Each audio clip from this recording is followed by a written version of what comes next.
There are 362 brand new legendary creatures coming in the Marvel set, so in this video we're going to be reviewing all of them and ranking them in an internet-friendly tier list. So I've been doing these ranking videos for every single Magic set, and this is by far and away the most legendary creatures in a single set. So it's going to be a long video, but realistically, a lot of these legendary creatures are not made for Commander. They're probably going to be draft chaff or introductory cards. So yeah, it's not going to be that bad, I imagine. It's probably going to be a long video, like a couple hours, but not that bad, right?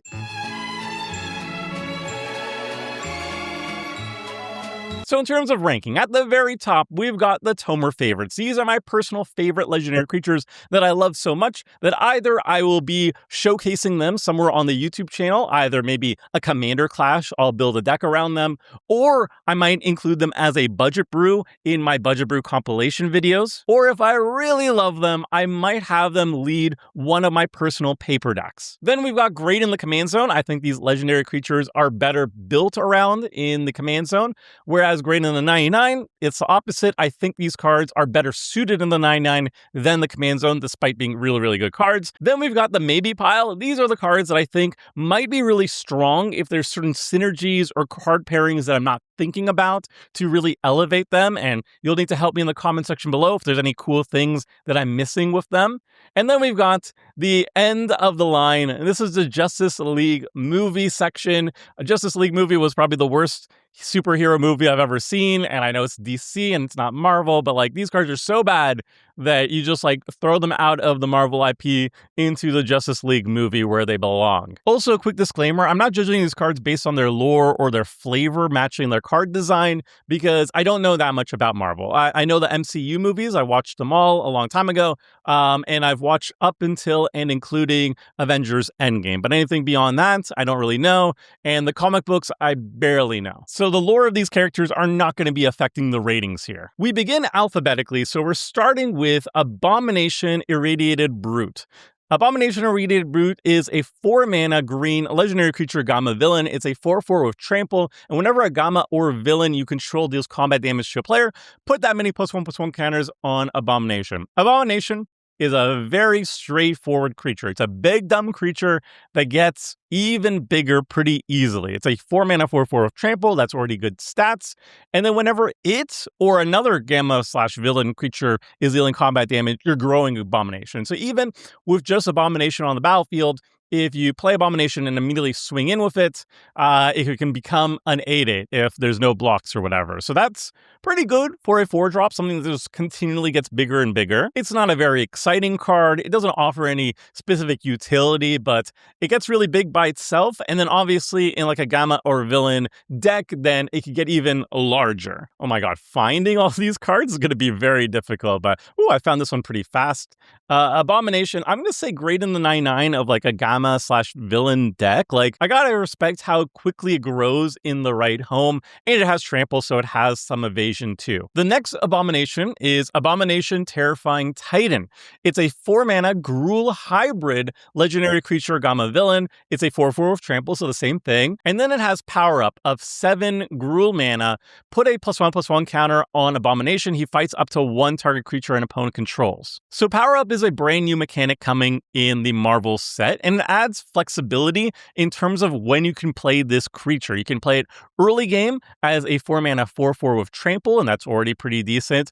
Or you could play it late game, essentially consider it like a 7-drop, like a 7-mana 5/5 that immediately fights something and has trample. Or you could play it early and then power it up later on. In that way, it's kind of like Monstrosity, where you play a creature and then later on you Monstrosity it and gain like a +1/+1 counter usually and get some one-time ability out of it. Or if you already have 7 mana, the most mana efficient way of powering it up is to play it and immediately power it up. Essentially, you're just playing Abomination for 7 mana, and you get a 5/5 trampler that enters the battlefield fighting something. So power up as a mechanic is really sweet, but this particular card that has power up is not particularly strong in Commander. A 4-mana 4/4 with trample is just not very exciting in Commander, and then a 7-mana 5/5 with trample that ETB fights something, also not very exciting, and then having the ability to scale it up by playing it early and then powering it up later on is also not very exciting. So this is not a really good card in Commander, but I'm sure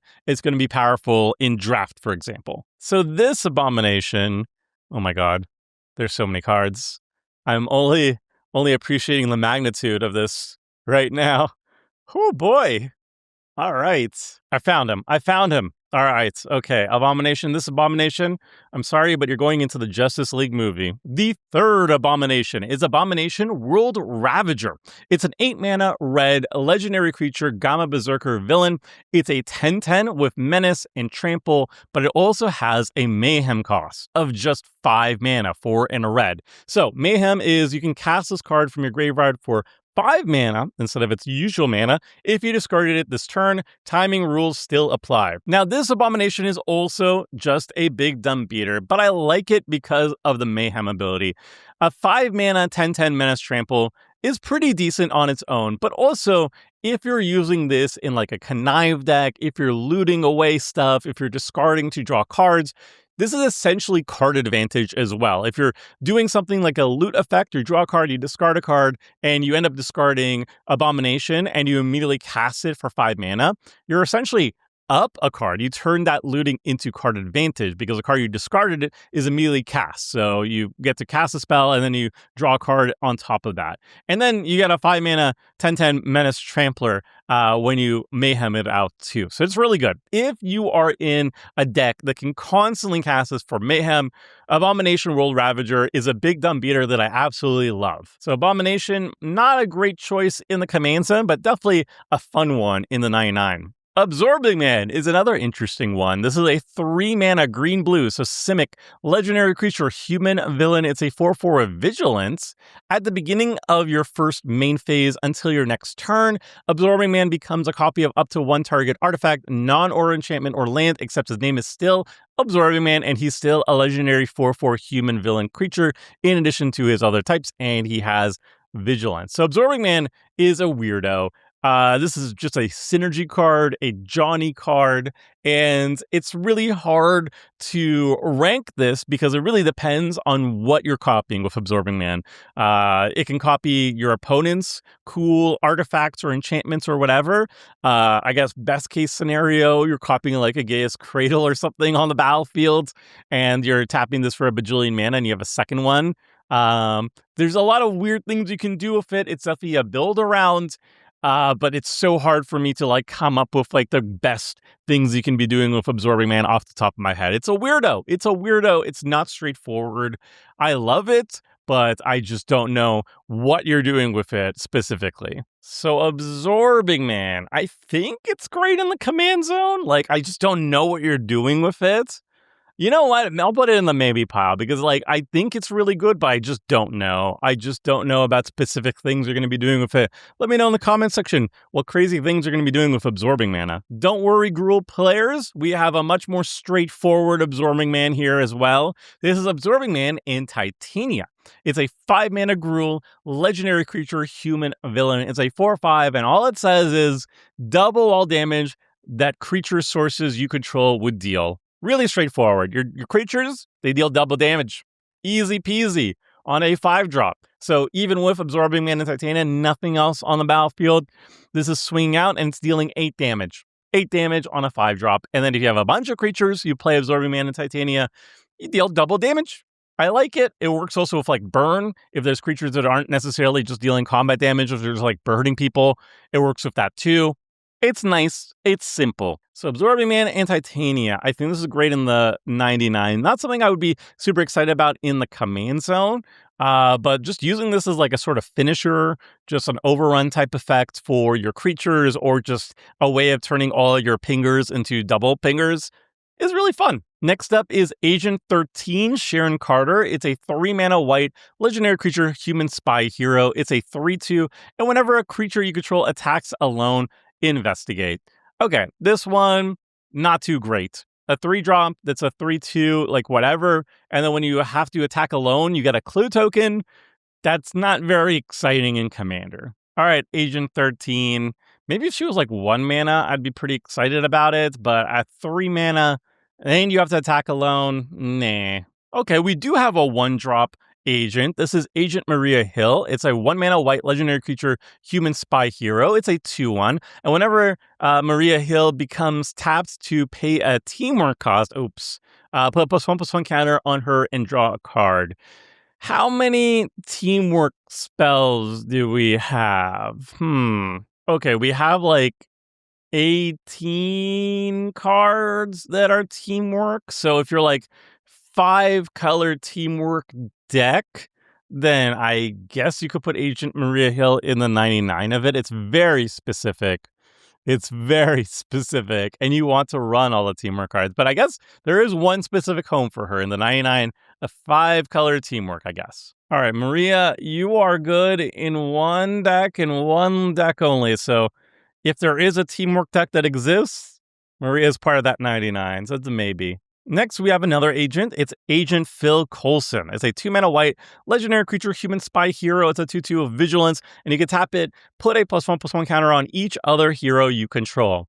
This is just a very efficient way of getting +1/+1 counters on your heroes in a hero deck. And also, Agent Coulson is also a hero, so it's a 2/2 that will, at the very least, grow itself. It has vigilance, so it can swing out and then pump everybody up too. So you can like swing with Agent Phil Coulson. After declaring attacks, you can then tap him, and now he's swinging out as a 3/3 at the very least. And then if you have a bunch of heroes on the battlefield, it gets better. And then obviously, if you're in a hero deck that also cares about +1/+1 counters, because there are some creatures that are heroes that care about like being modified and whatnot, it gets better and better. So yeah, I think this is a very easy inclusion in a hero deck. All right, Agent Phil Coulson, great in the 99 of a hero deck. Then we've got Alex Wilder, Runaway. It's a 2-mana red legendary creature, human hero villain. It's a 1/3. Whenever it or another creature you control enters, if you cast it from anywhere other than your hand, it gets +2/+0 and gains haste until end of turn. Very cool. And it has an escape cost of 3 mana, 2 in a red. Exile 3 other cards from your graveyard. So Alex Wilder is supporting synergy non-hand cast. Red does this a lot with its type of card advantage, which is called impulse draw. Instead of like straight up drawing cards, it will exile the top cards of their library, and then you could play it until your next turn, something like that. And each time you're doing that, and you're playing creatures that way, then they get +2/+0 and haste. That's nice. But there's other ways of doing that too, of getting casting things from outside of your hand, not just the exile zone, but also escaping like Alex does himself. So that's neat. So when you escape with Alex, he becomes a 3/3 with haste and immediately smacks somebody. It's a nice, weird way of giving things a little bit of a boost, +2/+0 and haste. And I do like that Alex can also reanimate himself. That said, it's not a really big payoff for what you're doing. Like, you're not going to be casting things from your outside your hand that often, and it has to be specifically creatures too. So it's pretty restricted on its bonus. But it is an interesting effect, and I really do like the fact that it can reanimate itself. I don't know. Alex is interesting to me. It's a maybe. Like, I think it might make the cut in decks that care about like lots of creatures, and you have to be casting outside of your hands, and you really care about the haste and whatnot. Then it's good, but there's like a lot of ifs. This one I like quite a bit though. Alicia Masters, Skilled Sculptor, is a 2-mana red legendary creature, human artificer. It's a 0/4, and at the beginning of combat on your turn, if you cast a non-creature spell this turn, you create a treasure token. And then it also has Sense the Good. At the beginning of your end step, each player gains control of all creatures they own. So first and foremost, all the power of Alicia Masters is in that beginning of combat trigger. If you cast a non-creature spell, you get a treasure on a 2-drop is actually pretty dang decent. That's a good rate for basically what you can consider like a weird mana dork. A 2-mana mana dork that on the turn you cast her, basically, if you've cast another non-creature spell, you can start making treasure tokens if you cast her a pre-combat main. That's pretty easy to do. Like if you're in a red deck that just has a lot of non-creature spells, could be instant sorceries, artifacts, enchantments, doesn't matter. This is a very easy source of treasure tokens every single turn, and it's on a 2-drop, which is nice. And then on top of that, it has basically flavor text or just like a nice bonus, a cherry on top of the card. It's a Homeward Path effect where, if you're dealing with a lot of decks that are stealing your cards, like theft cards or black decks that are reanimating things from your graveyard, or like you're up against a tally a lot, then Sense of Good is nice. It's nice to be able to just get back cards that are being stolen from you. So it's a nice bonus, but it's like an extra cherry on top. It's like free. The main heart of this card is the fact that it makes a treasure very consistently every single turn on a 2-drop, and that's already good enough for me to say it is good in non-creature heavy decks. I swear like half the time of this video is just going to be me trying to find these cards in that giant blob. But yeah, I found it, and I think Alicia is fantastic in a bunch of decks. Obviously, if you're in like a treasure deck as well, like Prosper or something, she gets even more nutty when you can start taking advantage of the treasures, but you really don't have to. I did not think it was possible, but despite having a full Spider-Man set, we still have more spider people. Behold, Amazing Spider Girl. It's a 5-mana white legendary creature spider human hero. It's a 5/4 with flying and vigilance, and you can cast it for just 3 mana with its web slinging cost. Web slinging was from the Spider-Man set. You may cast it for just 3 mana instead of 5 if you also return a tapped creature you control to its owner's hand. So if you have like a creature that taps itself ideally, or has like a good enter the battlefield or leave the battlefield trigger, you can bounce it, and then you have to still spend the mana to recast it, but you get to reuse enter the battlefield, leave the battlefield trigger, and whatnot. And then you get a 5/4 with flying and vigilance, which is pretty big. Now, is this an exciting card? Not really. Even if you're getting a 3-mana 5/4 flying vigilance, is not like the best in Commander. It's still a great creature. Like it's formidable on the battlefield, but you really need to want cards that you want to be returning with the web sling ability for this card to be worth considering. So it's like a maybe. It's like maybe in some decks. I guess also if you're like a Spider-Man deck, then this is pretty decent too. Amazing Spider Girl. I'm going to say maybe. I'm going to put her right there. Next, we have Ant-Man Colony Commander. It's a 3-mana Simic legendary creature human rogue hero. It's a 2/2, and whenever it attacks, you may pay 1 mana. If you do, put a +1/+1 counter on target creature. And whenever you put a +1/+1 counter on target creature, create a 1/1 green insect creature token. This ability triggers only once each turn. So this Ant-Man cares about +1/+1 counters and likes making insects. Pretty decent payoff for putting +1/+1 counters on things. I think the card really pops off if you have like a Forgotten Ancient on the battlefield. Anything that says like whenever your opponents do anything, you get a +1/+1 counter. So that it will be triggering on everybody's turn. And then you're getting 4 ants per turn cycle. 1 on your turn and then 1 on each opponent's turn. And if you have 3 opponents, then that's 4 ants per turn cycle, which is very nice on a 3-drop. So yeah, Ant-Man is just a random uncommon, but at the same time, I think it's pretty easy to start flooding the board with insect creatures on a 3-drop. So just like imagine this on the battlefield and then just constantly putting +1/+1 counters on things, and you're making 4 1/1 insects each turn cycle. It's not too hard to do. So yeah, that's actually pretty impressive on a 3-drop. Is this exciting enough to build around the command zone? I don't think so. I don't think that's exciting enough unless you're like building a really weird +1/+1 counter like insect deck and you really just care about insects being the creature tokens that you're building around.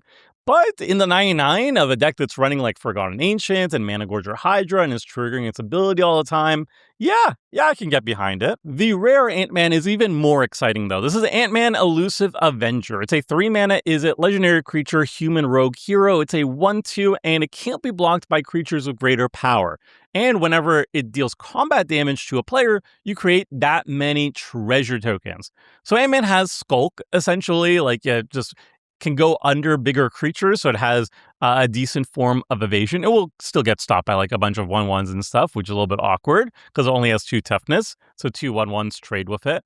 But if you could do shenanigans, if you pump up Ant-Man's power, the more combat damage it's dealing, the more treasures it's making. So if you could like pump his power up post blocks, then you can really take advantage of his Skulk. But realistically, you don't even need to worry about the first line of text. You could just load him up, go full Voltron, give him evasion, like flying or whatever, pump up his power, and then when he's dealing damage, you make that many treasure tokens. Like if you hit somebody for 5 and you make 5 treasure tokens, that's really good on a 3-drop. So the potential here of building around is actually pretty fun. You could definitely build him like a Voltron deck and have him in the command zone and just focus on giving him evasion, protection, and pumping up his power. And that could actually be a pretty powerful way of going Voltron on a 3-drop. He can generate a lot of treasures. So Ant-Man, I think, is the first one that I would prefer in the command zone, though you could make an argument still to put him in the 99 of other decks too. The next Ant-Man is Ant-Man Reformed Rogue. It's a 3-mana Simic hybrid legendary creature, human rogue hero. It's a 2/3. Whenever you cast a green spell, Ant-Man gets +1/+0 and gains trample until end of turn. And whenever you cast a blue spell, Ant-Man gets -1/-0 until end of turn and can't be blocked this turn. And whenever Ant-Man deals combat damage to a player, draw a card. This is very cute. So it cares about blue and green spells. You want to cast a blue spell to give it unblockable, but you also want to cast a bunch of green spells so it grows and deals more damage. But regardless, as long as you're dealing 1 damage to your opponents, you're drawing a card. 3 mana for a 2/3 that whenever it deals combat damage, you draw a card is like, it's okay. The fact that it can give itself evasion, though, pretty easily makes it a lot better. And then giving it, like, increasing its power is also quite exciting, too. If you can chain a bunch of, like, Simic spells together, that could be really, really fun. I like the design. It's not like super powerful or anything, but I don't know. Like, I could see myself playing it and then playing this at like a lower power table and having a fun time with it, just like a reliable card draw engine on a 3-drop. That's pretty okay for me. Honestly, yeah. Like if I'm playing like bracket 2 or whatever, maybe even bracket 1, having a 3-drop commander that gives itself evasion and draw a card each turn, that's a pretty good baseline. It's not really hard for you to do that every single turn, and that's fine. So I'll put this at like at the top of the maybe. Like this is a fine build around at a low power table. Oh my god, we got another Ant-Man, but it's a common and it's not good, so we don't have to worry about it. It's a 2-mana 2/2 that you can pay 4 mana, put +1/+1 counter on Ant-Man. Obviously, not very good in Commander, so we can skip it. All right, this Ant-Man, straight into the Justice League movie. You can forget it ever existed. Then we've got Ares, God of War, which I am surprised is a Marvel character. I guess it's not surprising. I saw we had a Hercules as well, so why not? Okay, we have Ares too. Ares, God of War is a 3-mana Rakdos legendary creature, God Warrior Villain. It's a 4/3. It attacks each combat if able, and whenever an attacking creature you control dies, return that card to its owner's hand. That's fun. It's a 3-mana 4/3. It's smackies, which is a downside. Like sometimes you're going to swing it into death. But it is a really cute way of giving recursion to all your attacking creatures. So I could see this being a fun kind of build around, or just like throwing this into the 99 of like a Rakdos Aristocrats deck. Like imagine you're an Aristocrats deck. You want to be sacrificing your creatures.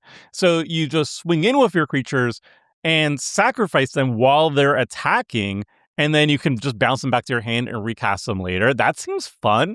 This is a good card that you could just throw in the 99 of a deck, or you could even put it in the command zone. But I think it's actually more fun in the 99. Like I have a Cardor deck, which is all about Rakdos Aristocrats. So you could just like swing out with everything that you want to die anyway. And then either your opponents block it and they die, or you just sacrifice them before the attacking is finished, and you just get it bounced back to your hand. That seems good. I like it. All right, Ares. Honestly, I'm pretty hyped about this one in the command zone and the 99. I feel like it's a little bit better in the 99, but honestly, both of them are very exciting. You know what? I'll put a grade in the command zone. I think this is an exciting one. Next, we've got Arnim Zola, Biofanatic. It's a 3-mana black legendary artifact creature, scientist villain. He's got a face on his chest, which I absolutely love. He's a 2/3. You can pay 3 mana tap, create a tapped 2/1 black villain creature token with menace, activate only if there are 2 more creature cards in your graveyard. Okay, whatever. Okay, the card is bad in Commander. It's really bad in Commander, but can we appreciate the art for a moment? Like, you're a weirdo robot, but then you also have a cackling evil face on your chest. I'm here for this. I love it. And what? He's like resurrecting a vampire or something on the work table or something like that. Like, I love this. I love the arts. It's very funny. Card is not very good, though. All right, Armin, you can go into the Justice League movie, but I'm going to put you at the top of the league because every single movie always has something good about it. And I think the best part about the Justice League movie now is it has a very funny looking villain. If you thought we were done with the Spider people, listen up. There's always more. Now we have Astonishing Spider-Man. It's a 3-mana Izzet hybrid legendary creature spider human hero. It's a 4/4 with reach, and whenever it attacks, you may discard your hand. If you do, draw a card for each card you've discarded this turn. That's a lot of wheeling. So this is basically just like a self-wheel for yourself, and that is very good. It works with Mayhem, which are other Marvel cards. It works with Madness, and it works with just like raw drawing a lot of cards. It fills your graveyard. This is pretty mana efficient, and all you have to do is attack. Obviously, Astonishing Spider-Man doesn't have haste, so you need to give it haste to really utilize its ability, and you need to have a full grip of cards to really utilize its ability. But I think weirdly enough, the Spider-Man seems to be working best with villains. So I don't know about that, but yeah, this is a really efficient way of just discarding your hand and drawing that many cards, and it synergizes with a whole bunch of stuff in Magic. So yeah, I think this card has a lot of potential. Astonishing Spider-Man. I don't know if it's like something you want to put in the command zone or the 99, but you definitely want to put it somewhere. And so I'm just going to say great in the 99.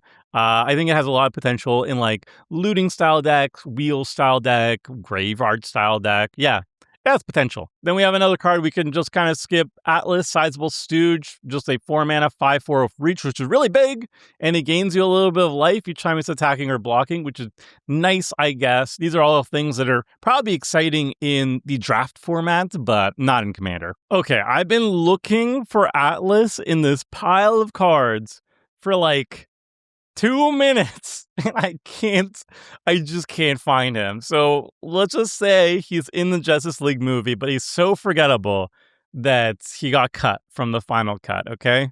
Or from the director's cut. He was cut from the director's cut, all right? Next up is Atuma, Atlantean Warlord. It's a 4-mana blue legendary creature, Merfolk warrior villain. It's a 3/4. Other Merfolk you control get +1/+1, and whenever one or more Merfolk you control attack a player, draw a card. Okay, so it's a 4-drop Merfolk Lord that offers a little bit of card draw for your Merfolk. It's pretty decent. Not super exciting in the command zone because Merfolk need a decent amount of help to get going, and you want something a little bit more impactful leading your Merfolk. But this is fine in the 99. Some card draw, a little bit of a Lord ability. Yeah, I could dig it in the 99. And he's riding a shark. Who doesn't like that? All right, I found this one pretty fast. Here we go. Great in the 99 of Merfolk decks. And with that, my friends, we have finished the letter A. Oh my god, we're only on A. Okay, all right. Well, all right, we begin letter B with Baron Helmut Zemo. It's a triple black legendary creature, human noble villain. It's a 3/3, and whenever you cast a black spell from your hand, Baron Helmut Zemo connives, and it has boast. Okay, that's fun. Exile any number of black cards from your graveyard with 15 or more black mana symbols among their mana costs. Copy those exiled spells. You may cast up to 3 of those copies without paying their mana costs. Whoa, that's fun. Okay, this card kind of slaps. So this is kind of like mono black, just cast black pip heavy stuff. And you're conniving, so you're filling your graveyard, and then when you have enough black cards in your graveyard, enough pips, then you can boast. You can attack and then boast and cast a whole bunch of spells again. Ideally, some like at least 3 big spells so you can cast them for free. And then maybe if you have like some dark rituals or something like that, then you can really pop off. That's super exciting. That's a super exciting build around over here. You can also throw this into the 99 of graveyard heavy mono black list. Like you obviously want to be mono black for this type of deck. But yeah, you could put this in the command zone and have a bunch of fun just conniving constantly and filling your graveyard, finding ways of milling yourself or filling your graveyard super efficiently. And then you swing out with Baron Zemo, and then you get to copy a bunch of spells for free and then also do massive recursion. That's super fun. Or you could just throw in the 99 of basically any mono black graveyard deck, which is like most mono black decks, honestly. All right, Baron Helmut Zemo. I actually really like this one. I like this one a lot. I'm going to put it in my Tomer favorites. Yeah, I can definitely see myself either showcasing this on Commander Clash or doing a budget brew around this card. I think it's a very fun build around, but can also slot into so many other decks. So yeah, Tomer favorite, my first of the Tomer favorites. We have a different Baron though. It's Baron Strucker, Hydra Overlord. It's a 3-mana black 2/2 legendary creature human villain. Villain spells you cast cost 1 less to cast, and whenever another villain you control enters, you may have it connive. Do this only once each turn. So in a villain deck that's all about conniving, which is what villains do in this set, this is very good. A flat mana discount for all your villain spells is good, and then just having 1 connive per turn as you're casting your villain spells and whatnot is also very good. Yeah, it's a staple in the 99 of villain decks. Leading a villain deck, though, it's a little bit less exciting, but, you know, I think it's neat. All right, Baron Strucker. We're going to put you in Great 99 of villain decks. Next is Bast, Panther Goddess. It's a 4-mana Selesnya, legendary creature cat god. It's a 4/4 with reach, trample, indestructible, and it can't attack or block unless you control 3 or more creatures. And whenever you attack, target attacking creature gets +X until end of turn, where X is the number of creatures you control. So Bast wants you to go wide. You don't have to go too wide, though. You just need to have 2 other creatures alongside it for it to start attacking and blocking. But even if you don't have that, if you just have like 1 other creature that's attacking, you can give +1/+1 until end of turn. Or sorry, +2/+2 with Bast's abilities. So the amount of hoops you need to jump through to make Bast work is very, very low. You're getting a 4-mana, 4/4 reach, trample, indestructible, so it dodges a lot of forms of removal. That just basically wants you to have 2 other creatures, and then you just go ham, right? You swing out with Bast, you go wide, you have a bunch of tokens, you get something +10/+10, you smash somebody in the face for a lot of damage, and it also works not only with go wide, but also go tall stuff, like if you're running Return of the Wild Speaker or something, you can attack with a bunch of creatures on the battlefield, give it like +5/+5, then afterwards you Return of the Wild Speaker and you draw a bajillion cards. Like that works super well here too. So yeah, Bast doesn't ask too much of you and provides a lot of value in return. So I think this card is very good.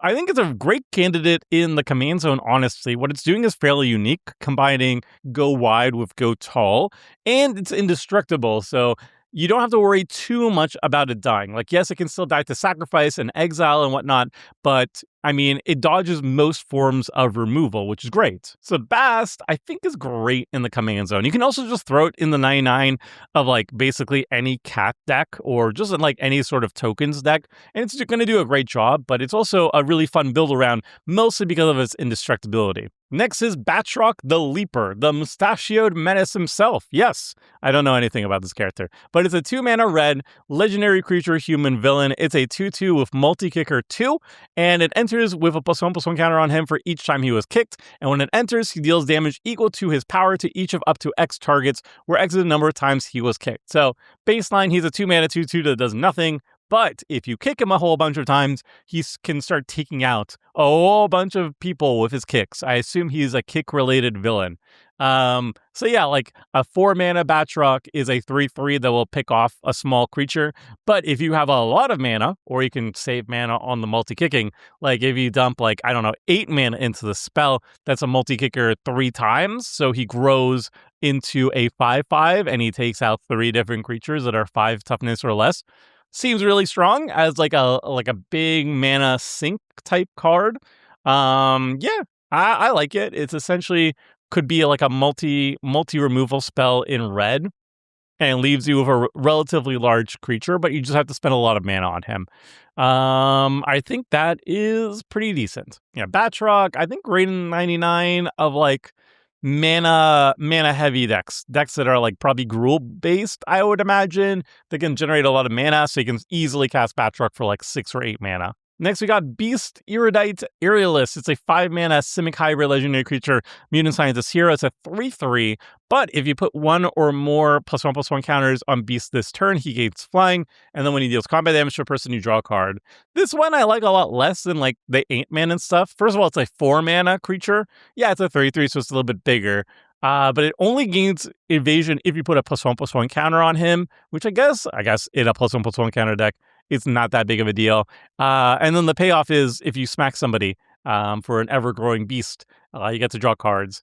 I don't know. The difference between like 3 mana and 4 mana is pretty significant. And yeah, like beast gets bigger in the decks that you're running him in, like +1/+1 counter decks, so you're dealing a lot more damage with him. But I guess I think that just counts a lot less in Commander, where everybody has double the starting life total and whatnot, and there's 3 opponents instead of just 1. So I much more value the cheaper cost of like Ant-Man or something as my card drawer than this. So I don't really like this too much in Commander. In 1v1 and like draft and stuff, I can see Beast being a pretty strong card, but in the context of Commander, I would say it's pretty weak. Next is another card we can pretty much skip. It's Big Bertha. It's X and a green. It's a 1/1 legendary creature mutant hero. It has vigilance and it enters with X+1/+1 counters on her. And you can pay 2 mana and just put a counter on her. I mean, like if you're super heavy on X spells and you're on a heavy budget, then you could just run Big Bertha, because I'm sure this is going to be like a 10-cent card. But yeah, otherwise you just don't want this in Commander. So Big Bertha, I'm sorry, but you're going to be either in limited or in the Justice League movie. Let's put her here, I guess. Black Bolt, Inhuman King, is a 4 mana Azorius, a legendary creature. Inhuman Noble Hero is a 3/3 with flying, and whenever you cast a non-creature spell, Black Bolt gets +2/+2 until end of turn. So basically like double prowess. And it has lethal voice. Whenever it becomes the target of a spell or ability in opponent control, destroy target non-land permanent that player controls. So very good protection or deterrent against targeted removal. Like if your opponent's dare blow it up with like a Swords of Piracy or something like that, they're going to lose something really important to them, which I like. So that means it's like pseudo hexproof even. And it's a 4-drop 3/3 flyer, so it has evasion. And whenever you're casting, you get double prowess essentially, +2/+2 until end of turn. He can get really big. And he has a deterrent against targeted removal. That said, he's still not very interesting to me. I guess like if you're playing like an egg style deck where you're chaining together a bunch of non-creature spells, then Black Bolt can be pretty scary. Like if you build him around him, he can be a pretty scary Voltron-y type commander. But I don't know. I feel like there's so many scary Voltron-y commanders. I want him to do something a little bit more extra. So this Black Bolt is like a maybe to me. And actually, we should put Absorbing Man at the very top. I think Absorbing Man is good. I just don't know how to use him. Next, we've got Black Panther, Claws of Bast. This is a 3 mana white 3/3 legendary creature, human warrior hero. It has lifelink, and whenever a creature you control attacks alone, put a +1/+1 counter on it. So kind of a new riff on like Exalted. You want to be attacking with just one creature. The payoff isn't like super great here. It's a 3 mana 3/3 lifelinker, and it puts 1 counter per attack, which is like fine, but you can only attack alone, which is not that great. Yeah, it's not very exciting in Commander. Black Panther. I guess he's a maybe. He could be like at the bottom of maybe Justice League movie. I don't know. I'll be generous. Put him in the maybe pile for now. The next Black Panther is Black Panther Most Dangerous. It's a 3 mana white legendary creature, human warrior hero. It's a 3/3. When it's dealt damage, he deals that much damage to any other target. That's fun. It's like a stuffy doll effect, and it has power up of 7 mana. Put 2/+1/+1 counters on Black Panther. Other creatures you control get +2/+2 until end of turn. Okay, so it's a little bit of an overrun effect as well if you want to power him up. But I feel like baseline is already kind of decent.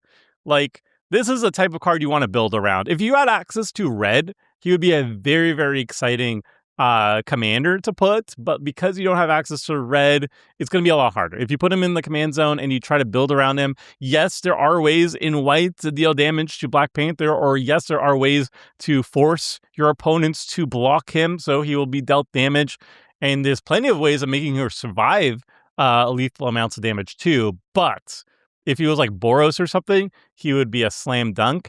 As mono white, it's going to be a lot more difficult. So I think he's probably better in the 9/9 of some sort of like Boros-y deal damage to everything type deck. So yeah, Black Panther, definitely a sweet card, but it's going to be a lot easier to take advantage of what he's doing in the 99 rather than the command zone. Black Panther Vanguard is a 4 mana Selesnya legendary creature, human warrior hero. It's a 4/4, and whenever another non-token hero you control enters, you choose one. You create a 1/1 soldier creature token, or creature control get +1/+1 until end of turn. So just like a very chill hero support card. Whenever heroes enter, they don't have to be cast, so you could blink them or whatever. You get 1/1s where you give everything +1/+1 until end of turn. That's okay on a 4-drop, and that's super exciting, but it's okay. The flexibility is nice. It's a 4-mana 4/4. Doesn't do anything too special. If you're in a hero deck, you might as well run it. All right, Black Panther. Let's go for, I guess, great in the 99. He's definitely not as good as like Agent Phil Coulson or something. He's okay in the 99 of a hero deck. Next up is Black Tom Cassidy. This is a 2-mana green legendary creature mutant villain. It's a 1/3, but it can tap to add 1 green, and if you control another mutant, you get to gain 1 life. This card, most people would just say trash, never playable, but like I've done an entire video recently talking about the 2/4/7 playstyle. Basically, the idea is you take a commander that's a 2-drop that ramps you consistently on turn 3, and you play on turn 2, you play your commander. Turn 3, you tap your commander, play a land drop, obviously, so you have 3 lands and 1 mana from your 2-drop commander that you play the last turn. So you have 4 mana available. You play like an explosive vegetation or something, any ramp spell that's 4 mana that puts you up 2 more mana. And then on turn 4, you have 7 mana available, right? You have explosive vegetation, you have 4 lands, and you have your commander that taps for 1, and you just start dropping down 7-drop haymakers, haymakers, haymakers, and win the game off that. And in the context of that, basically any 2-mana legendary creature they could put in the command zone that taps for mana on turn 3 is playable. It's playable, and it's actually pretty decent. Black Tom Cassidy is one of the weaker options because he doesn't offer anything like particularly nice, and he only restricts you to mono green, which is also another strike against him. But if you have a lot of 7-drops that are like mutants or something, he can gain you some life as well. I don't know. He's okay. He's okay. Oh, I found Atlas, you guys. I found Atlas. Okay, now I can put him in the Justice League. Yay. Okay, now where's Black Tom Cassidy? This is, we have a couple of, we found him pretty fast. Okay, here we go. I think he's like a maybe. Like, you could actually just run him in the command zone and he's going to work out just fine, but he's not exciting. Like, there's better options, even in mono green, to do the 2/4/7 shtick. All right, this card I like a lot. This is Black Widow, Agile Avenger. It's a 3-mana Boros, legendary creature, human spy hero. It's a 2/2 with Menace, and whenever an opponent draws their second card each turn, you put a +1/+1 counter on Black Widow, and you draw a card. So this is essentially just Fairy Mastermind that you could put in the command zone, and it's Boros color. It costs 1 more mana. It doesn't have Flash. It doesn't have Flying. It just has Menace. So those are all strikes against Black Widow. But you know what Fairy Mastermind isn't? It's not a legendary creature. Black Widow, you could just throw into the command zone if you want this effect. That's what it's like. I think the first time you have this effect in the command zone, maybe not, but whatever. It's the first time in Boros, probably, I want to say. And it's a really good card draw engine in Boros that requires you to do nothing, just have your opponents draw cards, which in the year 2026 in Commander, literally every deck just draws cards all the time. So I expect her to draw like 2+ cards per turn cycle pretty easily. And the nice thing is that, she doesn't have Flash, she doesn't have Menace, she costs 3 mana instead of 2, but she also grows herself. She gets +1/+1 counters passively as well. So this is the type of the card that you just kind of drop down on the battlefield and let your opponents do their thing, and you're going to reap the rewards just passively. Or you could like run, a bunch of the white spells these days that are card draw are like mutual card draw. So like I run Legend of Yang Chen in all my white decks, and that is a Secret Rendezvous. You can run literal Secret Rendezvous. So there's a lot of way of triggering her ability in white these days to generate even more value out of her. So Black Widow, I think, is either great in the 99 or the command zone. Like, you could just throw her into any Boros deck in the 99, and I expect her to do pretty decent work there. But I think she's actually exciting in the command zone, too. You could just start building like a Secret Rendezvous deck around her, and I think that could be really fun. Black Widow, Daring Operative, is a 5-mana black legendary creature human spy hero. It's a 3/4 with Menace, and when it enters, mill 3 cards, and whenever it deals combat damage to a player, each opponent loses life equal to the number of cards in your graveyard. Okay, so this is a finisher for black graveyard decks, which is basically every black deck in existence. And it seems like it's a pretty good option for that. Not very good in the command zone. It's a 5-drop that does nothing really. It just mills you for 3 when it enters. But I can see this being like in a black graveyard deck that is very mill focused, very creature focused, like a Sir Conrad or something like that. Put it in the 99 of a Sir Conrad list. You play this, ideally give her haste, and then swing out, hit somebody, and your opponents just die. They explode because you have like 20 plus creatures in your graveyard. That seems super fun to me. I don't know. I like that. All right, Black Widow, Daring Operative, I think is a great finisher in the 99 of a lot of black decks because they're all graveyard decks. You just need to make sure that she has haste. She needs haste and maybe better evasion sometimes. I don't know. Menace is probably going to be good enough. But yeah, you need haste for her.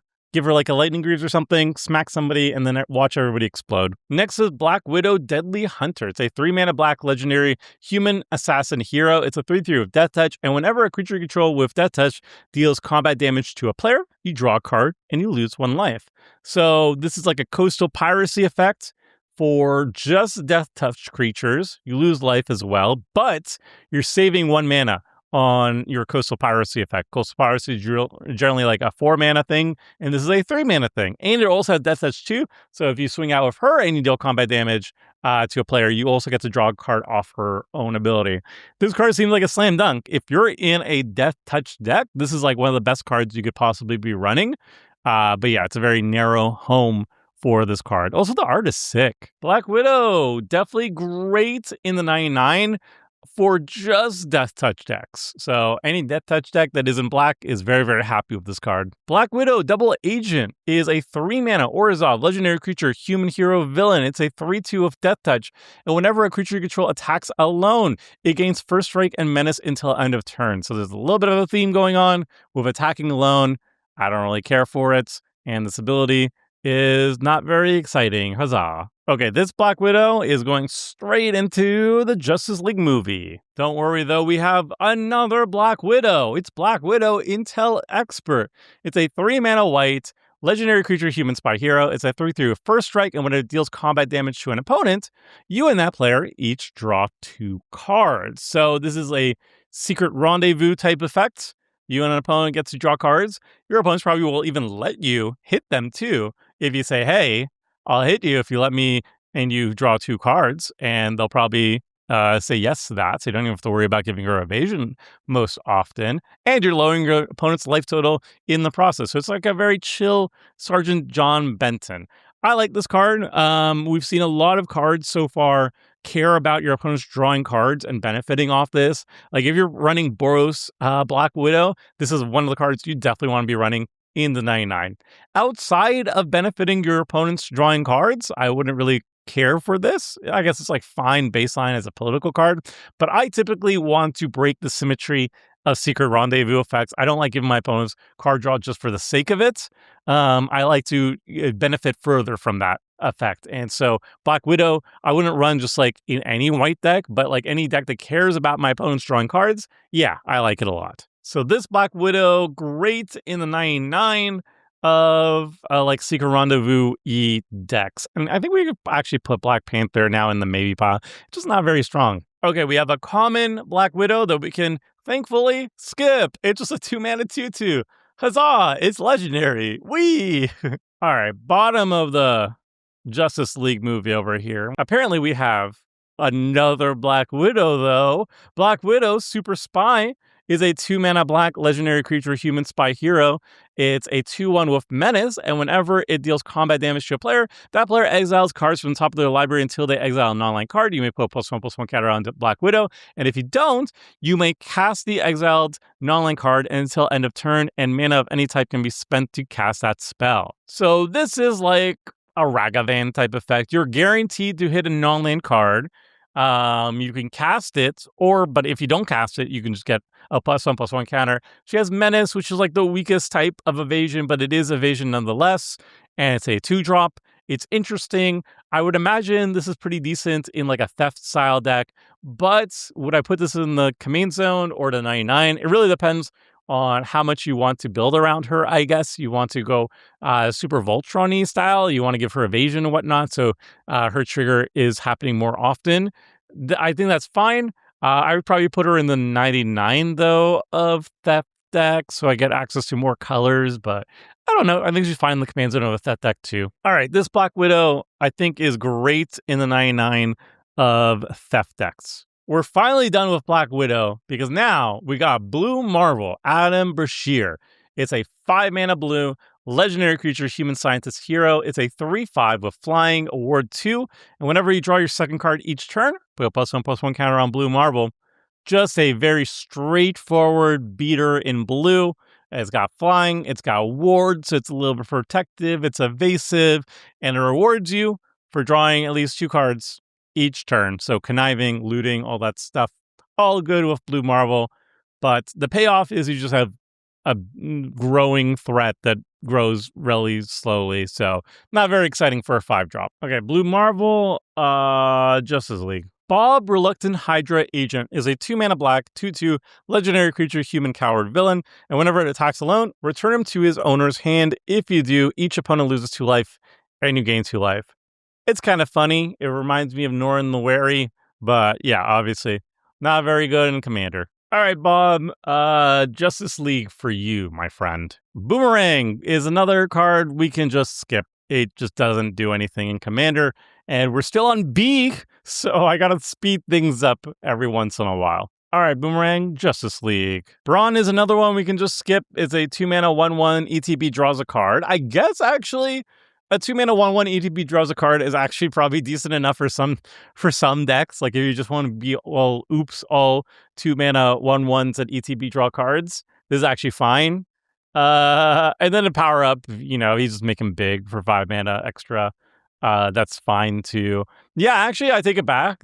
There is homes for just 2-mana 1/1s at ETB draw cards. Usually they're like aristocrat shells, which is typically not what you see in Simic, but yeah, you know what, I take it back. This could actually see play in some decks, maybe.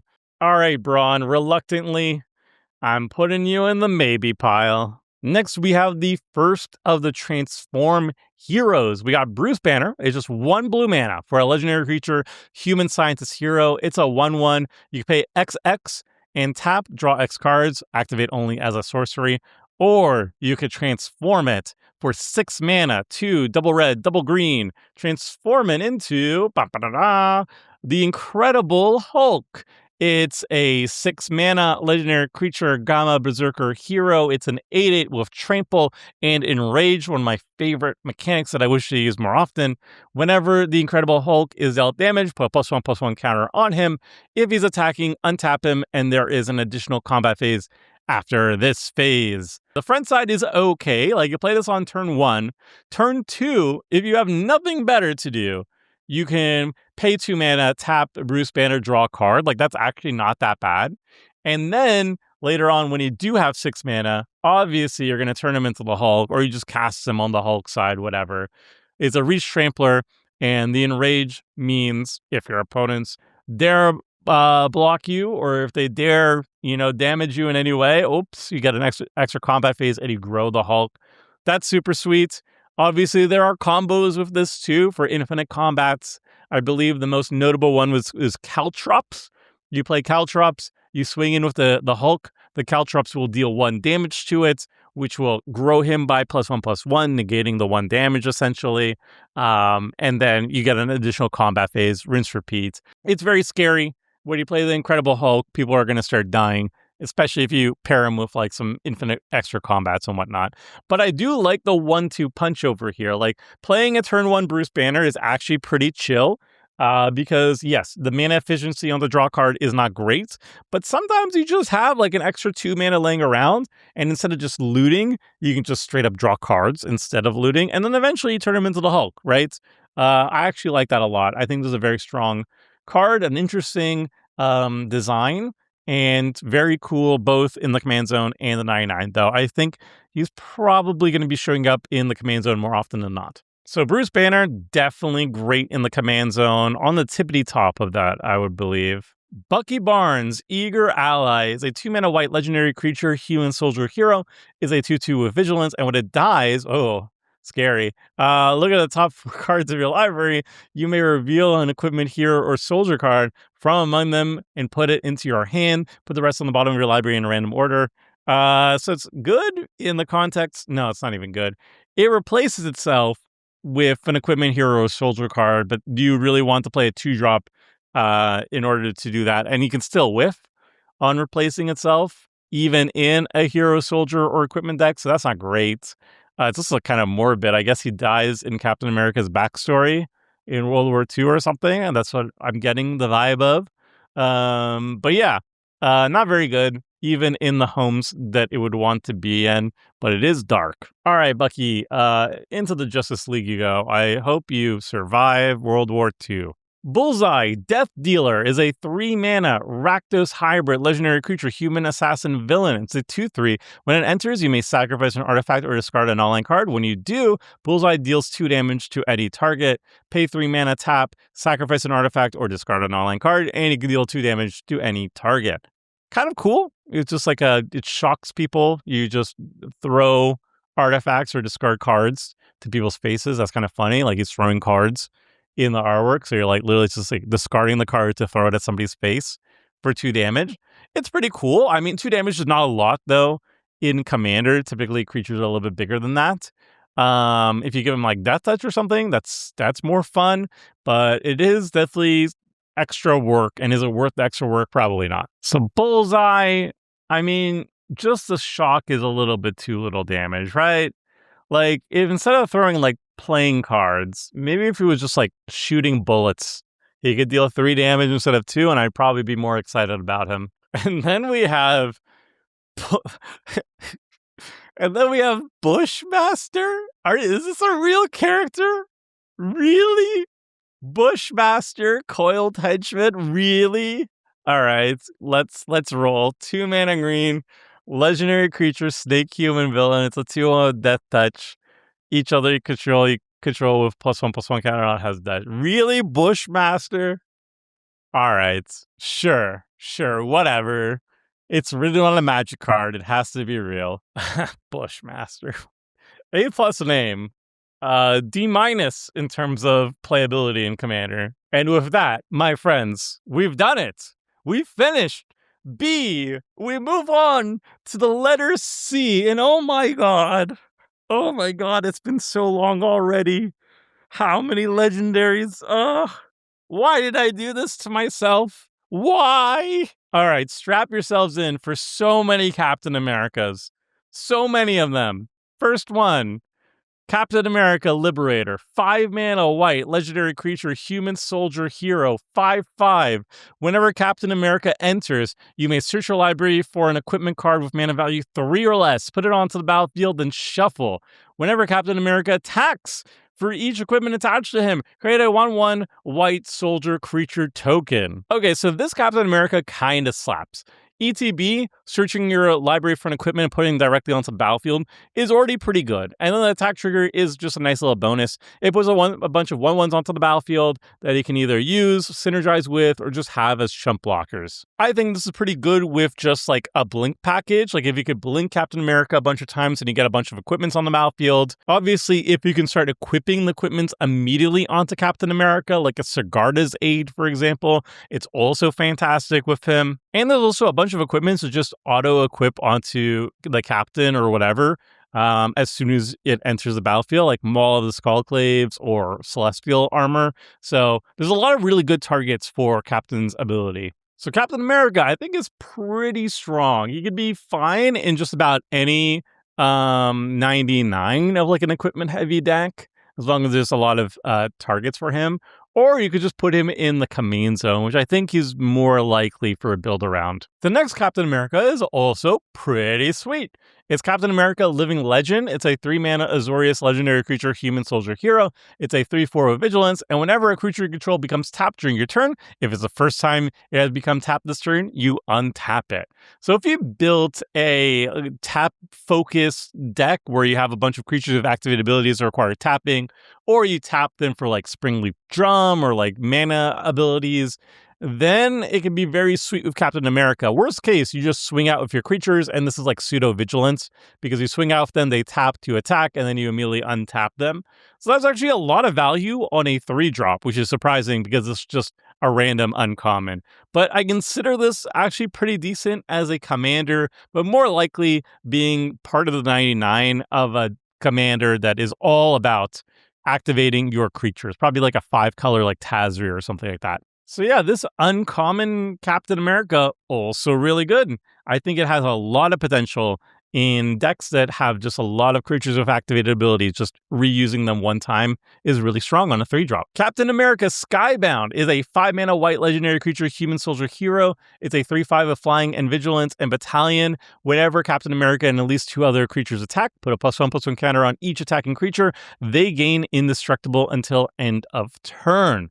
So this is a 5-drop that is like a good kind of go wide, not finisher per se, but like is a good go wide top end, you could say. It's a 5 mana. It has vigilance, flying, so it attacks easily and can also block for you. And if you're going wide, you can pump up all your attacking creatures and give them indestructible so they for sure don't die. Captain America itself also grows in the process, making it even more difficult to attack into as it continually grows. And it's a nice like precursor to like a board wipe. Like if you give all your attacking creatures indestructible and then you follow up with a board wipe, all your attacking creatures then survive. Your opponent's creatures do not. And that's like a really good 1-2 punch. So yeah, in just like any go wide style deck, this is a pretty good top end. Giving him haste though is kind of important. And if you have any ways of building around either the indestructibility with sweepers or the +1/+1 counters mattering, then the card gets more and more exciting. So yeah, this Captain America, not like the most exciting card in general, but like, yeah, just throw him in to any like go wide deck as a top end. And I think he's going to be pretty fun. And then if you start building around his abilities a little bit more, he gets even more fun. The next Captain America is Steve Rogers. It's a 5-mana white, 4/4 legendary creature, human soldier hero, a lifelink, and when it attacks, put a +1/+1 counter on another target creature you control. That creature gains indestructible until end of turn. Did I just read like the same card twice? Okay, this one's a little bit different.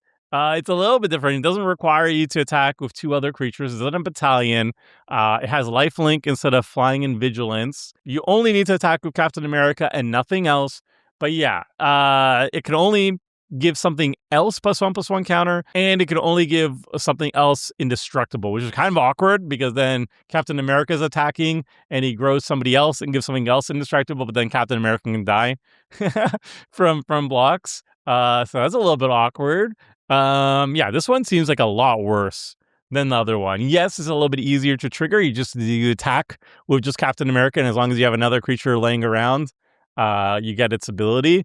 But yeah, I think the battalion ability is just so much stronger than this. Giving the entire board +1/+1 counters and indestructibility all your creatures at once is better. Flying Vigilance, I think, is a little bit better than Lifelink. Yeah, I don't like this one as much, actually. All right, this Captain America, probably in the Justice League movie, honestly. Like, I just don't see this being very useful in a lot of decks. Yeah, sadly. Don't worry, though. We always have more Captain Americas to look at. Captain America Super Soldier is a 3-mana white legendary creature, human soldier hero. It's a 3/2 with first strike, and when it enters, it comes with a shield counter on him. So if he would be dealt damage or destroyed, remove a shield counter from him instead. And as long as Captain America has a shield counter on him, you and other heroes you control have hexproof. So it's a 3-drop, 3/2 with a shield counter and hexproof and first strike, and gives all your other things, all your other heroes, hexproof too, but when the shield counter goes away, then they lose hexproof. Seems pretty decent as protection for a hero deck, right? Like if you're in a hero deck, you slap on Captain America, suddenly everything has hexproof. Yeah, it goes away once the shield counter goes away, but I don't know. I think that's pretty good too. Like if somebody wipes the board, then Captain America survives still, and you have a 3/2 of first strike still sticking around on the battlefield. If you like proliferate the shield counters, that gets even better, because then even if you remove a shield counter, you'll have an extra one laying around, and then you still have hexproof on everything. seems really good. Not in the command zone, but very good in the 99 of a hero deck. All right, Captain America, you are great in the 99 of a hero deck. The next Captain America is the face commander of the hero precon. It's Captain America Team Leader. It's blue, red, and white. Legendary creature, human soldier, hero, 3/3. Whenever another hero you control enters, it gains vigilance and haste until end of turn. Put +1/+1 counter on that hero, and a +1/+1 counter on Captain America. So very simple, straightforward face commander. And it's one that I like quite a bit, actually. If you're focusing on heroes that either have combat triggers, attack triggers, damage triggers, then the haste is really good.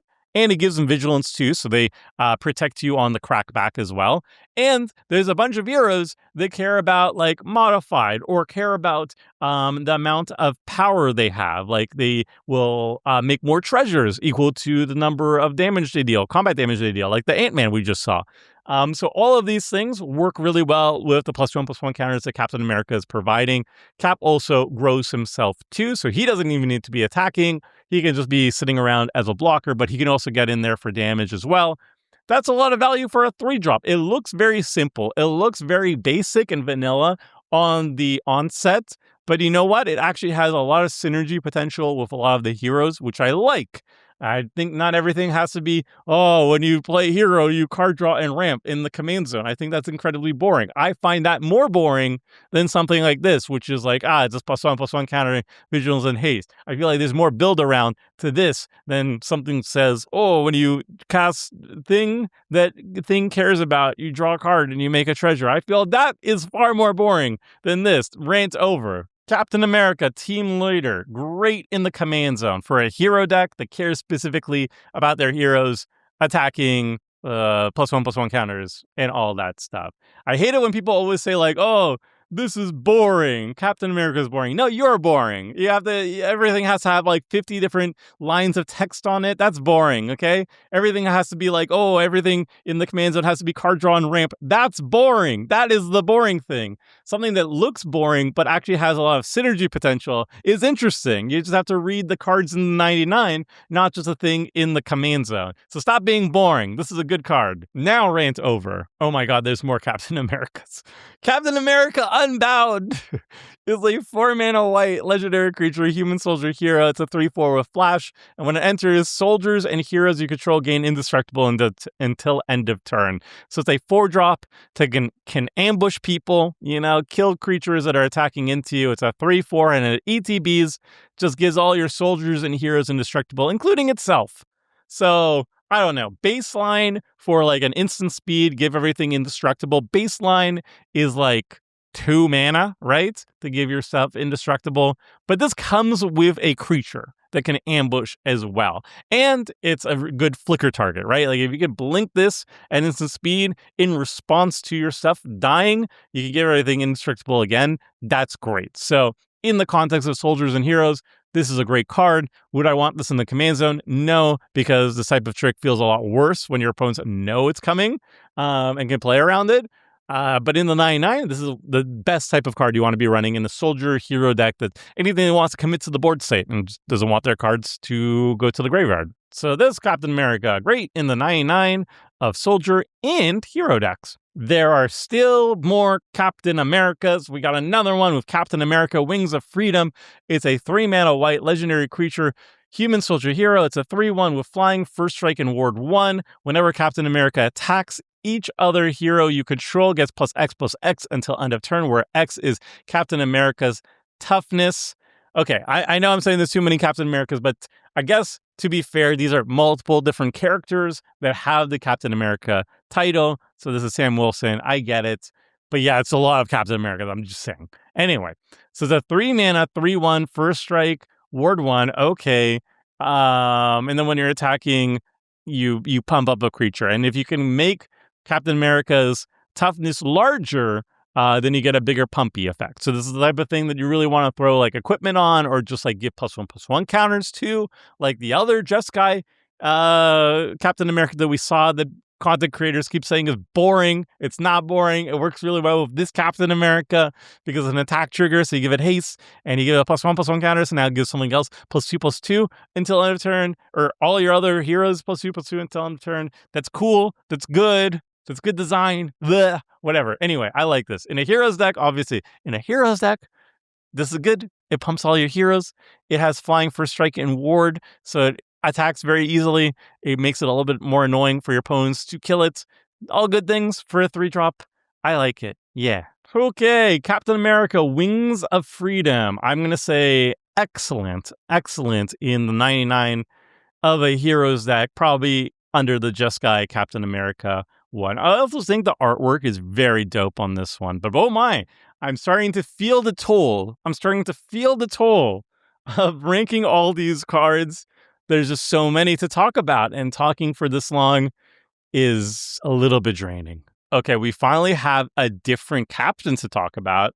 It's Captain Marvel, Apex Avenger. It's a 7-mana Boros legendary creature, human Kree hero. It's a 4/4 with flying, double strike, indestructible.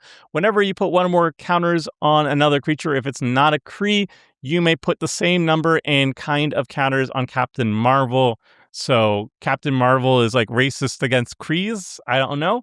But she's helping out everybody who's not a Kree. It seems like maybe she's against Krees in her war. Are these Krees in the artwork? Can you tell me if this is Krees? I don't know. But anyway, she's punching something. 7 mana is a lot of mana. 7 mana is a lot of mana, but this is a 4/4 with indestructible. Double strike, evasion, hits for 8 damage. And when you grow other creatures, you grow Captain Marvel. So it's 7 mana. 7 is still a lot. 7 mana is still a lot. You really want some like immediate value from your 7-drops, I would say, typically. Like, if this had haste, this would be a different story. If you got something immediately, it would be a different story. But 7 mana is a lot. But if you put this in the 99 and you don't intend to actually cast it for 7 mana, like let's say you're a sneak attack deck, let's say you're, I don't know, a graveyard deck, something, I don't know, something, then she gets a little bit more exciting. But yeah, I feel like 7 mana is a whole bunch for a lot of really cool things, notably, but nothing immediate. You still need to give her haste or something like that. Which is a lot to ask for a 7-drop these days in 2026. Still, I like it. It's doing really cool things, but it's just a huge investment. I think C is for crashing out because, oh my god, there's so many. You know what? I'm going to put Captain Marvel in the maybe pile. I feel like she's probably great in the 99 of some homes. I'm probably overstating how much mana 7 mana is. But I don't know, man. We just have to keep going. It doesn't matter anyway, because we already have another Captain Marvel, and she's better anyway. It's the mythic one. Captain Marvel, Earth's Protector, 5 mana white, legendary creature, human Kree hero. It's a 5/4 flash, flying, lifelink, and power up of 7 mana. Put a +1/+1 counter and indestructible counter on Captain Marvel. This card I like quite a bit. You pay 5 mana to get a 5/4 flash flying lifelink, or you could just pay 7 mana. You get a 6/5 flash flying lifelink with indestructible, or you could just play this and then power it up later on. But you're probably not going to do that. You're probably going to either play this for 5 and then you're happy with it at 5, or you're going to play this for 7 and then you're very happy for it at 7. I really like it because it has flash. There's a lot of like heroes and stuff in this set that actually cares about flash and like casting stuff at instant speed. There's a lot of like really powerful instants in the Jeskai Precon, the Captain American one, and there's a lot of like flash creatures and stuff that are heroes. So you could definitely do something weird and fun with like Drago hero control, which I think is very fun. I think this flash is just like underrated in general in multiplayer. Being able to cast at instant speed is just really, really strong politically. And just ambushing potentially small creatures with this, killing them and then gaining 5 life is very good. And then if you have 7 mana, a 6/5 indestructible with flash and lifelink and stuff is just fun. It's not like really strong or anything, but the fact that it has flash is exciting to me. Captain Marvel, great in the 99 of like Drago control, maybe like a Farah and stuff like that. Okay, I think the set is now playing a prank on me. What is this? Captain Marvel? Is not the same character? Or was there copyright issues? And they were like, we can't make another Marvel, so now it's not Marvel? Whatever, who cares? He's Spaceborn. He doesn't have to have a normal sounding name. It's 5 mana, white, legendary creature, Kree Soldier Hero. It's a 4/4 with flying and vigilant and cosmic awareness. As long as an opponent has cast a spell this turn, you may cast spells as though they had flash. So this is a flash enabler that's a little bit clunky. You have to wait until your opponent to cast a spell before you can start casting on their turn. But that's fine. 5 mana for a flash enabler is kind of cool when it's on a 4/4 flying vigilance. There's better flash enablers in the game for sure. But this is a hero and it's a Kree, which is cool, I guess, unless Captain Marvel's around and then she hates you, I think. But yeah, I don't know. It's a neat. I like flash enablers. It's not a particularly strong one, but it is cool if you're doing like the hero flash deck. Captain Marvel. Let's put it top of the maybe pile. Like if there's the flash hero deck existing, then it will be good there, but that's an incredibly narrow if. Okay, we have another Captain Marvel. This time is Captain Marvel Shooting Star. And it's a lot of mana. It's 7 white mana, legendary creature, human Kree hero, 6/6 flying. Whenever it enters or attacks, exile up to 1 target creature. That creature's controller gains life equal to its power. Cool, so it's a source of power share. Whenever a creature other than Captain Marvel is exiled from the battlefield, you gain life equal to its power. Sick. Okay. 7 mana is a lot, but we're not casting this, right? We're sneak attacking this in. We're reanimating this, but it's a really good sneak attack / reanimator thing, right? ETB, you source a plowshare something, and not only that, but you gain life equal to that's power too. And if it's sticking around, you can like have attack triggers as well if it's sticking around longer than that. But this is like a great sneak attack option. You play it, it enters, you immediately attack with it, and then you sacrifice it afterwards, and you're super happy. Yeah, you don't want to hard cast this, but I guess you could. And the payoff is immediate and fun. Captain Marvel is great in the 99 of sneak attack decks and reanimator. Chase Stein Runaway is a 2 mana red legendary human hero. It's a 2/2. You can tap, discard a card, exile the top card of your library until the end of your next turn. You may play that card. So this is like a looter for red, which is kind of cool. Like looters are usually blue, you usually draw and then discard. This one is a rummage. You discard first, and then you get something randomly off the top of your library. Still cool. In red, you typically don't get to see it this often, and it's a neat way of filling your graveyard, triggering mayhem and madness and all that stuff, casting from the top card of your library, triggering like the Exile Matters things. It's a fun enabler. By itself, not very good, but like it enables a bunch of really cool things. Chase Stein, it's not flashy, but like I feel like it's a decent role player in the 99 of certain decks. It's not even that good there, but like whatever, it's cool. Citizen V or Citizen 5 Helmut Zemo is a 3 mana black legendary creature, human noble villain. It's a 2/2 with lifelink, and whenever you gain life, put a +1/+1 counter on each villain you control. This is very, very mana efficient way of getting counters on all your creatures. Obviously, you need to have like Soul Wardens and stuff on the battlefield, and they won't get the +1/+1 counters because it's only villains, unless you turn them into villains, I guess. But yeah, this is a very easy way of like just getting a bunch of counters on all your villains, as long as you have those like incremental gain life things. So probably not good enough in the command zone. You probably want to have access to white as well to really pop up with this. But yeah, in a villain deck that is focused on life gain, this is pretty dope. I guess you could put this in the command zone too, and then run like the Blood Artist effects and stuff. Gain life in black is not impossible to do, but yeah, this is a great Anthem effect. Probably best suited in the 99 though. So if you're villains and your life gain, then this is a great payoff. It's just like a lot of ifs here. Next up, Cloak and Dagger Entwined is a 3 mana Orzhov legendary creature human hero. It's a 2/2 with Death Touch lifelink. When it enters, choose target opponent and up to 1 target creature they control. They reveal their hand. You may exile a non-land card from their hand or the chosen creature until Cloak and Dagger leave the battlefield. So this is like a weird Oblivion Ring type thing. You can either steal something from their hand or more likely a creature from the battlefield, but it only lasts until they leave the battlefield. I guess it's okay. I don't know. Where are we on on these like Fiend Hunter type effects these days. Is it good? Is it bad? I have no idea. I haven't seen one played without like looping combo triggers in many, many a year. So I don't know. I don't know. It might be good. It might be not. I'll say maybe for now. Cloak and Dagger. Maybe it's good. I don't know. Maybe I'm underrating it. I have no idea. Colleen Wing, Street Samurai, is a card we're going to be skipping over because I glossed over it. And casting spells targeting your creature and just getting a counter and scrying one is not worth the payoff. It's not worth the trouble, my friends.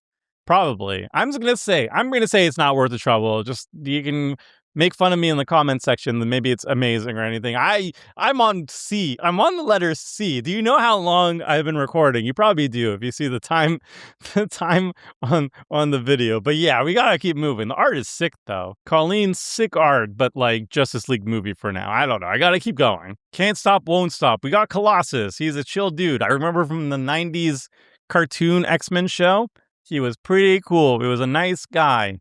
But he's got a garbage card, which, I mean, is par for the course for Colossus. Poor guy. Never gets a break. But 5 mana, sometimes indestructible and +1/+1 for your new mutants. Not good enough, my friends. Not good enough. Colossus is a man made to suffer. And honestly, I feel him right now. I'm suffering too, my buddy. Council of Reeds is a cool card. It's a 3 mana blue legendary creature, human scientist hero. It's a 2/2. The legend rule doesn't apply to creatures you control. And at the beginning of combat on your turn, if you cast a non-creature spell this turn, create a token that's a copy of Council of Reeds. So this card reads to me as just a straight up clones deck. You run every single clone, ideally non-creature clone spells, that copy Council of Reeds. You don't have to worry about the legend rule and everything because it doesn't affect the legend rule. And then you just copy Council of Reeds a whole bunch of times, and then they copy themselves at the beginning of combat, and then you just do it exponentially, right?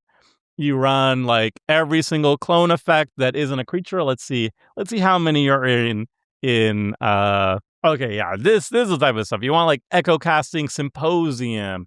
You want extravagant replication. You want like flash photography. You want all that stuff. And then you go to combat and then you have so many tutus. You have so many reeds. You have just a Council of Reeds, and it's very funny. Is it good? Is this plain good? Absolutely not. What are you going to do with a whole bunch of tutus? Nothing. You're going to get board wiped and you're going to be sad. But it's funny. It's funny. And I like that. That's funny. So Council of Reeds. Not a good commander, not powerful, but hell yeah, am I going to build around it? Hell yeah, it's funny to have just a bunch of people named Reed. There's a lot of clones of Reed. It's funny. Count Nefaria is the most Dracula-looking guy I've seen that doesn't have the vampire type. What's going on? He's a 7 mana. Wow. 7 mana black. 6/6 legendary creature, human villain. This spell costs 3 less to cast if you sacrifice a permanent this turn, though. Okay, so you can only cast 4 instead, which is still too much, for just a 6/6 flyer. The art is so dope, and I'm so sad that he's not a vampire, because, my god, the drip. He's, like, made for it. Yeah, the card's not good, but it's funny. Look, sometimes it's about the drip. It's not close to getting its maybe pile, but I really respect the outfit, okay? Justice League for him. Crimson Cowl, Master of Evil. He's a 3 mana black, 1/3 legendary creature, human villain. Whenever one or more non-token villains you control attack a player, you create a 2/1 black villain creature token with menace. Sick. Dope. It's a very efficient villain creator, and the villains come with menace too. So if you're in like a villain deck, this is a slam dunk. This is exactly what you want. You're going wide with your villains. You're making a bunch of villains with your 3-drop, and he's the Master of Evil. What a title. What a title. I'm sure every villain is like probably very jealous that he copyrighted the Master of Evil thing. Like everybody wants to be the Master of Evil, I imagine. That's like top dog. And look at the drip again. He's got a drape. He's got a curtain that he just took, and he's mogging with it, or she's mogging with it. She's on Vogue, you know. She's hitting the runway with her big red curtain. Sick, yeah. Slay. Hell yeah, Crimson Cowl. Hell yeah. I'm gonna put you top of greater than 99 for villain. It's Pride Month. We stan a queen over here, okay? Slay, queen, slay. Crossbones, Malicious Mercenary, is a 4-mana black legendary creature human mercenary villain. It's a 3/3 of Death Touch, and whenever another villain you control enters, you put a counter on Crossbones. He deals 2 damage to each opponent. This triggers only once.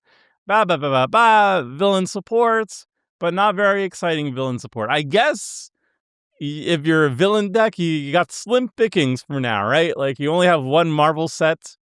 I mean, we have like 4 more coming up because we need like 4 more Infinity Stones. So I'm sure there's going to be a lot more Marvel support, but I think Crossbones, for a villain deck, you're probably just going to run him because you got slim pickings and you got to do what you got to do.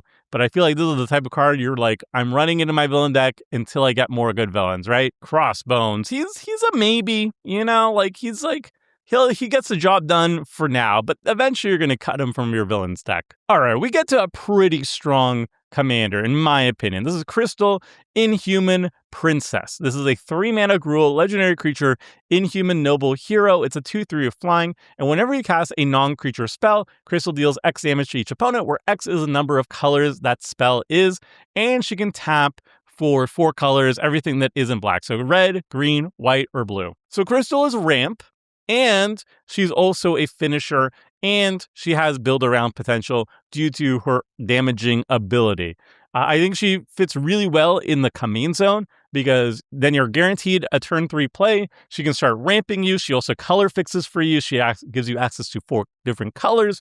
And then whenever you're casting non-creature spells, which I imagine is going to be the majority of spells in your 99, you get to deal damage to your opponents. Obviously, you want to cast like multicolor spells. That would be the ideal to maximize the damage, but you totally don't have to. I feel like the best type of cards with her are going to be the curiosity effects. Let's actually pop them up because there's quite a few of them in 4 color. Okay, these are the ones I'm talking about. Curiosity, Keen Sense, Ophidian Eye, and Snake Umbra. All of these, if you slap these onto what's her face, Crystal, whenever you're casting non-creature spells, as long as you cast something that with 1 or more colors, you deal 1 or more damage to each of your opponents. And if Curiosity or any of these are on her, you get to draw a card for each opponent you deal damage to. It doesn't have to be combat damage. So if you have 3 opponents, each time you're casting a non-creature spell, you're drawing 3 cards. And that's kind of bananas when you have 4 of them in the deck. So that's one busted thing Crystal can be doing. You can obviously also give her like Infect and stuff to really start killing people super, super quickly. But yeah, it's ramp in the command zone, and a finisher in the command zone, and a build around burn engine in the command zone.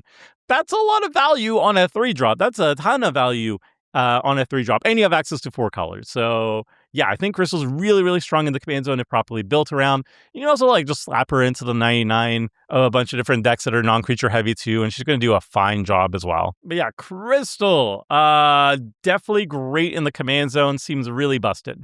Damocles Base, Sword of King, is a 5-mana black legendary artifact vehicle. It's a 5/5 flying death touch. Is it not a space shuttle? Like, it looks like a spacecraft, right? Like, it's a spacecraft, it's in space, and it looks like a craft. I don't know why it's a vehicle.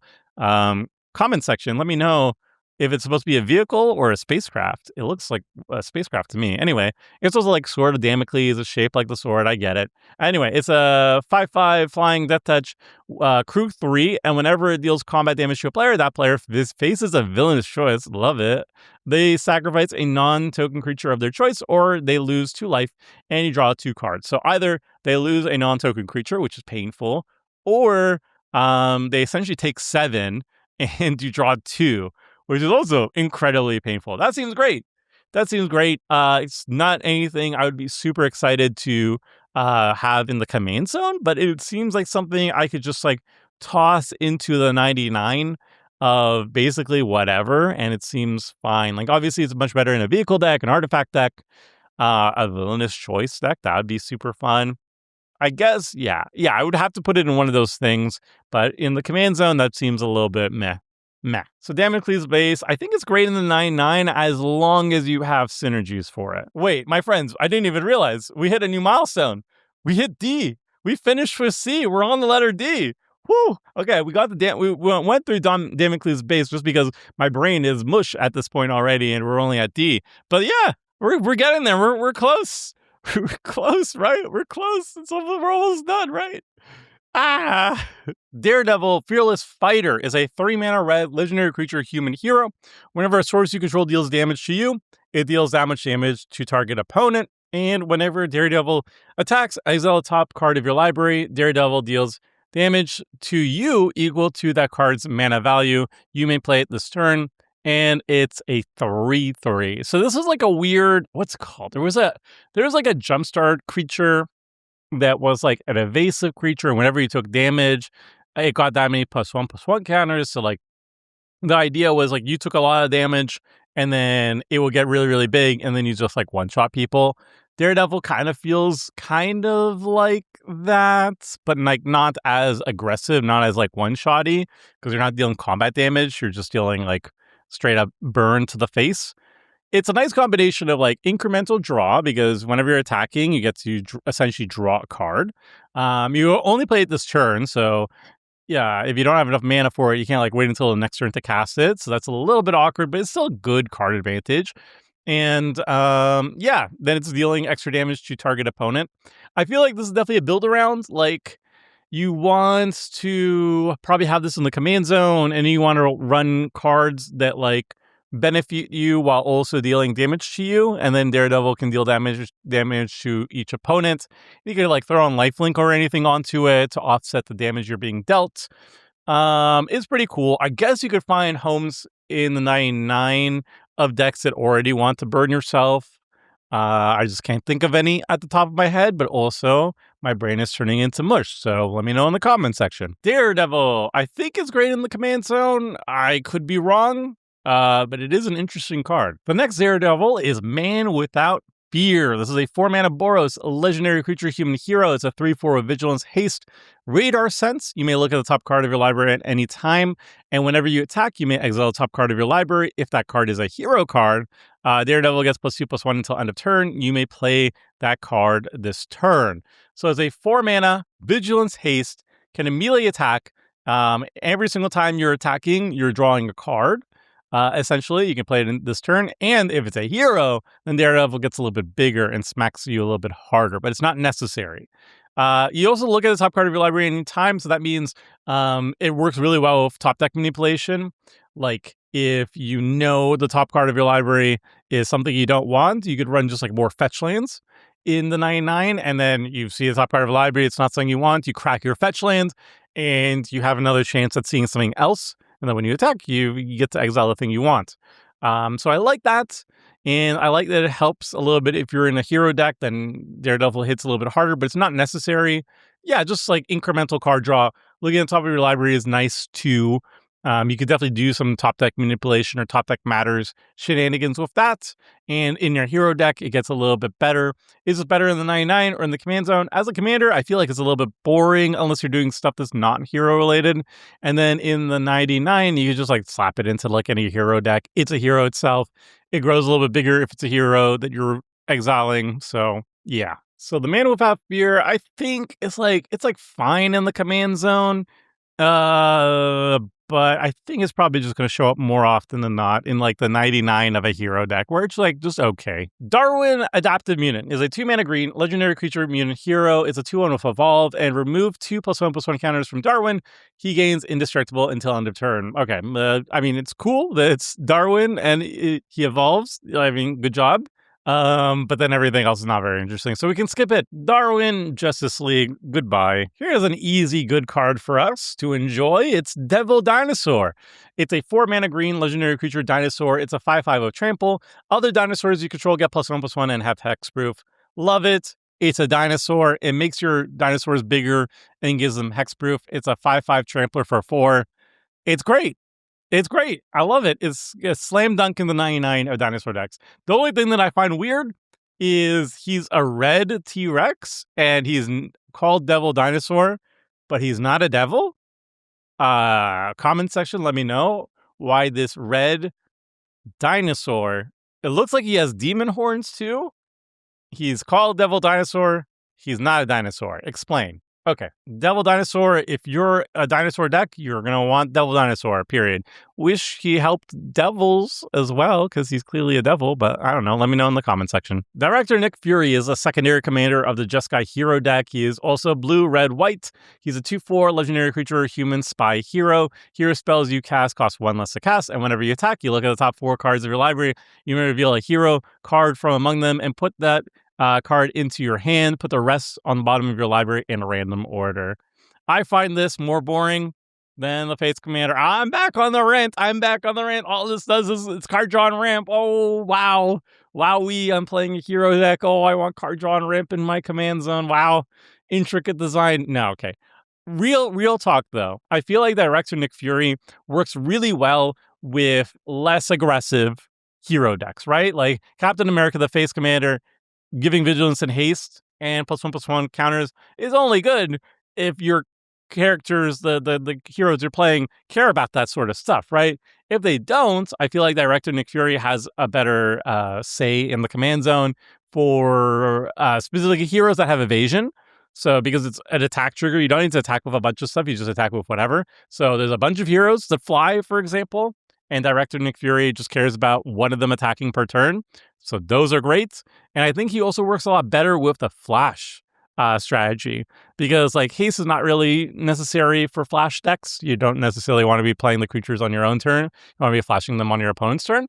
And Director Nick Fury just cares about you attacking one thing per turn, so you don't necessarily need to attack with multiple things.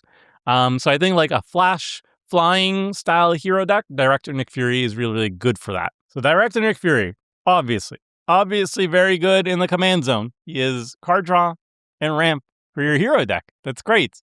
Is he better than Captain America? I would say yes and no. He's better in certain homes, leading certain decks, hero decks, than others. So yeah, rant over forever, hopefully. Doc Samson, Super Psychiatrist, is a 5-mana green legendary creature Gamma Doctor hero. It's a 3/6. If you put one or more counters on a permanent you control, put that many +1 of each of those counters on that permanent instead, and it taps to add X mana of any one color, where X is Doc Samson's power.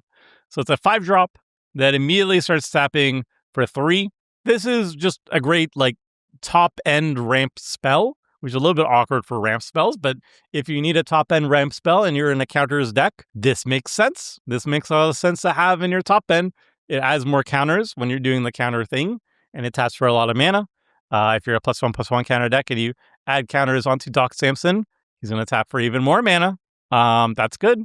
It's just the same card so many times that my brain kind of glosses over it. But it is a good card. It's another version of the same good card. Doc Samson, great in the 99 +1/+1 counter decks, especially that want to make a lot of mana and want a big 5-drop that does it. Dr. Doom is a 6-mana black legendary creature, human scientist villain. It's a 3/3, and when it enters, you create 2 3/3 colorless robot villain artifact creature tokens named Doombot. And as long as you control an artifact creature or plan, Dr. Doom has indestructible. And at the beginning of your end step, you draw a card and you lose 1 life. So it's a 6-drop. End step, you draw a card, and you get a 3/3 that's indestructible, and you get 2 more 3/3s on the battlefield. So it's a 6-drop that puts 9 power on the board, 3 bodies on the board, 1 of them is indestructible, and it draws you a card. Like, it's doing a lot of things that are all kind of mediocre, but they add up to being pretty decent. Like, it's really good for your go wide villainy plan, right? Like, you have 3 villains on the battlefield for 6 mana. 1 of them's indestructible, and you're going to be drawing a card at end step. That adds up to being worth it. If you're in a villainy deck, yeah, you got 3 villains, you do a bunch of little things, it's good. He's 6 mana, and he's not like super build aroundy or supporty for villainy. So I think he's just great in the 99 as like a top end for the villainy deck. But not really in the command zone. This Doctor Doom, though, is great in the command zone. This is Doctor Doom, King of Latveria. It's the face commander of the Grixis villain deck that is mostly focused on conniving, even though the stock list doesn't have that much conniving. I wish it had a little bit more. Anywho, This is a 4-mana Grixis legendary creature, human noble villain. It's a 3/3. Whenever you discard one or more land cards, each opponent loses 2 life. And at the beginning of combat on your turn, target villain you control gains menace until end of turn. It connives. Now, technically, you don't actually have to be a villain deck, right? Yeah, Dr. Doom could target itself. It's a villain, so every single turn you could just give it menace and connive. And then you could just focus on the main line of text at the beginning, where whenever you're discarding land cards, each opponent loses 2 life. So you can just build them as like a wheel deck. You can build them as like Universes Beyond Necasaur if you really wanted to, and then just connive on yourself and ignore the villainy parts. And I think that would actually work just fine. Honestly, he's not like super into villains. He like helps them a little bit, but he can just help himself. It's fine. He's mostly there as a finisher. So I actually think he's not even that great as a commander, to be honest. Like, he's a 4-drop, and he reads to me as a finisher, right? Like, you want to be discarding a bunch of lands in a single turn, and then, oops, all your opponent's life totals are now 0. That seems like the strongest thing that he contributes to a deck, whereas once per turn, I'm going to for sure connive. It's like, it's fine, but I think you have other commanders / villains that can connive more. That's the vibe I get, at least. But he does give you access to Grixis color, though. So those are all the villainy colors, at least. So that's nice. So Dr. Doom, I think he's like just better in the 99. Like, you just throw him into like the 99 of a Grixis villain deck. And if you just really need a villain commander for the colors, then you can like throw him in the command zone, I guess. But the most exciting Dr. Doom, to me at least, is Dr. Doom Unrivaled. It's a 4-mana black legendary creature, human sorcerer villain. It's a 4/4 with lifelink, and you can tap, you draw a card, and you lose 1 life. Then if your library has no cards in it, you win the game. So this is like a very, very fair Thassa's Oracle, a lab maniac, if you will. It does something before winning the game. You just can tap him constantly to draw cards. He's pretty slow at that, but he does have lifelink as well too. So he's like fun if you have I don't know, vigilance or something on him. And then eventually he becomes a win con. If you just find ways to enter your library whatever way you want to do it, you tap Dr. Doom and you win the game. You can have him in the command zone. It's pretty baller if you do, but you could also just throw him in the 99. Find ways to empty your library, and then win with some style. I guess if you do try to win with style with him, you do want him in the command zone, right? There's probably ways of winning and lowering your deck size in mono black. I don't know. Let me know in the comment section. Doom is cool in the command zone. I just don't know how to build him, and I'm not in the mental state to think about it too much, so we move on. Dr. Jane Foster is a 4-mana white legendary creature human doctor. It's a 2/3 with vigilance, and when it enters, return target creature card of mana value 3 or less from your graveyard to your hand. If you gain life this turn, return that card to the battlefield instead. So it's a 4-drop that reanimates if you're in a life gain deck. It's okay. It's a maybe. Maybe if you're in life gain and you're low mana value creatures, maybe you run this. Maybe if you're in a doctor deck, that'd be kind of neat, I guess. All right, Dr. Jane Foster, maybe pile for you. Meanwhile, the next doctor named Dr. Guy isn't a doctor at all, actually. It's Dr. Spectrum. He's a 5-mana white legendary creature, human hero, not a doctor. He's a 3/3 with flying, and when it enters, choose 1. You create a 0/4 colorless wall creature token with Defender. You put +1/+1 counter on each other hero you control, or you destroy target enchantment. This is another type of card that where it's like, well, you're a hero deck. You want to run all the hero cards in your hero deck to make it feel like a hero deck, and sometimes you're going to run a pretty mediocre uncommon just to fill it out. But this is the type of card that you're going to run for now. And then once you have enough heroes, when we have 4 more Marvel sets or whatever, I don't know, other Universes Beyond stuff, maybe I get DC and something, more heroes, then you just take this out when you get better options. But for now, he might make the cut in hero decks. Maybe. Dr. Spectrum, a maybe for hero decks. Oh, we got a couple doctors in this set, actually. Dr. Strange Surgeon is a 5-mana white legendary creature, human doctor hero. It's a 2/5 with lifelink. If you would gain life, you gain twice that much life instead. Sick. At the beginning of each combat, if you have 10 or more life, than your starting life total. Creatures you control get +2/+2 and gain vigilance until end of turn. So it's a nice little overrun effect for a life gain deck. Doubles the life gain. It's a 5-drop, so I would consider it more of a top end, something that you would put in the 99 that you want to just draw into naturally in the mid to late game. You plop this down, and ideally you're over 10 life total already, and then you just give everything +2/+2 and vigilance until end of turn. That's kind of nice. And then he just kind of sticks around, gaining life, doubling your life totals. It's good. I like it. Doctor Strange, I'm going to put you great in the 99 of a life gain deck. Donald Blake, Guise of Thor, is a 2-mana white legendary creature human doctor. Oh, he's a doctor as well? Okay, I didn't realize we have even more doctors. Anyway, it's a 1/3 with lifelink, and you can pay 6 mana, put 2 +1/+1 counters, and a flying counter on Donald Blake. Oh, whatever. This is not good in Commander, so I will get to skip it. Yay! Doorman. This is perfect. 2 mana, 2/3. Legendary creature, mutant hero, taps.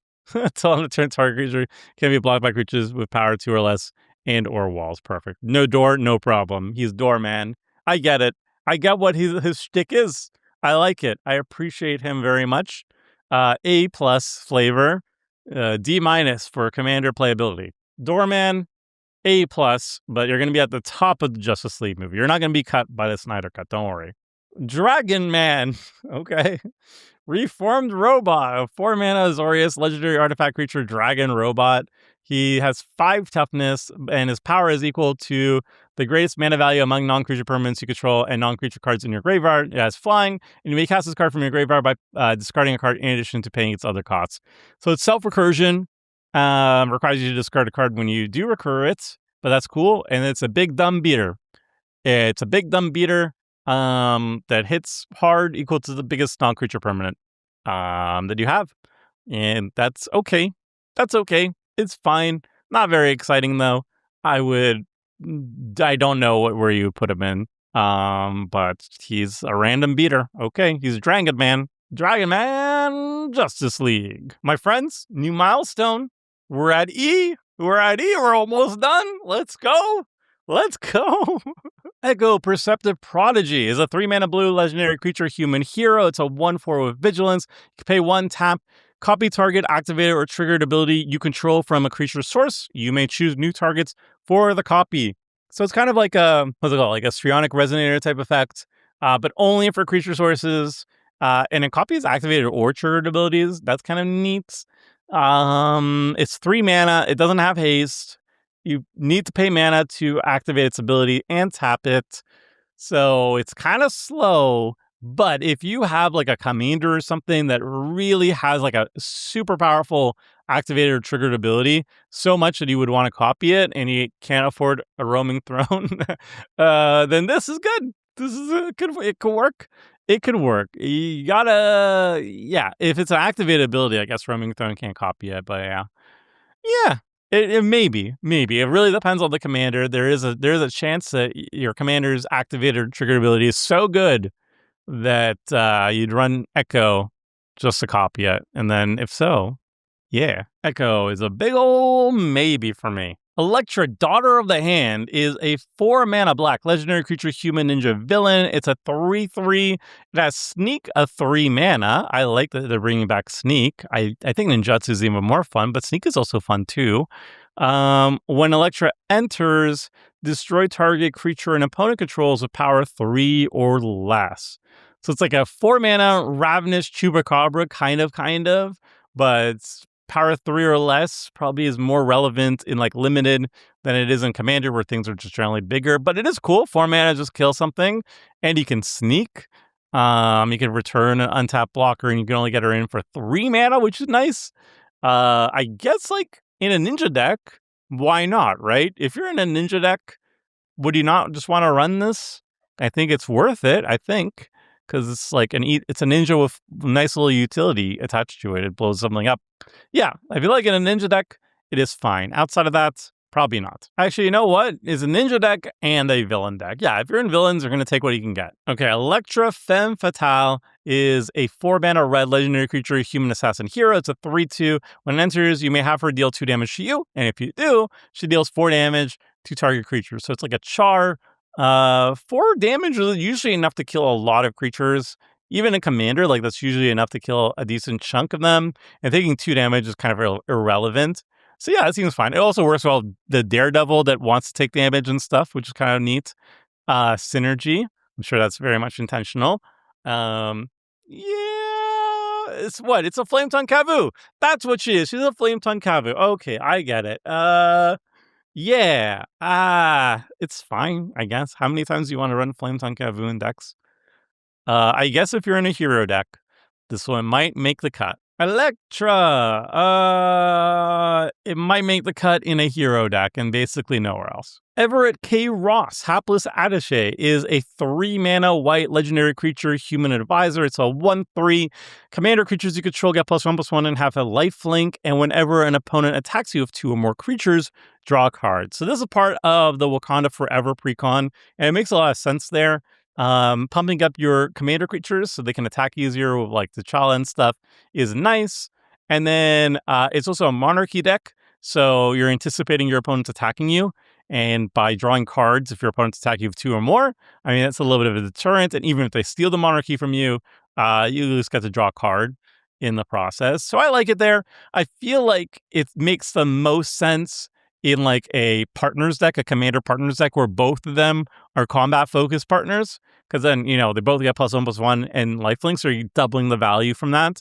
And then, I mean, your opponents are going to be attacking you with stuff, so having that card draw on top of things sometimes is nice. Everett K. Ross, I would say great in the 99 of like just a partners deck, maybe also a monarchy deck, but a partners deck is where it's really going to shine. Falcon and Redwing is a 3-mana white legendary creature, human bird hero. It's a 1/2 of flying. Whenever Falcon and Redwing deal combat damage to a player, create that many 1/1 white bird creature tokens of flying. Then you put a +1/+1 counter on Falcon and Redwing. This is really nice as a bird token generator. Like, it needs haste because it's a combat damage trigger, but it has flying, so you don't need evasion for it. And you want to grow it because the more damage it can deal, the more 1/1 birds you're making. So it naturally grows itself. So the first time it hits, it's only making 1 bird, but then the second time it hits, it makes 2 birds. But if you can grow with like +1/+1 counters or whatever, give it haste, then that's a lot of birdies. It's pretty solid still in a bird deck, obviously, because it's a bird itself, and then it makes more birds. So that's nice. And it's particularly good with like the Jeskai Captain America deck that gives it haste and a +1/+1 counter, so it can immediately get that combat damage in and make 2 birds instead of just 1. Yeah, it's pretty good. It's a pretty good player. Falcon and Redwing, great in the 9/9 of like bird decks and like some hero decks. Next we got Falcon, Joaquin Torres. I think that's how you say it. It's Falcon. 3-mana white, legendary creature, bird human hero. It's a 2/2 of flying lifelink and also battalion. Whenever Falcon and at least 2 other creatures attack, you put +1/+1 counter on him in Scry 1. Okay, we could ignore this one. I'm sure this is fine in limited, but 3-mana 2/2 flying lifelinker that scries a little bit and gets counters is not too exciting in Commander. Okay, Falcon Justice League movie. Okay, we got another Falcon, and unfortunately, it's another stinker. I'm sure it's probably decent and limited, but a 5-drop, 3/4 flyer that enters with a 1/1 that surveils when it attacks is just not where you want to be in Commander. All right, Falcon in the Justice League movie. Friends, I'm on such a roll, I didn't even realize we just finished E. We're already on F. We're basically done. And we're just zooming by now. The speed is insane. All right. And then we move on to one of my favorite cards from the entire set. It is Fin Fang Boom. It's a 4-mana red legendary creature, alien dragon villain. Wow, what a creature type. It's a 3/5 with flying, and whenever you cast an instant sorcery spell that targets an artifact or land, copy that spell. You may choose new targets for the copy. Put 2 +1/+1 counters on Fin Fang Boom. So, you know what that means. It means that MLD is back on the menu, baby. You cast 1 thing to blow up a land, and then you blow up 2 lands. That's sick. And then you grow Fin Fang Boom and you punch people in the face with them. Honestly, though, I'm more interested in blowing up my own lands because one of my favorite tech in the entire world for my mono red ramp. Well, not mono red ramp. Probably like Izzet-based ramp. Is you get an indestructible land, okay? You take an indestructible land, and then you blow it up with Cleansing Wildfire. But the thing is that the indestructible land doesn't get blown up because it's indestructible, so it can't be destroyed. And then what? You just ramp out a land and you draw a card with your Cleansing Wildfire or your, what's the other name? Geomancer's Gambit. I think it's that. I think it's like a Geomancer's Gambit. And now Fin Fang Foom can allow you to do it twice. And now you ramp out twice and draw 2 cards. That's kind of insane. I love it. Okay, I am tired. Fin Fang Foom, I think, is just super fun. I feel like you could just run like a cleansing. I don't even know if it's a Cleansing Wildfire deck, but you could definitely run those and other fun things in a deck led by this commander. So I'm just going to put it in the Great in the Command Zone. Why not? Firebird Blazing Ranger is a 3-mana red legendary creature, human ranger hero. It's a 1/3 of flying. And whenever it attacks, other attacking creatures get plus X+0 until end of turn, where X is Firebird's power. So if you're in a go wide deck and you throw a bunch of pump effects on Firebird, then oh baby, does your opponents die into a huge overrun. Like, obviously you hit people really hard with Firebird, but then if you have a bunch of like 1/1s or whatever and they all get like +5/+0 when you pump up Firebird enough, that's a lot of damage. It's a lot of damage. It obviously works in the hero deck too, led by Captain America, because you play Firebird, you give it Vigilance and Haste, and a +1/+1 counter. She immediately swings, and all your creatures get +2/+0. That's already pretty decent. So I think it's pretty fun. Maybe as a commander of like a go wide token strategy, but also safest bet is you just throw it in the hero deck led by Captain America. Firebird, Graydon 99. Fixer, Techno Terror is a 2-mana black legendary creature, human artificer villain. It's a 2/1. You can tap it, pay 2 life, draw a card, activate only if an artifact entered under your control this turn. This is like almost borderline okay, because it's like essentially in an artifact deck, if you just like play artifacts every single turn, which artifact decks will do it, then every single turn, this is a 2-drop that you can always just tap to pay 2 life, draw a card. That said, I think Phyrexian Arenas are pretty bad in general, if you have to wait an entire turn cycle to draw a single card off them.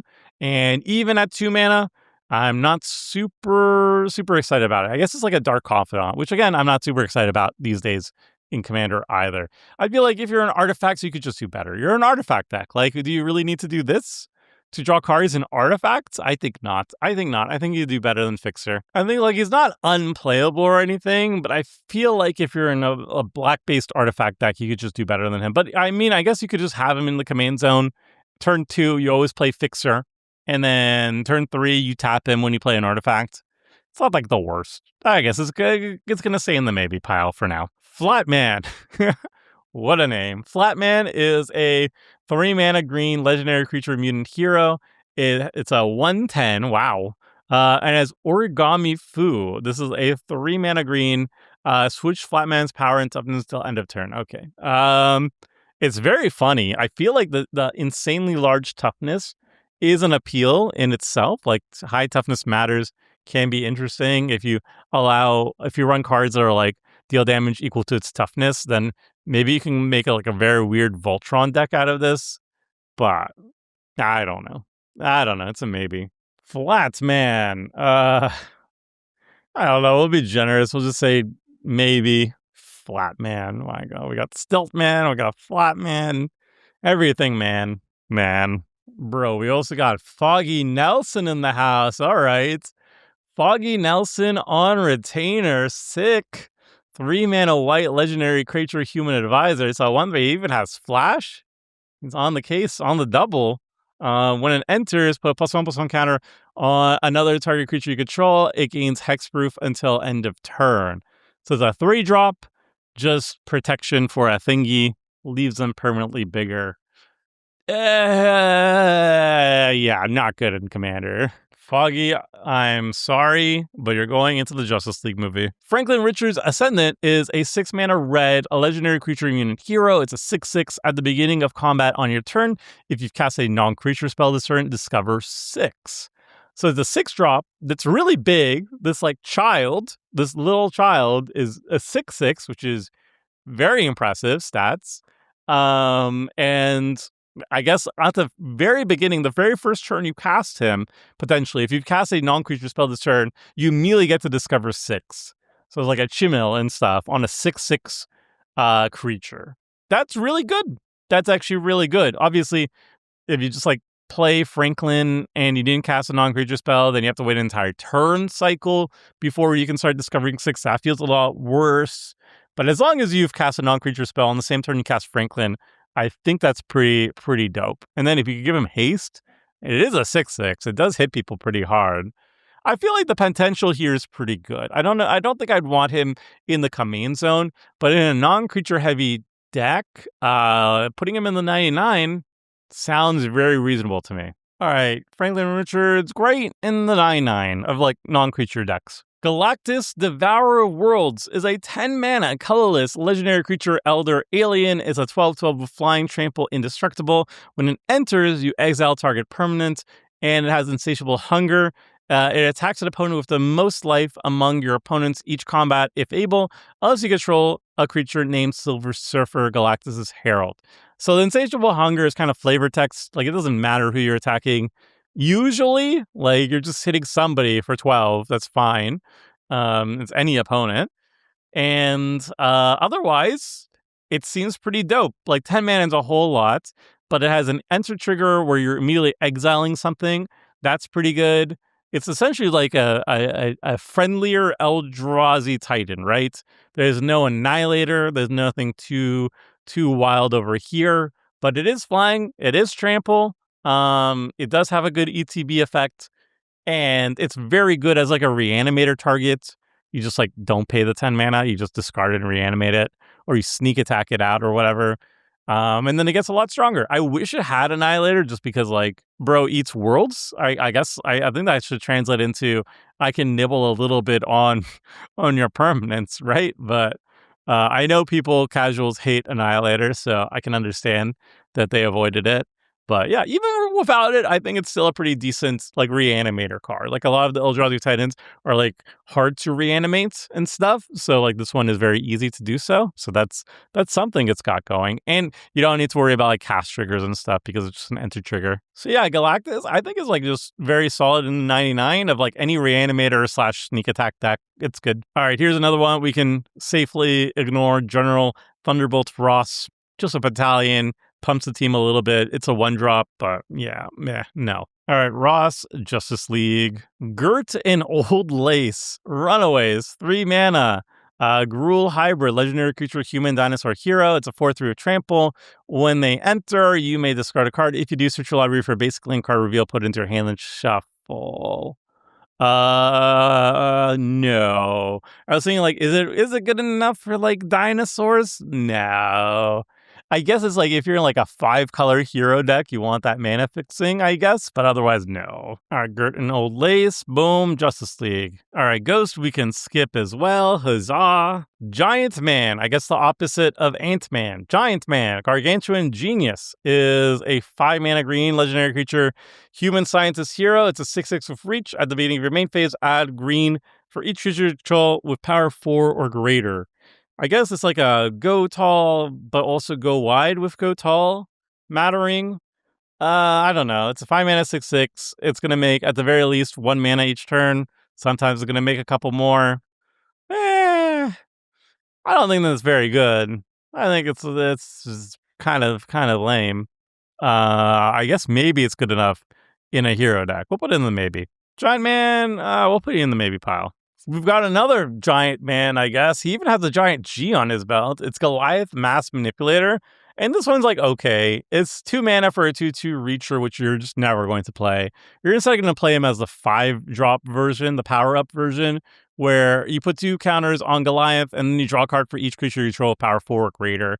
Like a 5-drop that puts down a 4/4, and then you draw, like, hopefully, like, 3-4 cards. It's not like the worst. It's not the worst. It's fine.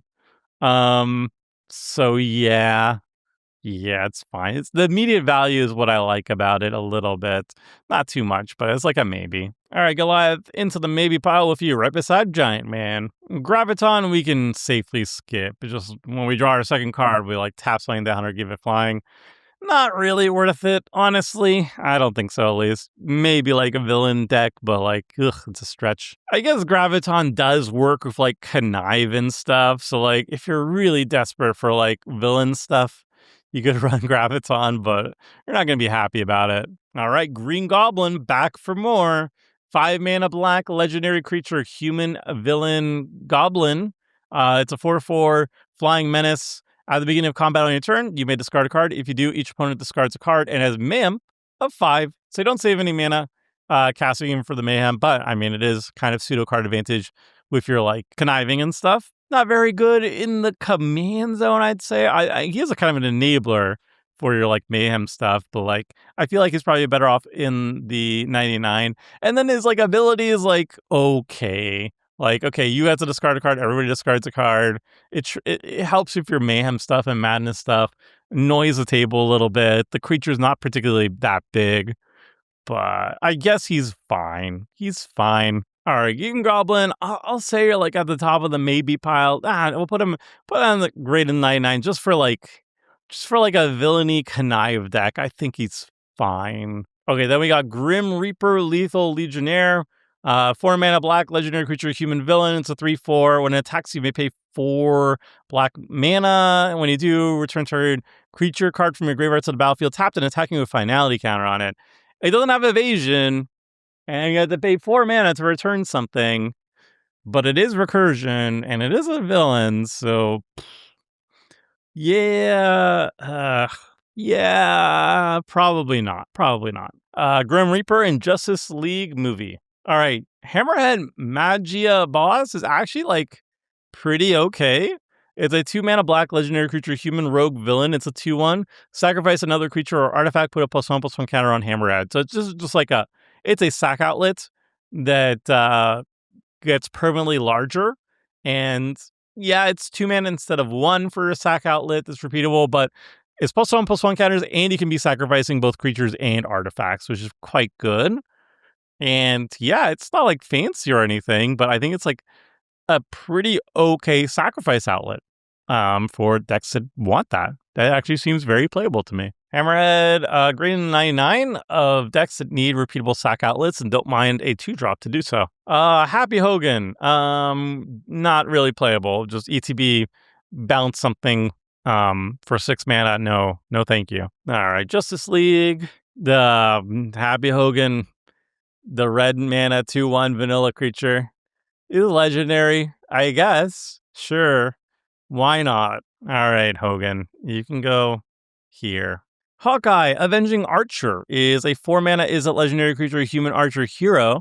It's a 3/4 with reach, and whenever a creature an opponent controls dies, if Hawkeye dealt damage to it this turn, draw a card, and you can tap. Hawkeye deals 1 damage to any target. So this is like kind of interesting as a pinger. Like, you could put this in the command zone, and then you can give it Death Touch, and then whenever you ping something, you kill it, and then you draw a card, and that's like, okay, I guess. Is it worth the effort? I would say probably not. Maybe in like 2012, I would be kind of excited about this, but no, not very excited about it right now. Actually, you know what? If you just ignore his tap ability, like if you're, I was thinking about the death touching aspect of it, which is fine, but I think Hawkeye's actually more interesting if you just like throw in every single Chandra's Ignition type ability, where it's like target creature you control deals damage to each other creature. And then if your opponents have a bunch of creatures, then you like wipe the board, but then you also draw like 8 cards or something off that. That could actually be an angle that is more effective than trying to make his pinging lethal, right? Because it kills more things faster. So yeah, I don't know. That seems fine to me, actually. So Hawkeye, you have potential in the command zone. Yeah. Hawkeye Bowslinger is a 3 mana white legendary creature, human archer hero. It's a 3/3 of reach vigilance. Whenever you cast a spell that targets a creature, put a +1/+1 counter on Hawkeye, scry 1. So it's like you can target your own stuff. You can also target your opponent's stuff. You grow Hawkeye, you scry a little bit. Seems fine. Not very exciting, but seems fine. This is like a maybe to me. I don't think it's exciting enough to actually build a deck around it. And there might be a home for it in the 99 somewhere, but it's not going to do anything super impressive regardless. Next, we just have a filler Hawkeye. I guess it's for like some intro pack or something like that. The art is super dope. He's like upside down, taking out robots or whatever. That's fun. But yeah, it's not made for Commander. Boop. Justice League. Oh my god, so many Hawkeyes. Hawkeye, Master Marksman. 2-mana red, legendary creature, human archer hero. 2/2, first strike reach, and has trick arrows. Whenever it becomes tapped, you may pay 1 up to 3 times. When you do, choose up to that many. Sick. Target creature can't block this turn. Hawkeye deals 2 damage to target player, and discard a card, then draw a card. So if you can tap Hawkeye, ideally not attack with him because he's not a really good attacker. But if you can tap him for various other things, then you can start, removing potential blockers, dealing a little bit of damage, a little bit of rummaging. All of that is pretty decent. You do have to pay mana for each one, which does make all these abilities a lot weaker. I wish you got like the first one for free and then you could pay 1 more to do additional stuff. I feel like that probably would have been a nice little middle ground. But as is, nah, I don't like it. Maybe, nah. Yeah, honestly, if you didn't get all 3 modes, like if you didn't have the ability to get all 3 modes, but just the first one was free, I think the card would have been a lot better, honestly. Like, I don't want to spend 1 mana on these abilities. That kind of sucks. But yeah. Don't worry, though. There's always another Hawkeye to talk about. And this one is actually pretty decent. Hawkeye Trick Shot, 4 mana, red, legendary creature, human archer hero. It's a 3/4 with first strike reach. And whenever Hawkeye or another hero you control enters, it deals damage to the number of heroes. No, equal to the number of heroes you control to any target. So it's like a Warstorm Surge kind of V. I don't know, whatever the equivalent card is. It's pretty decent. It's pretty mana efficient, right? It's a 4-drop. It enters if you have like a couple heroes on the battlefield, like 2, then he immediately enters. He's the 3rd one and he lightning bolts something. And then if you have a lot of heroes and they keep coming in, then you start like taking out your opponent's creatures pretty reliably, just passively. That seems good. And he's also a really good blocker against flyers, like first strike reach. I think it's solid. Like if you're in a hero deck, this is one of the better cards you could be running. It's just like really good board control, and it can be aimed at people's faces too to actually just take them out. So Hawkeye, great in the 99 of a hero deck. We finally got there. We got a good Hawkeye. And then another Hawkeye is Hawkeye Young Avenger. This is a 4-mana red legendary creature, human archer hero, 2/4 reach. If a source you control would deal non-combat damage to an opponent or a permanent that opponent controls, instead it deals that much damage plus X, where X is Hawkeye's power. This one's actually pretty sick. Like if you're in a burn deck, if your deck is all about burning stuff or whatever, then this adds 2 damage to all of it. But you could do even more damage if you just pump up Hawkeye's ability. This is very cool. I don't know if it's better in the command zone or just in the part of the 99 of a burn deck, but either way, I feel like this is interesting enough, especially if you could pump up Hawkeye's power to do more damage. There's still so many. There's still so many heroes. It never ends. Oh boy. All right. Well, this Hawkeye, though, I think is great in the 99 of like non-creature burny decks. Seems fun. Okay, next we got Hellkite Undying Vigilante, 2 mana, green, legendary creature, human hero. It's a 2/2 of haste. When it dies, she comes back, and she just gets a counter on her and gains haste again, but she loses her ability to come back. So she dies 1 time for free. She's essentially Undying. She has Undying. Well, what am I saying? She has literally Undying, except it's a little bit worse, because she can't keep coming back afterwards. I don't know if that's worth anything a slot in Commander. Maybe. No, probably not. All right. Hellkite, Justice League, next. Oh boy, Helmut Zemo returns. This time he's a mastermind. He's a 3-mana blue, legendary creature, human noble villain. 2/2, when it attacks, you may cast target instant sorcery card with mana value less than or equal to his power from your graveyard. If that spell will be put into your graveyard, exiled instead, you may cast a spell. If you cast a spell this way, put +1/+1 counter on Helmut Zemo. So if you give him evasion and you have small instant sorceries in your graveyard, then you can cast things like a Snapcaster And if you do, you get him bigger so you can cast bigger things. I don't know. That doesn't seem very good. If you could like cast a spell for free, then we're talking, then we're cooking. But a 3 mana snappy that needs to attack to do its thingy? Nah, pass.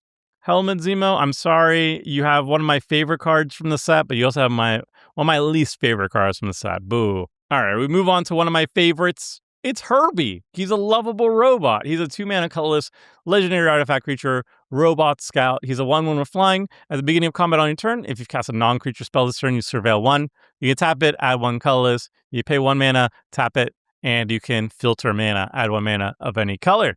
So it's filtering for a multicolor deck. It was in the Fantastic Four Precon, which is 4 colors, so filtering is nice. Ramping is nice.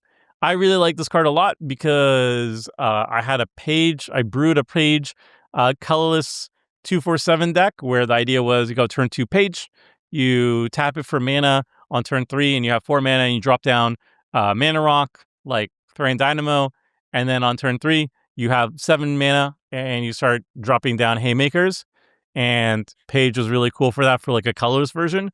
And Herbie's just that, but better. It flies, and when you cast non-creature spells, you surveil 1 for free, just randomly.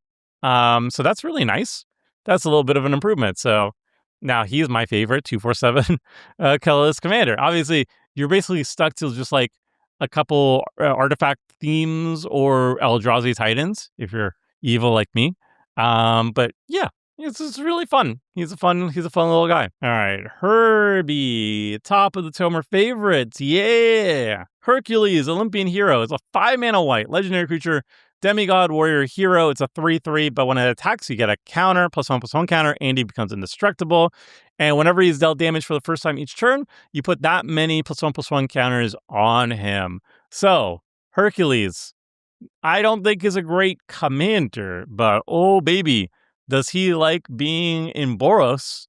Because you could like attack with him, you grow him, and then post combat, you like cast a Blasphemous Act or something, and he gets 13 +1/+1 counters on him. That seems fun to me. Or you could like, I don't know, force people to block or whatever. Fight, I guess. I guess if he's in Selesnya, he's also kind of funny. Yeah, it's a really interesting ability, but being mono white makes him kind of difficult to being your commander because you're just kind of limited on what fun things you can do to really stack up counters on him. I mean, if he's your commander, you could just always do like, oh, I swing in with him and then I wipe the board, and you do that ad nauseum, but that's not as fun. Yeah, Hercules. I think it's great in the 9/9 of decks that have access to red. All right, this Hercules, though, is just draft fodder. Like, it's a 3 mana 3/3 or is a 5 mana bigger beater, but it doesn't do anything special, so we can skip it. Justice League. Hitmonkey. 4 mana, green, legendary creature, monkey assassin. Amazing. It's a 3/3, can't be countered. Reach, vigilance, death touch, hexproof, haste. I mean, just look at him. Look at him. Obviously he's S tier, right? Like, he's Hitmonkey. He has a bajillion keywords. Can't even be countered. You gotta build a Voltron deck around him, right? Like, you gotta, like, look at him. Fantastic. A+.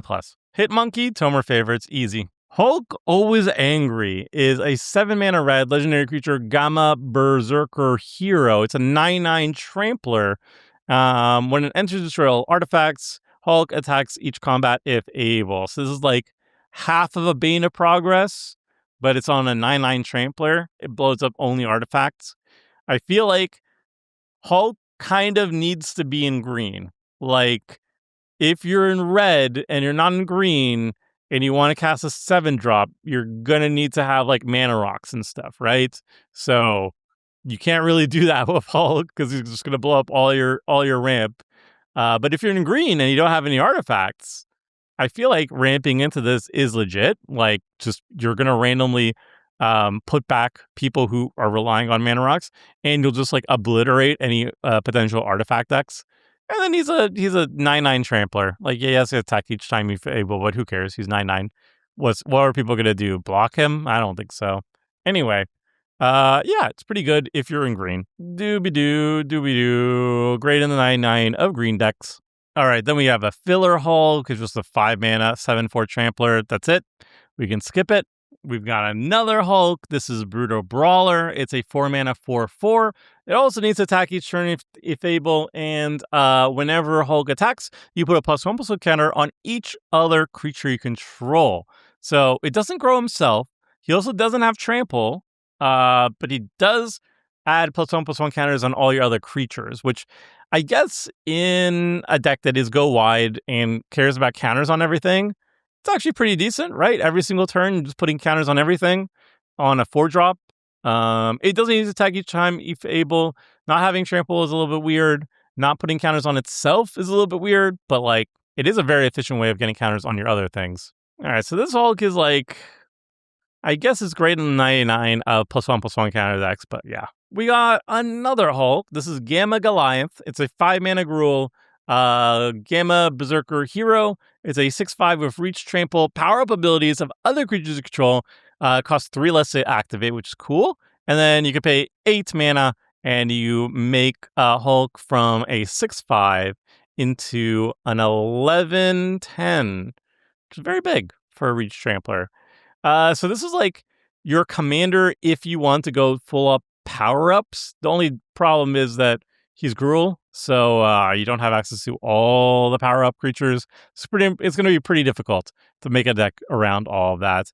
And then outside of that, he's not very interesting. So yeah, he's like a maybe. I think if we get more power-up creatures, then he might become suitable in the command zone leading them. But right now, I don't think we have enough Gruul power-up creatures to make a deck around him. And then outside of that, I don't think he's very good. So we're done with the Hulks. Now we have Hulkling, which is Burgeoning Bruiser. It's a 3 mana green, 2/3 legendary creature, Kree Skrull hero. It's vigilance, and whenever another creature you control enters, if it has greater power or toughness than Hulkling, put a +1/+1 counter on Hulk. Okay. It has like Evolve? It has Evolve. Okay. 3 mana Evolve creature. Okay. All right. We can skip it. Hulkling Young Avenger is a 4 mana red legendary creature, Kree Skrull hero. Is a 4/4 with flying. And whenever you cast a non-creature spell, Hulkling becomes a copy of up to one other target creature until end of turn, except his name is Hulkling Young Avenger. He's a 4/4 and he has flying and this ability. Okay. So he's a clone, but he becomes a 4/4 version of the clone and he has flying. That's kind of fun. I guess you could focus on creatures in your deck that have like abilities that scale based on power, and then you cast a non-creature spell and you copy it, but now it's a 4/4 and it's easier to deal combat damage with. Like you could do something with it, but is it worth it? I don't know. Hulkling's a maybe. Like there might be enough to build around with him in the command zone or something like that. I just can't think of it right now. Never mind, we have more Hulks. This is Hulk, Strongest There Is. 4 mana green, legendary creature, Gamma Berserker hero. It's a 3/3 of trample. It enters with a +1/+1 counter on him. And at the beginning of your upkeep, double the number of +1/+1 counters on each Gamma creature you control. So if you're in a Gamma deck, and they all have +1/+1 counters, he can grow them kind of slowly. It's pretty specific though. And outside of that, he's just it's a big guy who gets a little bit bigger each turn. Okay. Yeah, he's a maybe. I don't know. Is there enough for a Gamma deck? If there's a Gamma deck, oh baby, he's going to be the best card in there. But I don't know if there's enough for that. All right, Human Torch is a 4 mana red legendary creature, human hero, but he has a color identity of 4 colors: green, red, white, and blue, due to his activated ability or his triggered ability when he's attacking. But anywho, he's a 3/2 human hero. At the beginning of combat on your turn, if you cast a non-creature spell this turn, against flying, double strike, and haste, and when it attacks, you may pay the 4 colors. And if you do, until end of turn, whenever he deals combat damage to an opponent, he deals that much damage to each other opponent. So this is like a nice kind of weird Voltron commander, right? He gives himself flying, double strike, and haste. And if you like pump up his power, you can deal a lot of damage in the air with double strike and whatnot. And then if you have extra mana laying around, you can pay the 4 mana and then he starts dealing that much damage to everybody else. So just like pump up his damage, and then pay that 4 mana, and now you just start one-shotting everybody at the table with a single swing. Extra combats are very good with him too. And yeah, it's a pretty straightforward Voltron commander, right? Like you can also throw down like the curiosity effects that we talked about earlier, like curiosity, keen sense, and whatnot. And then when he's attacking, he's dealing damage to not just one person, but everybody. And then you draw a bunch of cards. That's pretty good. That's pretty good.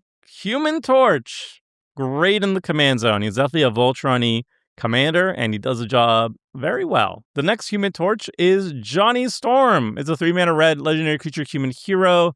2/2. Whenever you draw a card, if you control another hero, Human Torch deals 1 damage to target opponent, and then you can pay 7 mana to grow him. I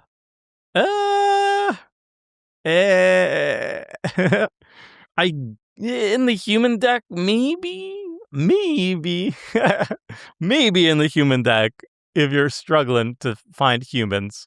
All right, bottom of the maybe pile, and by human I meant heroes. If you're in a hero deck and you're really struggling to fill out the human roster, Human Torch has got your back, I guess. Hyperion, Supreme Hero, is a 7-mana white legendary creature, eternal hero. He's a 7/7 flash flying.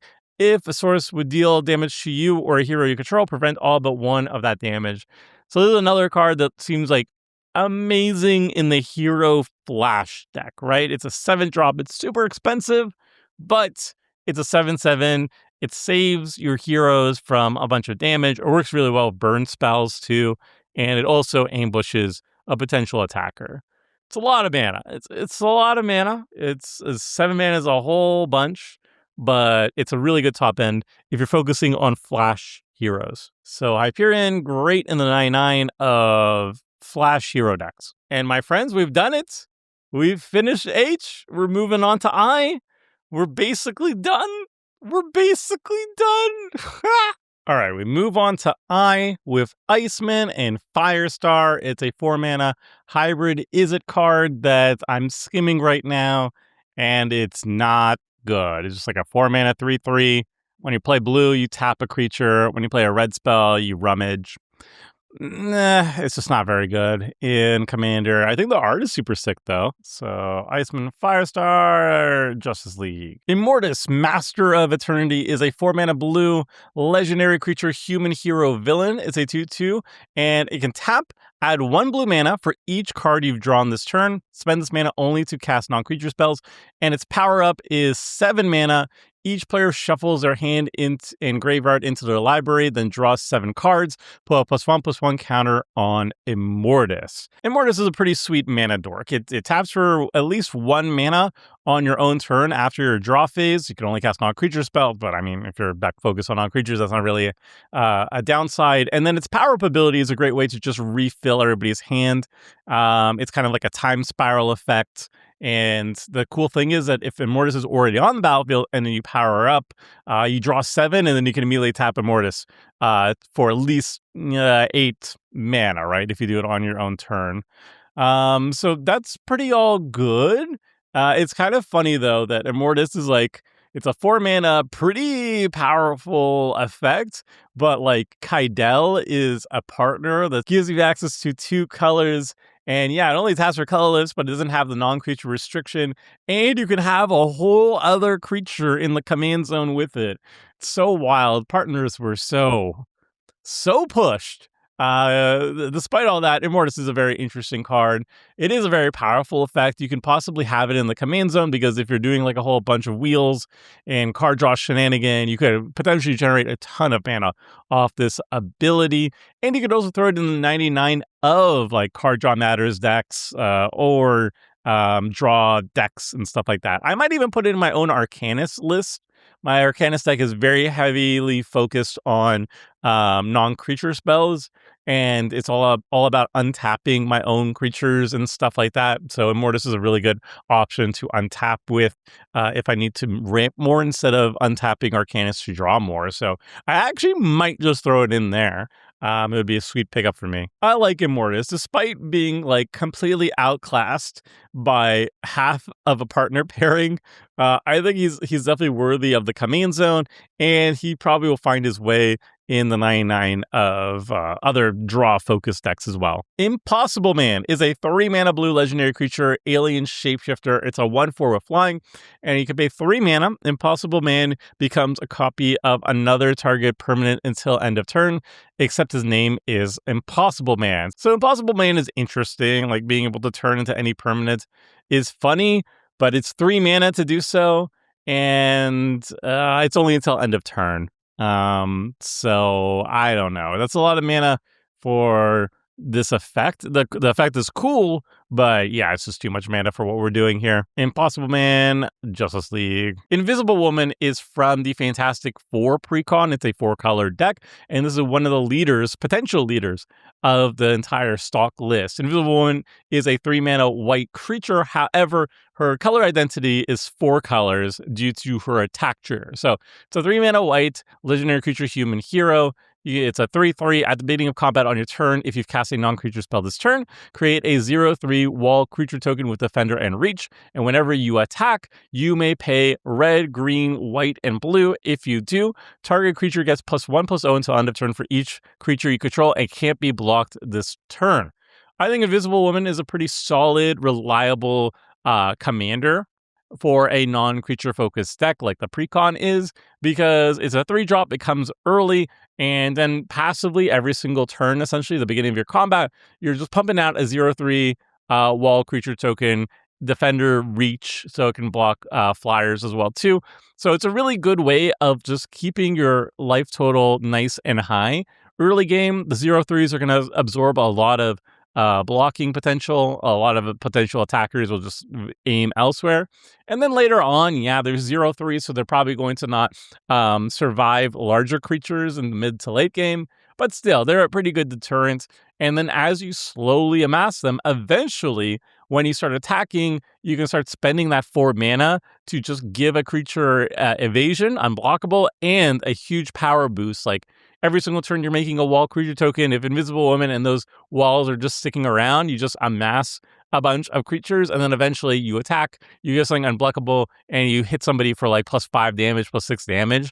That's pretty darn good. Another interesting thing to do with Invisible Woman is to go like full like wall/defender focus synergy. Like there's a lot of payoffs for wall decks. Like you could definitely look at like Arcades Saboth, which is Bant walls, essentially Bant defender, and you could run all like the payoffs from there. You could also run Arcades Saboth himself, and then there's also some in red too that you now have access to. So like building a wall deck with Invisible Woman as the commander is kind of cool, kind of awesome. So that's a potential there. I think that the commander is very, very interesting, and she's also fine in the 99 of a non-creature focused 4-color plus deck too. So Invisible Woman, great in the command zone, very fun as like a defender wall type deck too. All right, we have uncommon Invisible Woman that I wanted to skip because I want to skip uncommons, but this one's a good one. I don't know, it's interesting at the very least. It's a 5-mana white legendary creature human hero. It's a 2/5 with lifelink.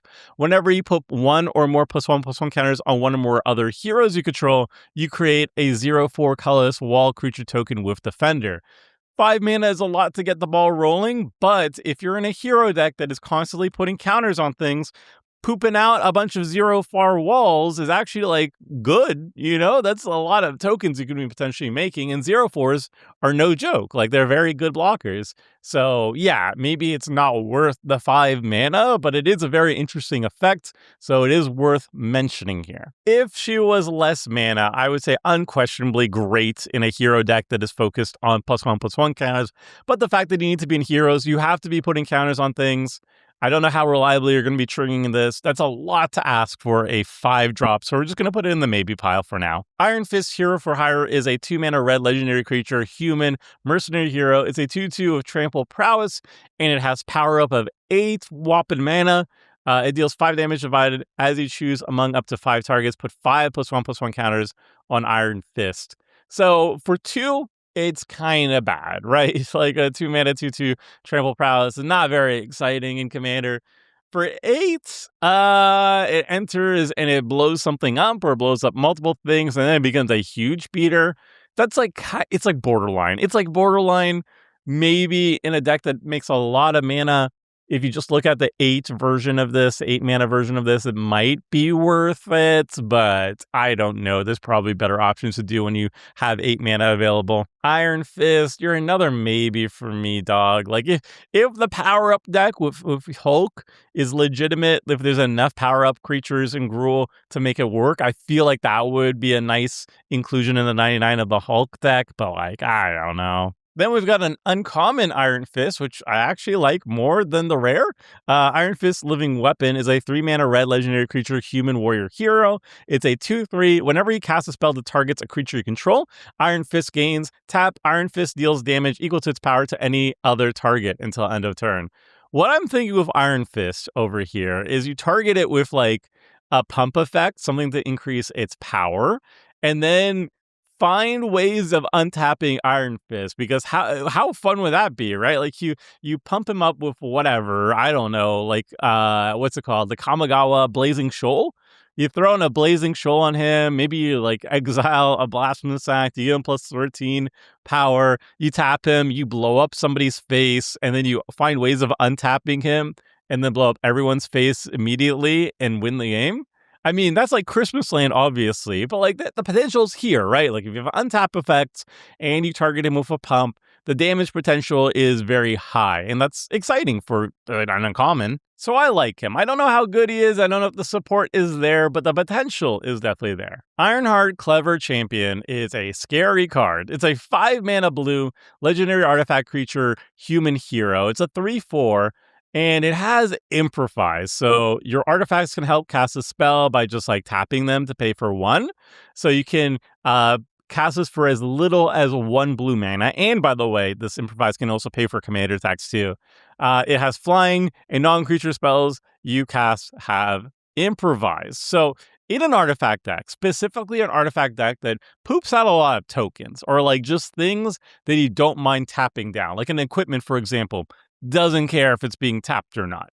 If you're in any sort of artifact deck that is focused on non-creatures and just like has a bunch of like artifact tokens laying around, this can be a serious ramp engine. It's good enough to be in the command zone, obviously, and it also can be just strong in the 99 or just basically any artifact deck. I'm sure there's going to be enough things that you can tap down with its improvisability to make it worth it. So Ironheart, I'm going to say great in the 99, but it can also be powerful in the command zone too. So I don't know. You could make it a mono blue artifact deck, or you can just throw it into basically the 99 of any artifact deck. So we'll see. Iron Lad is, I guess, pretty chill. As an uncommon, it's a 3-drop. It has 2/2 vigilance. You can look at the top of your library anytime, and then you can just tap it and hopefully draw a card if it's an artifact card. So in the context of an artifact deck, if you have a lot of top deck manipulation and you have ways of untapping Iron Lad, this could potentially draw you multiple cards per turn. So that's actually kind of exciting. But I mean, it's not like the most powerful thing you could be doing in an artifact deck, but it's going to be budget friendly at the very least. So Iron Lad is like a very solid maybe. Like it's going to be good enough in a bunch of different artifact brews, but the artifact deck has to be focusing heavily on untapping and also top deck manipulation for it to be like really solid. So I don't know. It's probably not worth all that trouble in most artifact decks, but there might be a home for it. Iron Lad is another card that's an uncommon, a random uncommon that's like surprisingly pretty good in Commander. It's basically just like a 3-mana discount for all your non-creature spells. Typically, you'll see like a flat discount rate for artifacts, for example, at like 2 mana, if they're the best ones. And then at 3 mana, if they're not as good, like Foundry Inspector or whatever, is only for artifacts. And this is a non-creature spell, so it also counts instants and sorceries and stuff. So this might make the cut in like artifact decks if you really like the mana discount type abilities and you have all the 2-drop ones and you need more 3-drop ones, this one can fit that role pretty well. And then if you are not super heavy on artifacts and you're more of a non-creature spell deck, this is actually just a good flat rate, right? Like it helps all your non-creature spells. That's going to help a deck that is less focused on just artifacts or just one card type. And then it's a flat discount on all those spells. That's good. You know what? I wanted to skip these uncommons, but gosh dang it, some of them are good. All right, Ironland, great in the 99 of a bunch of like non-creature decks, maybe artifact decks and stuff. All right, it's finally time for all the Iron Men. Iron Man Armored Avenger is the first one. It's a 4-mana blue legendary artifact creature human hero. It's a 2/2 of flying. Whenever you draw a card, put a +1/+1 counter on target creature, and whenever it attacks, other attacking modified creatures gain flying until end of turn. This is a hero. It works really well with the Jeskai hero deck of Captain America because Captain America will give it haste and put a counter on it and send it on its way so it can immediately give everything that's modified flying. That's nice. But outside of that, it's pretty decent in like a card draw deck. The more you're drawing cards, you're converting that immediately into board presence by just increasing the power and toughness of all your creatures. It's a great way of getting +1/+1 counters on things. Like at 4 mana, this way of generating +1/+1 counters is actually pretty dang good. And then on top of that, when it's attacking, it's giving your modified team evasion. I think all that together is actually quite strong, to the point where I would actually consider maybe putting Iron Man in the command zone. Like the main thing that sucks is he's mono blue, so you don't have the best access to colors that might benefit from, draw matters or +1/+1 counters and stuff like that. But the effects are really good, and it's a really good rate. So Iron Man, I think he's like fine in the command zone, but I think he's even easier to build around and more likely to show up in the 99 of decks. Iron Man Bleeding Edge is a card that I was very, very excited for, but now I'm more and more unsure of how powerful it actually is going to be. It's a 5-mana legendary artifact creature human hero. It's a 3/5 with flying. Whenever you cast an artifact spell, you may copy it, except the copy isn't legendary. Do this only once each turn. So it's a 5-mana do nothing, but every single time you cast an artifact spell, the first one you cast each turn, you get to copy it for free. You don't have to pay any mana for it, and you don't have to worry about the legend rule. So whatever artifact spell you cast, you can copy it. Only once per turn, but still, that's a lot of value proposition in the card. The only problem is that it's 5 mana and it doesn't do anything itself, and you probably won't have the mana to cast this and then cast like a big, impressive artifact spell immediately afterwards. It's also restricted to only once per turn, but I feel like in artifact decks, that's not the biggest concern just because there's so many flash enablers in artifact decks. Like there's at least 2 that I put in like all my artifact lists. So once you have one of those on the battlefield, then you can start potentially cast multiple copies of artifacts per turn cycle, which is very fun. But yeah, it's a little bit slow, and obviously your opponents are going to try and kill it immediately. Is it worth it? Probably. It's probably still worth it. You play this, you hope it survives, and then you just start casting your biggest artifact spells possible and get a free copy of all of them, and you ignore legend rule. That seems really strong. Yeah, I'm going to definitely try it out at the very least. So Iron Man, it might be good in the command zone, but I feel like it's safer to just play it in the 99 just because it's a 5-drop and doesn't really do anything. We've got more Iron Men though. This is Futurist Paragon. It's a 6-mana blue legendary artifact creature human hero. It's a 5/5 flying. At the beginning of combat on your turn, target artifact or creature becomes an artifact creature with base power and toughness 5/5 and gains flying. So just turn your random like mana rocks or whatever, your tokens, your clue tokens into 5/5s with flying and punch people in the face. It's okay. So 6 mana, you drop down to 5/5, you turn like a treasure token into a 5/5. You can immediately swing with that treasure token. It's okay. For 6 mana, I don't know. It's all right. It's Iron Man. It's a bit slow. It's probably good enough in some artifact shells, but I'm not like super excited about it. This is another uncommon that I wish I could skip, but it looks kind of good. Like it's a 4-mana Iron Man. Is it uncommon legendary artifact creature human hero? It's a 1/4 with flying vigilance, but it gets +1/+0 for each other artifact you control. And you guys, artifact decks can make a lot of artifacts, I'll have you know.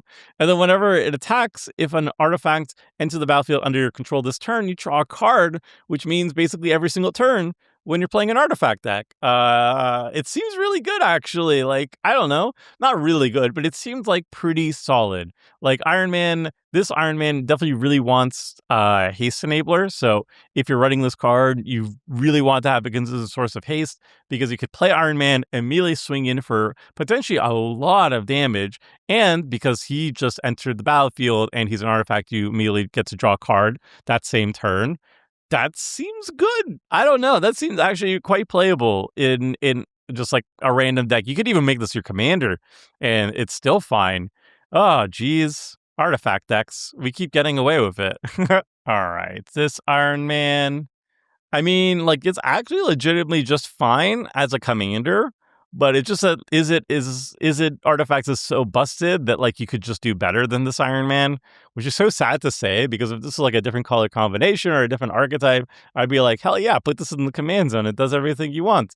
But we're talking about artifacts here, so I'm just gonna say put it in the 99. Just make sure you have haste with it, and it's good times. But maybe this will be the Iron Man I want in the command zone. Iron Man Modern Marvel is a 4-mana blue legendary artifact creature human hero. It's a 3/3 with flying. Other artifact creatures you control get +1/+1. And whenever it attacks, if you control another artifact creature, draw a card. What? This is a mythic, and it's less interesting than the uncommon. I feel like the uncommon one is just a better card, no? Like, okay, this one is better for go wide artifact creatures because it gives them all +1/+1. But like, it does the same thing essentially with its attack trigger.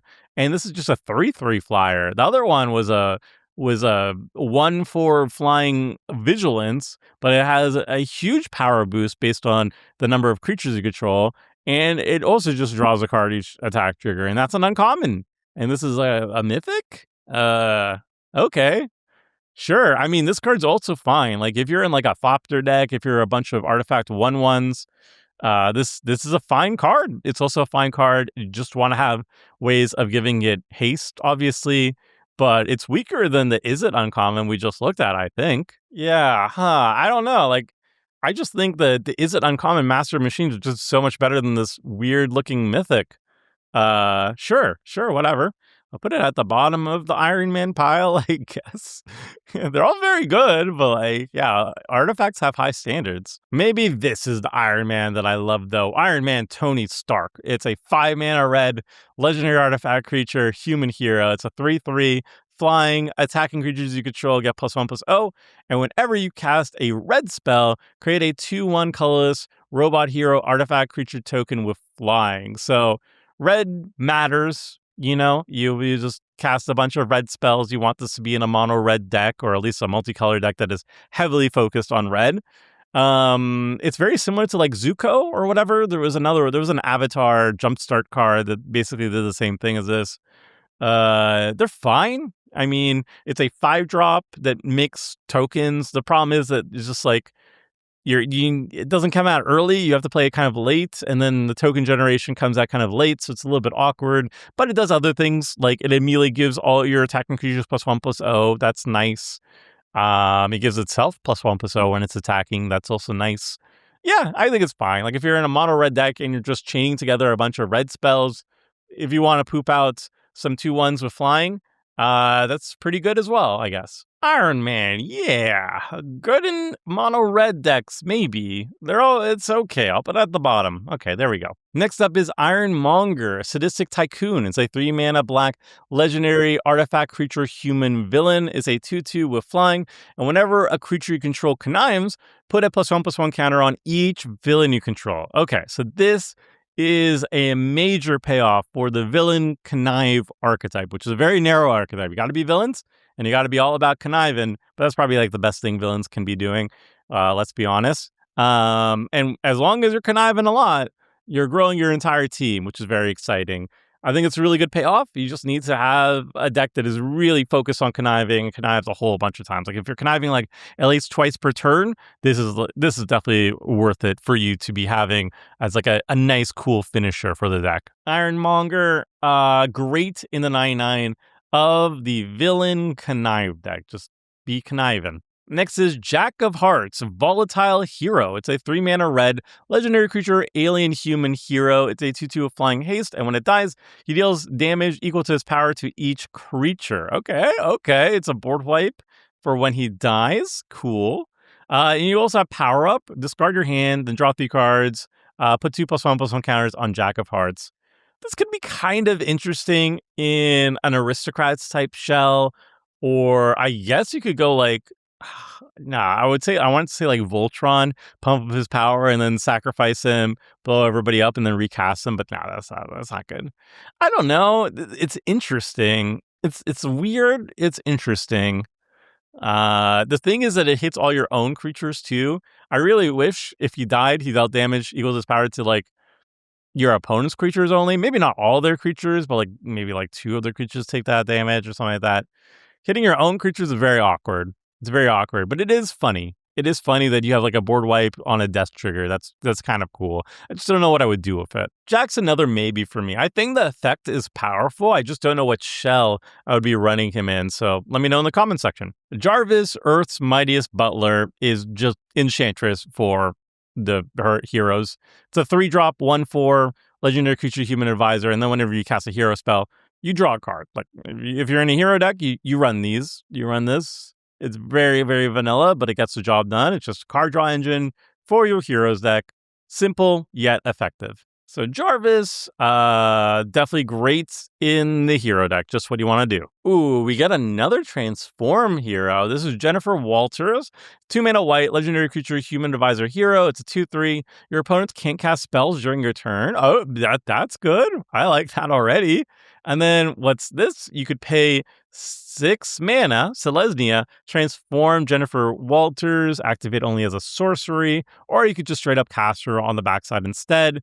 It is the Sensational She-Hulk. It's a 6/6 for 6. Reach trample. Your opponents can't cast spells during your turn. Awesome. And whenever a creature you control is dealt damage, you may have She-Hulk deal that much damage to any target. Do this only once each turn. Yeah, I can get behind that. This is kind of dope. This is kind of sick, actually. So it's really good with like fight spells, because you can like fight with one of your creatures or She-Hulk herself. She's a 6/6. She can fight basically whatever she wants. You can fight. You can use a fight spell, have both the target that you're trying to kill and whatever you're fighting with take damage, and then She-Hulk then can blow up another creature. Basically, that seems good. Like you fight one creature, and then She-Hulk takes some damage in the process. That creature dies, and then She-Hulk just punches another creature in the face, and they die too. So you 2-for-1 them with fight spells, and your opponents can't mess it up because they can't cast spells during your turn. And she's a 6/6 with reach and trample. Like that's a lot of value. And also, like the 2-drop is already like a grand abolisher. Like the 2-drop is already good, so you can like play her in the command zone, play her on turn 2. Your opponents can't really mess with you on your turn, and then you flip her over to the She-Hulk side, and your opponents can't mess up your turn anymore, and she just starts laying down the pain train. I like this. I like this a lot. Do I want her in the command zone? Do I want her in the 99? I think I still want her in the 99, actually, because it kind of takes a while to get the value going. But it is a very powerful card. I like it a lot. Jennifer Walters, where are you? Where are you? There's so many. I found her. Okay, here we go. All right. I think she's great in the command zone. She's also great in the 99, though. So either way, I think you're going to be happy with this card.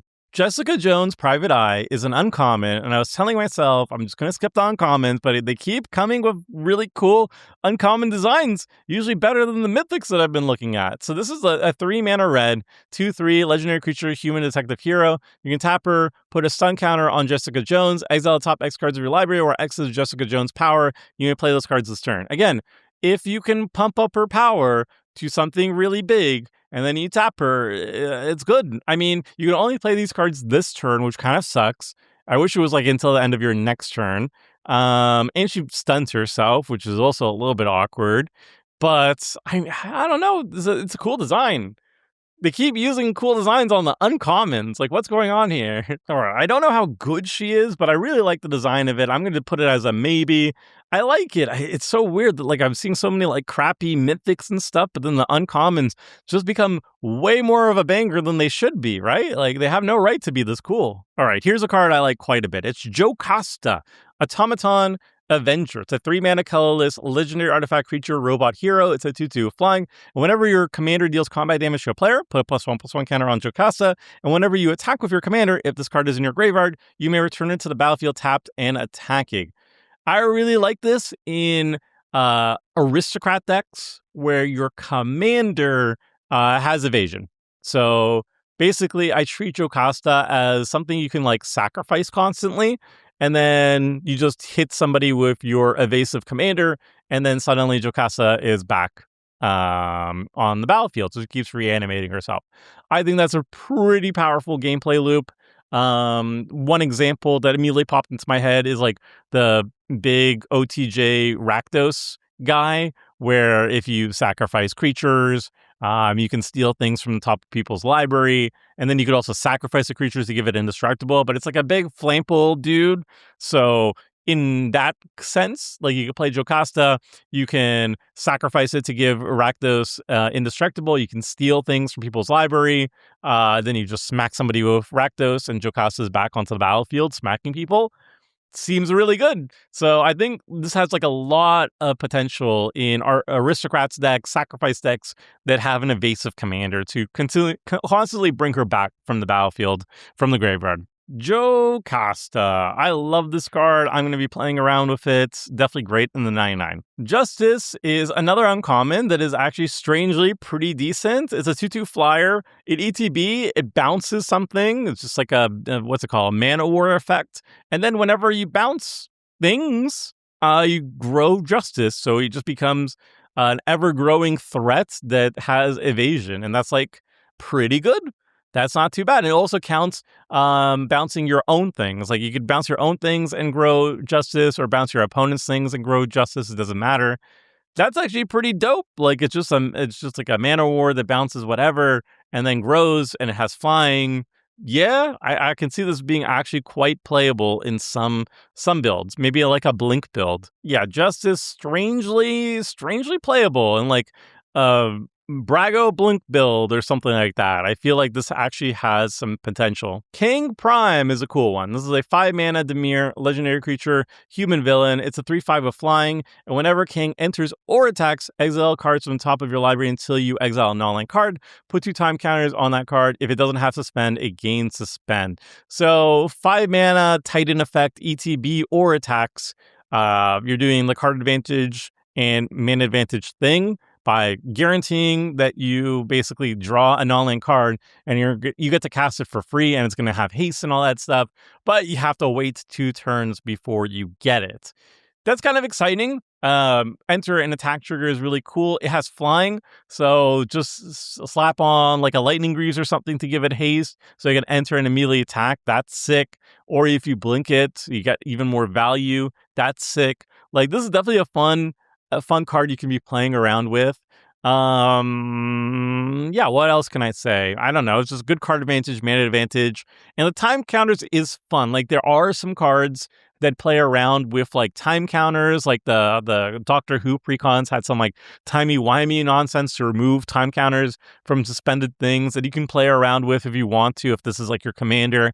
Casting from exile matters, that sort of things. Yeah, there's a lot of build around potential here, but the baseline is already pretty decent. King Prime, I feel, would be a really fun build around in the command zone. All right, this king kind of sucks. It's a 4-mana 3/4 that whatever it attacks, it connives, but it doesn't have evasion. And then it drains your opponents a little bit each turn cycle, which is, like, fine.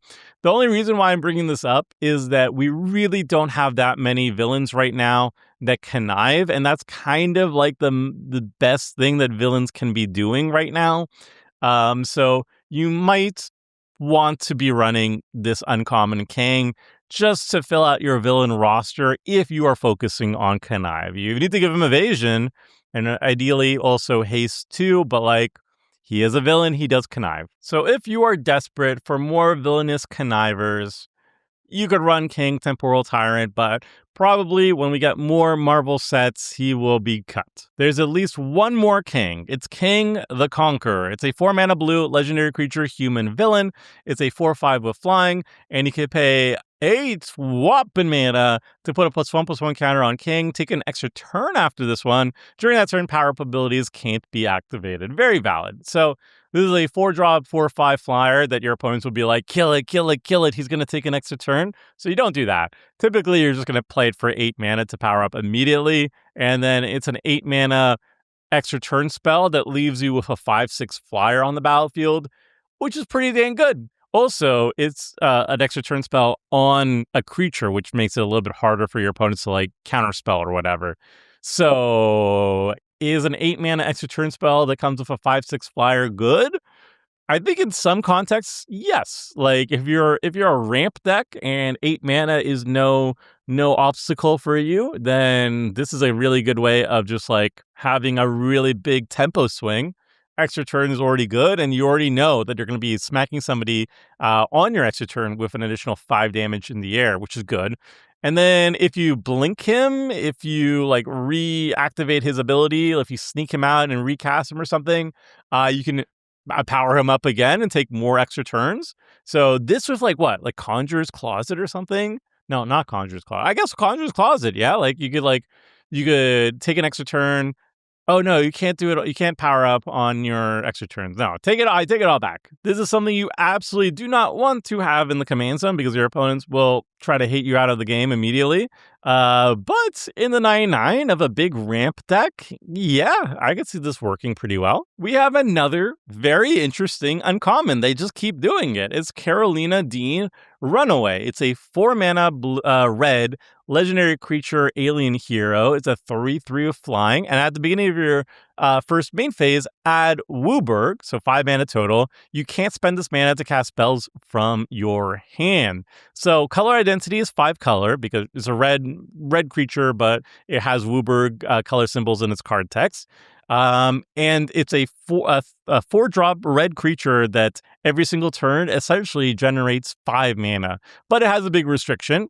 It's very specific colors of mana, and you can only spend it to cast spells outside of your hand.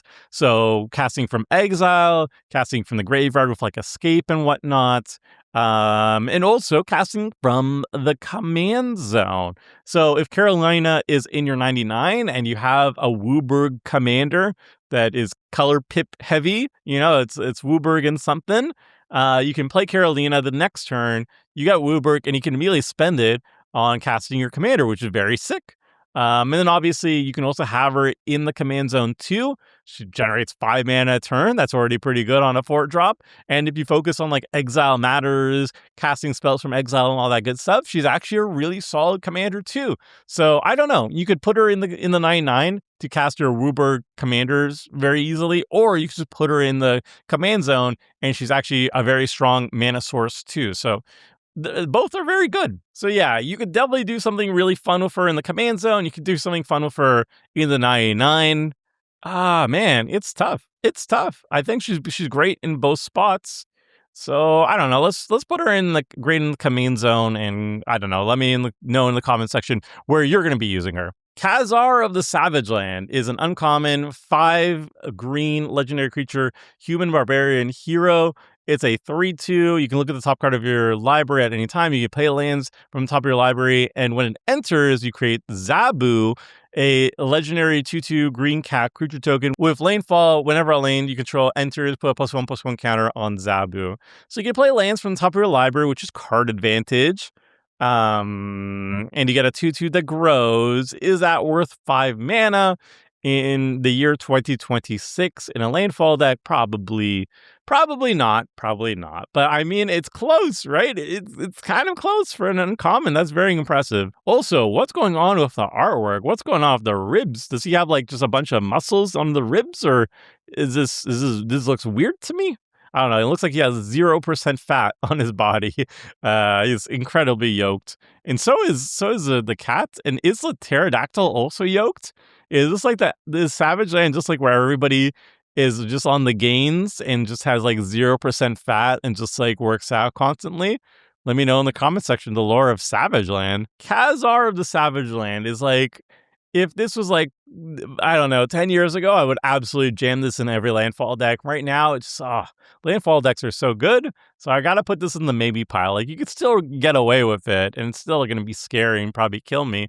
But yeah, it's just a maybe now. Kid Loki is a cool one. It's a 1-mana blue legendary creature, god, hero, villain. It's a 1/1. Each creature you control that you've put 1 or more +1/+1 counters on this turn has hexproof. And whenever you draw your second card each turn, you put a +1/+1 counter on Kid Loki. So if you are all about like that looting effect and conniving and all that good stuff, and you're ready to draw a card at any given time, or sorry, draw 2 cards at any given time, you can constantly put stuff, put counters on Kid Loki, and it's going to be very difficult for anybody to targeted remove it as well. And also, this applies to other creatures you have with +1/+1 counters on them. They just gain hexproof. I feel like I would love to try and make Kid Loki a commander because it's very interesting. 1-mana commanders are always interesting in my opinion, as long as they're doing something funky, because then you can always have them on turn 1 and do the funky things. But I feel like it's a little bit too tough in mono blue. If he was like Simic or something, I think it would be much more interesting in the command zone. That said, in the 99 of a +1/+1 counter deck, it's kind of cool. If you're drawing a lot of cards constantly, you can constantly give yourself hexproof for 1 mana and you're growing Loki. I think that's kind of neat. I think it's a neat card. Again, uncommon. They keep making bangers at uncommon with interesting effects. And then the mythics are like, yep, but it just draws a card when you attack. It's like, ugh, whatever. Like, man, I know how many more heroes we have left to do. And I want to skip the uncommons, but they keep making cool ones. They keep reeling me back in. All right, good in the 99 of like a Simic counters deck. Next up is Killmonger, Ruthless Usurper. It's a 3-mana red, legendary creature, human villain. It's a 3/3 of trample. Whenever it attacks, he gets +1/+0 until end of turn for each artifact defending player controls. And whenever Killmonger deals combat damage to a player, that player sacrifices an artifact of their choice, and you create a treasure token. This is funny because this actually had Day Zero errata, but when I was reading it like a couple days ago, when it was revealed, it didn't even have the errata yet. If you read the actual card, it says whenever it attacks, he gets +1/+0 for each artifact defending player controls. It doesn't say until end of turn. So rules as written, you would just get +1/+0 permanently, which is very funny, very, very powerful. But even with the Day Zero errata, as intended, it's still, I think this card is an incredible card to just like randomly just throw into basically any red deck. It's a 3-drop, it's a 3/3 trampler, so it already has good stats. If any of your opponents have like artifacts laying around, and if they're not in red, they probably have like 2 or 3 just laying around as mana dorks and stuff, mana rocks and stuff. You can swing at them. He becomes like a 5/3 trampler or something that they don't want to really block with, or they have to trade up into. And then when he deals combat damage, they have to sacrifice an artifact and you make a treasure token. So you swing Killmonger at something. He is big. He hits really hard for 3. And even if your opponents trade with him, chances are he's still going to deal some damage to them, and they have to lose an artifact and you get a treasure. Like, that seems like a great rate, honestly. And then if you can give him evasion, so he doesn't even have to trade, oh baby, then he's just cooking. Then he's just killing artifacts left and right and making treasures every single time he's attacking. That seems super fun. So he just really needs haste, and then secondarily, he probably wants the evasion, so he doesn't die, so he can keep getting the value. But even if you just swing at him willy-nilly, I think he's still worth it. I'm going to be putting him in my mono red Clive deck because I just want more ramp, and he does that, and making people sacrifice artifacts is good too, so yay. And also the artwork, just he's very happy to be on that throne is what I'm getting from the artwork. Am I allowed to say that on YouTube? It's very suggestive artwork, but like, I mean, he can get it, so I understand. Killmonger, this is going immediately into my Clive deck. My Clive deck has so many ways of giving haste, not that many ways of giving evasion, but like still just swing out Killmonger at somebody with a bunch of artifacts, making a bunch of treasures, maybe trading, and making them sacrifice an artifact. A+, love it. Killmonger, Scourge of Wakanda. Okay, this is an uncommon. I'm going to read it out because they keep making bangers at uncommon, so why not? It's a 4-mana Golgari, legendary creature, human mercenary, 3/3 villain, and whenever it enters, you may sacrifice another creature. When you do, destroy target non-land permanent opponent controls. I love that. What? Okay. And then as long as there are 2 or more creature cards in your graveyard, Killmonger gets +2/+1. Okay. I mean, yeah, yes. I hate it. I hate that these are good cards. Like, if you're in Golgari Aristocrats, this is a ETB, 4-mana ETB, Ravenous Chupacabra ++. Like, it's a sack outlet, and then you get to blow up a non-land permanent. So you can blow up a creature, but you can blow up like an artifact enchantment or whatever. In an Aristocrats deck, given in a sacrifice deck, that's what I want to be doing. So that's great. And then randomly, he's also going to be a 5/4 sometimes. Like, okay, sure. Yeah. Ah, man, these uncommons are such bangers. All right, Killmonger. I hate that these uncommons keep being good. I want them to be bad so I can skip them and finish the freaking video. Ah! All right, great in the 9/9 of Golgari Aristocrats. All right, Kingpins, what do you got? So first Kingpin, Wilson Fisk. 4-mana black, legendary creature, human villain. It's a 3/6, chonky, with menace. And whenever you sacrifice Kingpin or another creature, create 2 treasure tokens. This ability triggers only once each turn. Oh, it's good. It's good. It's like it's a bad Pitiless Plunderer, right? Where when one creature dies, you get to make a treasure. And this is, you have to sacrifice a creature specifically, and you only get 2 treasure tokens once per turn. But still, I'll take a bad Pitiless Plunderer number 2. It's also a 3/6 with menace. Like, that's fine. Yeah, I like this. If I'm in Aristocrats and I'm sacrificing creatures all the time, hell yeah, I'm running Kingpin. My God, there's too many good cards. Too many good cards. Ah, boy. We're never going to finish this. All the cards are exciting now. Whatever. All right, great in the 9/9 of like any Aristocrats deck. I'd be happy in any Aristocrats deck and put Kingpin there. Yep. Okay. This card I love so much. It's King T'Challa. It's another transform hero, and it slaps. King T'Challa is a 3-mana Azorius, legendary creature, human noble hero. It's a 3/2 of flash. Whenever a player draws their second card each turn, you draw a card. So it's a fairy mastermind that costs 1 extra mana. But wait! It's got other cool things going on. For 6 mana, you can transform King T'Challa to the backside, which is Black Panther, Hope Enduring. Or you can just cast the backside, Black Panther, Hope Enduring.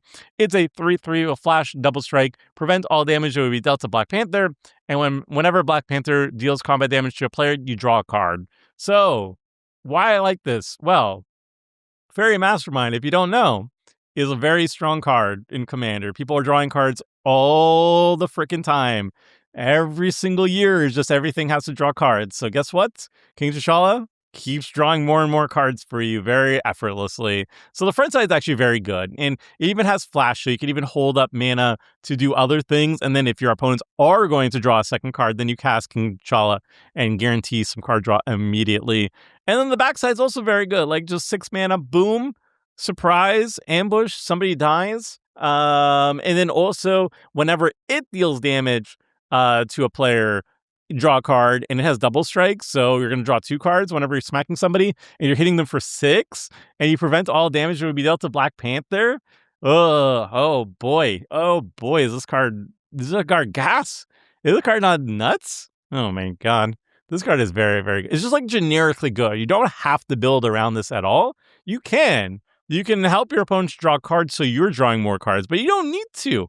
You don't need to at all. You just get value. It's great. I know I say that you usually don't put flash creatures in the command zone because then you lose the element of surprise because your opponents know that you can play whatever you want.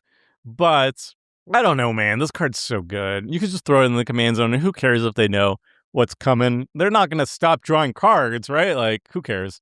This card is so good.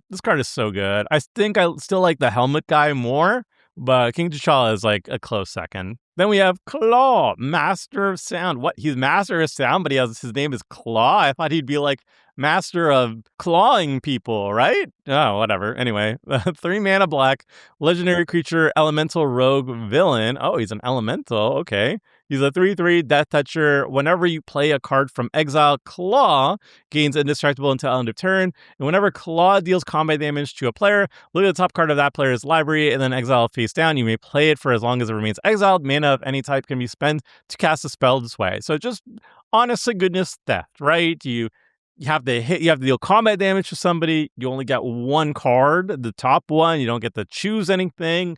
You do get to play it for as long as you want, but you still have to spend mana to cast it. So it's incredibly fair, kind of weak, to be fair, theft. But it does have Death Touch, so your opponents do not want to block it. And if you're already like casting stuff from exile and stuff, it has Indestructible too, so your opponents really don't want to block it. It's fine. It's not a particularly strong card, but you know what? If I'm in a theft deck, I'm going to be running this. I just want to have more thefty things, right?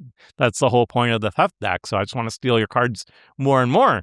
So I wouldn't put this as the commander, but in the 99 of the theft deck, yeah, let's go. Claw. All right, Claw. Not great in the 99, but good enough for me to run in the 9 of a theft deck. Oh, okay. We have a non-elemental Claw, maybe before his glow up. 3 mana black, legendary creature, human rogue villain. It's an uncommon. Maybe it's going to be bad this time. Who knows? Hopefully. 2/2 Sonic Attack. When it enters, target player reveals a number of cards from their hand equal to 1 plus the number of creature cards in your graveyard. You choose one of them. That player discards that card. Thank God. It's a bad uncommon.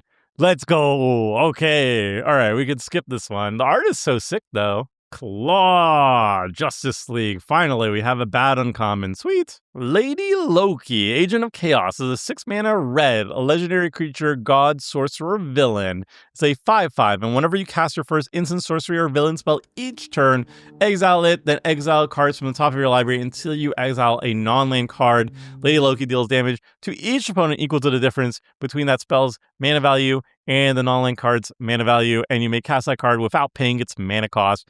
So it's kind of like, what's his face? The kid who's like, at the beginning of combat, if you cast a non-creature, you discover 6. I get the same vibe for this. It's a 6 mana 5/5 red creature, and then every single turn you like cast an instant sorcery or villain. You get to cast a big spell and deal damage. The thing that I don't like is you lose the first spell you're casting. Like, the first instant sorcery or villain spell you cast each turn gets exiled. You just don't get it. And then you exile cards from the top of your library until you exile an online card. And then you deal some damage.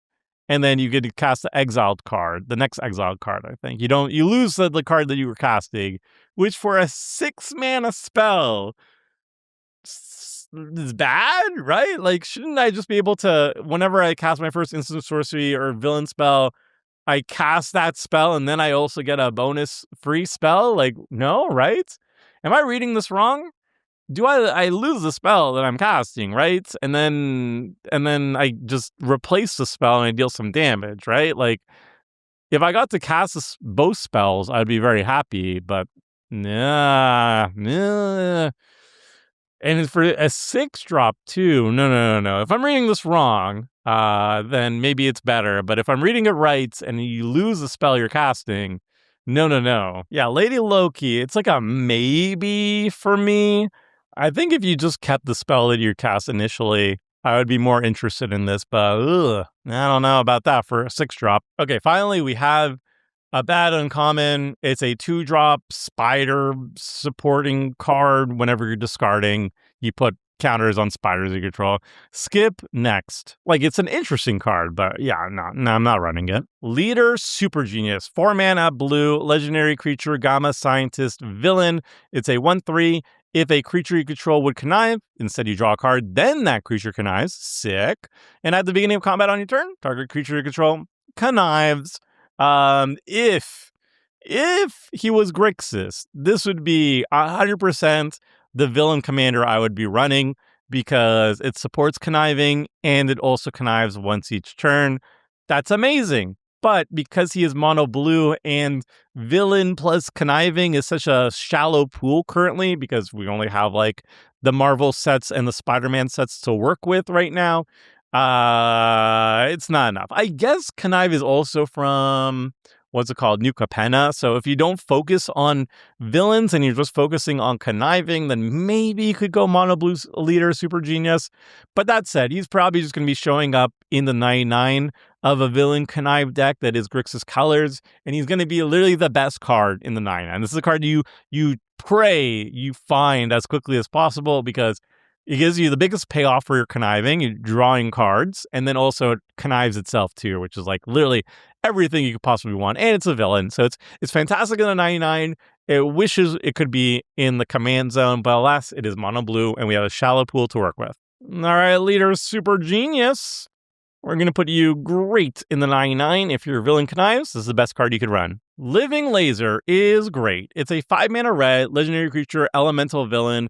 It's a 4/4 with haste, but whenever it attacks, for each card you've discarded this turn, create a token that's a copy of Living Laser, except the token isn't legendary. The tokens enter tapped and attacking, and then exile tokens at the beginning of the next end step. This card is so bonkers, my friends. So bonkers. If you're in like a dedicated wheel deck, if you're wheeling and dealing, Living Laser is just like if you just like discard 7, right? If you wheel with a full grip of like 7 cards and Living Laser's on the battlefield, you discarded 7 cards that turn. So you have Living Laser, you make 7 copies of Living Laser. You have now 5 Living Lasers that are 4 damage each. That's like 32 damage, I think. I don't know. Something about that. But anyway, your opponents are dead. It doesn't have evasion, but it does have haste. So who cares? I don't know. This card is hilarious. I love it. If you're in a wheel deck, if you're discarding left and right, I think Living Laser is a great finisher for your deck. And in the context of villains, and you're conniving and you don't make that many, but like in a dedicated wheel deck, oh baby, oh, that's so much damage. I love it.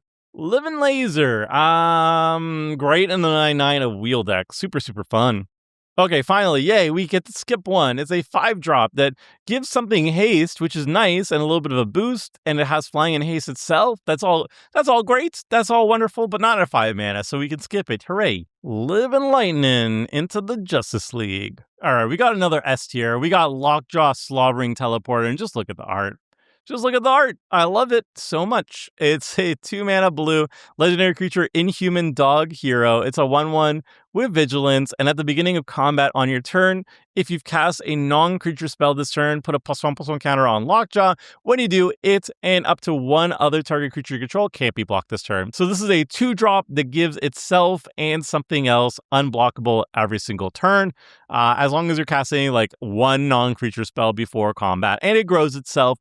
It's not like super amazing or anything, but like if you're in a non-creature focused deck and you have some creatures laying around that want to be attacking, this is a 2-drop that just gives itself unblockable and something else unblockable. It has Vigilance too, so if it gets big enough, it becomes a pretty decent blocker as well. But like, look at the art. I mean, I don't really care about the text. I don't care about the text at all. I like the art so much. He's slobbering, and he's a cutie patootie. The only thing I don't understand that still needs to be explained to me is he's an inhuman dog, and I don't understand why. So I saw there was some other creatures that are inhumans too. Are they the same race? Do they take the forms of whatever they please? And Lockjaw has just taken the form of a dog? Or are there inhuman but they're dogs? And there's inhuman but they're humans? I don't understand. I don't understand at all. Please explain why Lockjaw and like that guy are the same species? I don't know. Explain, please. Thank you. Bye. Lockjaw is in the Tomer phase, obviously. Where else would it be? Loki, God of Lies, is just 3 mana, red, a legendary creature, god, sorcerer, villain. And whenever you cast a spell that targets only a single creature, gain control of that creature until end of turn. If it's your turn, untap that creature and it gains haste until end of turn. Oh, this card is surprisingly good. This is just like a threading on a stick But the cool thing is that you can threaten it with like cantrips or whatever. You play like a 1 mana spell, target creature gets haste, and you draw a card or whatever, Crimson Wisps or whatever, and you just take their things. Then if you have ways of sacrificing the creature, things get even better. But like, yeah, this card is great in like a threatened deck in the 99, but you probably have to have it in the command zone so you can actually build around it. You really want to you have to target your opponent's things to steal them. So I think this is a build around, but it's a devastating build around. It's only 3 mana. It's pretty cheap. Yeah, I think this one is actually quite fun. Loki, God of Lies. Surprisingly, great in the command zone. Then we've got another Loki. This is Loki, God of Mischief. It's a 2-mana blue legendary creature, god, sorcerer, villain. It's a 2/1. Whenever a player or permanent becomes the target of an ability you control, draw a card. This ability triggers only once each turn. So this is Loki, God of touching your stuff. Like if you have like glasses of Urza and you're like, let me take a peek at your hand over there, and you're just like, oops, I draw a card. That's absolutely hilarious to me. Finally, we broke glasses of Urza. Okay, this is great. This is wonderful. I really want to build that. I want to build the Urza's glasses Loki deck. Yeah, I don't know if it has legs in the 99 of certain decks. I'm sure there has to be like a commander that's just like constantly touching everybody's stuff with abilities. But like you could definitely throw this in the command zone and then run your glasses and have fun with it. So yeah, I think this card's hilarious. All right, Loki, just because I want to play Urza's glasses in a commander deck, I'm gonna put you in the Tomer favorites. This has to be done. All right, we have another uncommon. It's a Loki. Please be bad. Okay, the artwork slaps. That's a bad start. I wish the artwork didn't slap. Okay, Loki Lofison. It's a 2-mana red legendary creature, god, sorcerer, villain. It's a 2/1. You can pay 1 mana, tap it. The next when you next cast an instant or sorcery spell with mana value less than or equal to Loki's power this turn, copy that spell. No, it's good. No, it's good. No.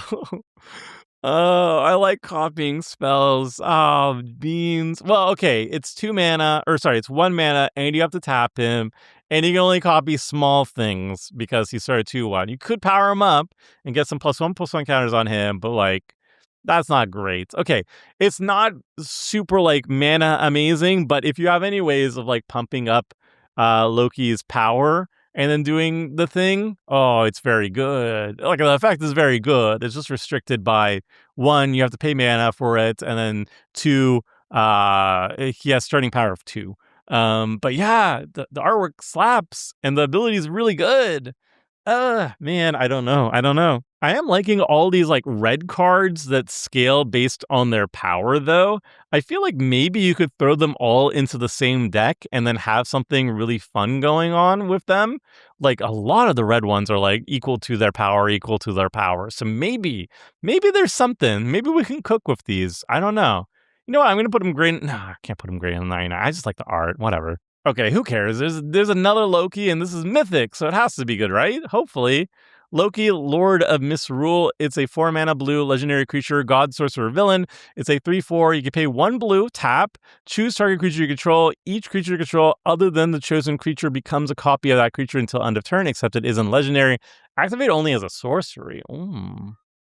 Okay, there has to be something here. This is just so you get to mirror form or whatever every single turn. That's exciting, right? Right? I don't know what we're doing with this, but that's exciting. I don't know. This is definitely something you want to put in the command zone, and then you have to do something weird. You have to do something weird with it. Maybe you're like a tokens deck, and then you turn everything into like a cool token copy of something. I don't know. I like this. I like this design a lot. It's very exciting. Loki, Lord of Misrule. I don't know, man. This one's sick? Where do I put this? I feel like it's exciting, but I don't know what I want to do with it. Maybe I put it great in the command zone? Nah, maybe we'll put it in Tomer phase. Whatever, we'll put it in Tomer phase. All right, hopefully we're done with the Lokis soon. This is Loki the Deceiver. It's a 4-mana Grixis legendary creature, god, sorcerer, villain. It's a 4/4. Whenever it attacks, create a tapped and attacking token that's a copy of another target villain you control, except it isn't a legendary and it's illusion in addition to its other types, and you sacrifice a token at the beginning of the next step. Whenever one or more villains you control deal combat damage to a player, you draw a card. I feel like this is probably the best Grixis villain commander we've got in the set, at least so far. I don't know. It's better than Doctor Doom. It's an attack trigger, but it needs evasion. It needs haste and stuff to be really good. You need another creature on the battlefield. It's a villain. But once you do those things, like you just copy whatever exciting villain has an ETB or something, and you get extra super awesome value, and it draws cards on top of it. When you're smacking people. It's a build around, but I think it's very much worth the build around. You need to give him evasion, you need to give him haste, you need to have other villains on the battlefield with ETBs that you want to be copying. But once you do all those things, you're having a blast. You're doing so much valuable things, and you're drawing cards when you're smacking fools in the process. I think this is a slam dunk. Very, very fun. Very exciting to build a villain deck around. Loki the Deceiver, probably my favorite of the villain commanders so far. I feel like the Hobgoblin or whatever from the Marvel set probably is still the best one overall, because it connives on as a 2-drop and it's unblockable and all that good stuff. I think he connives. I'm pretty sure he connives. Anyway, I think he's the best one, and this is probably the best one if you don't want to go conniving. Lucky the Pizza Dog. Amazing. It's a 2-mana green legendary creature dog. It's a 2/2, and whenever you cast a cat, dog, or hero spell, you create a food token. Awesome. And at the beginning of each end step, if you gained life this turn, put a +1/+1 counter on Lucky. Okay, this is such a weird one because, like, is it good in a food deck? Probably not, because food decks typically don't have that many cat, dogs, or hero spells. And then if you're not making food tokens, then you're just getting +1/+1 counters on Lucky. I guess if you're in a life gain deck, then he grows pretty fast. But you really want to be in a cat, dog, hero deck, right? To make those food tokens.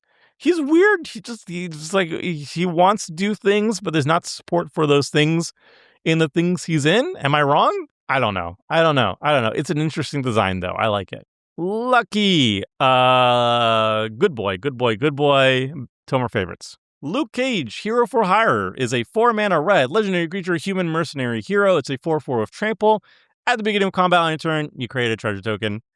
It's boring, but I don't know, a 4-drop that is pretty big, has evasion, and just guarantees making a treasure token every single turn, including the turn that you cast him. It's like almost okay. Like, if you care about treasures, maybe this is actually something that you desire. And baseline, if you're like mono red or something, maybe the fact that it makes a treasure on the same turn that you cast him if you do a pre-combat is actually pretty decent. I don't know, actually. Maybe it is good. I don't know. It's definitely boring, but like there's definitely potential here. I don't know. All right, this Luke Cage, not good in Commander. We can actually skip it. I guess he gives himself indestructible every single turn, so you could play the sweeper dot deck, but you could also do the sweeper dot deck with more colors, so whatever. Luke Cage, Justice League. All right, we're on M. We're moving up. We're almost done. M is basically over, right? For the entire ranking, I think. Don't tell me how many are left, please. Okay. Mac 1, Swooping Scoundrel, 2-mana, black. It's a common? This is a common legendary? Okay, well, sure. It's a 2-mana, 1/3 flyer that's actually kind of playable. Whenever it enters and whenever you gain life, you surveil 1. This ability triggers only once each turn. Like, there is a world where if you're in a life gain deck that also cares about surveilling, this is actually pretty playable, but like I just don't think the overlap exists, so we can skip it. It's a common legend. This had to be a legendary. It's just like a random dude. It's a random dude. Doesn't even have a face. He's just like flying around like a little goofball. Okay, whatever. Apparently anything can be legendary these days. We have even just 2-mana 2/2s with no text on them other than flavor text. Anything's a legendary. Everything's a legendary. Who cares? Grizzly Bear, the legendary. Machine Man, Model X51, is a 4-mana colorless legendary artifact creature robot hero. It's a 2/3, and I'm reading too much because he's not good. Yay, we could skip him. Almost done. Justice League. Madame Hydra is a 4-mana Rakdos legendary creature, human villain, is a 2/3. And whenever you cast a villain spell, you create a 2/1 black villain creature token with menace. Okay. If you are in the villain deck and you're casting villain spells, this is the token maker for you. 4-drop is on rate for what it's doing, and it's making villain creature tokens, and they even have menace. It's nice. All right, Madame Hydra, great in the 9/9 of villains. All right, apparently Madame Hydra comes back, but now she has an octopus on her head. Okay, sure. Madame Hydra reanimated. 4-mana black legendary creature, human horror villain. Nice. It's a 2/2. Menace. It gets +1/+1 for each creature card in your graveyard, and when it enters or attacks, mill 2 cards. It's big and it mills. If you care about milling, I guess it's fine. Nah, let's skip it. I mean, honestly, I love the drip. The octopus is pretty fetch, but yeah, I'm just gonna throw it in the Justice League tier. Madame Mask is like borderline for a villain deck. It's a villain. It enters, it connives, and then it makes villain creature tokens. These are all pretty good, but it's 5 mana. It's 5 mana. It's so much. So it's like it's like maybe you run it, but like you're not happy about it. All right beside Crossbones for the villains that you don't want to run anymore. Ooh, we have another one we can skip. Hooray, hurrah. Something about Power Up, and I'm not even going to bother reading all of it. Hooray. Next is Matt Murdock, Justice Seeker. It's a 2-mana white legendary creature, human advisor hero. It's a 2/2. At the beginning of combat on your turn, you may pay 1 mana. If you do, put a +1/+1 counter on target creature you control, and each creature you control with a counter on it has Ward 1. So paying 1 to add a counter on things isn't great, but typically on a 2-drop, like you get it to do it for free, but you don't get to give everything Ward 1. So I guess that's the trade-off, is you get an extra ability tacked on, and you get to throw on counters on things.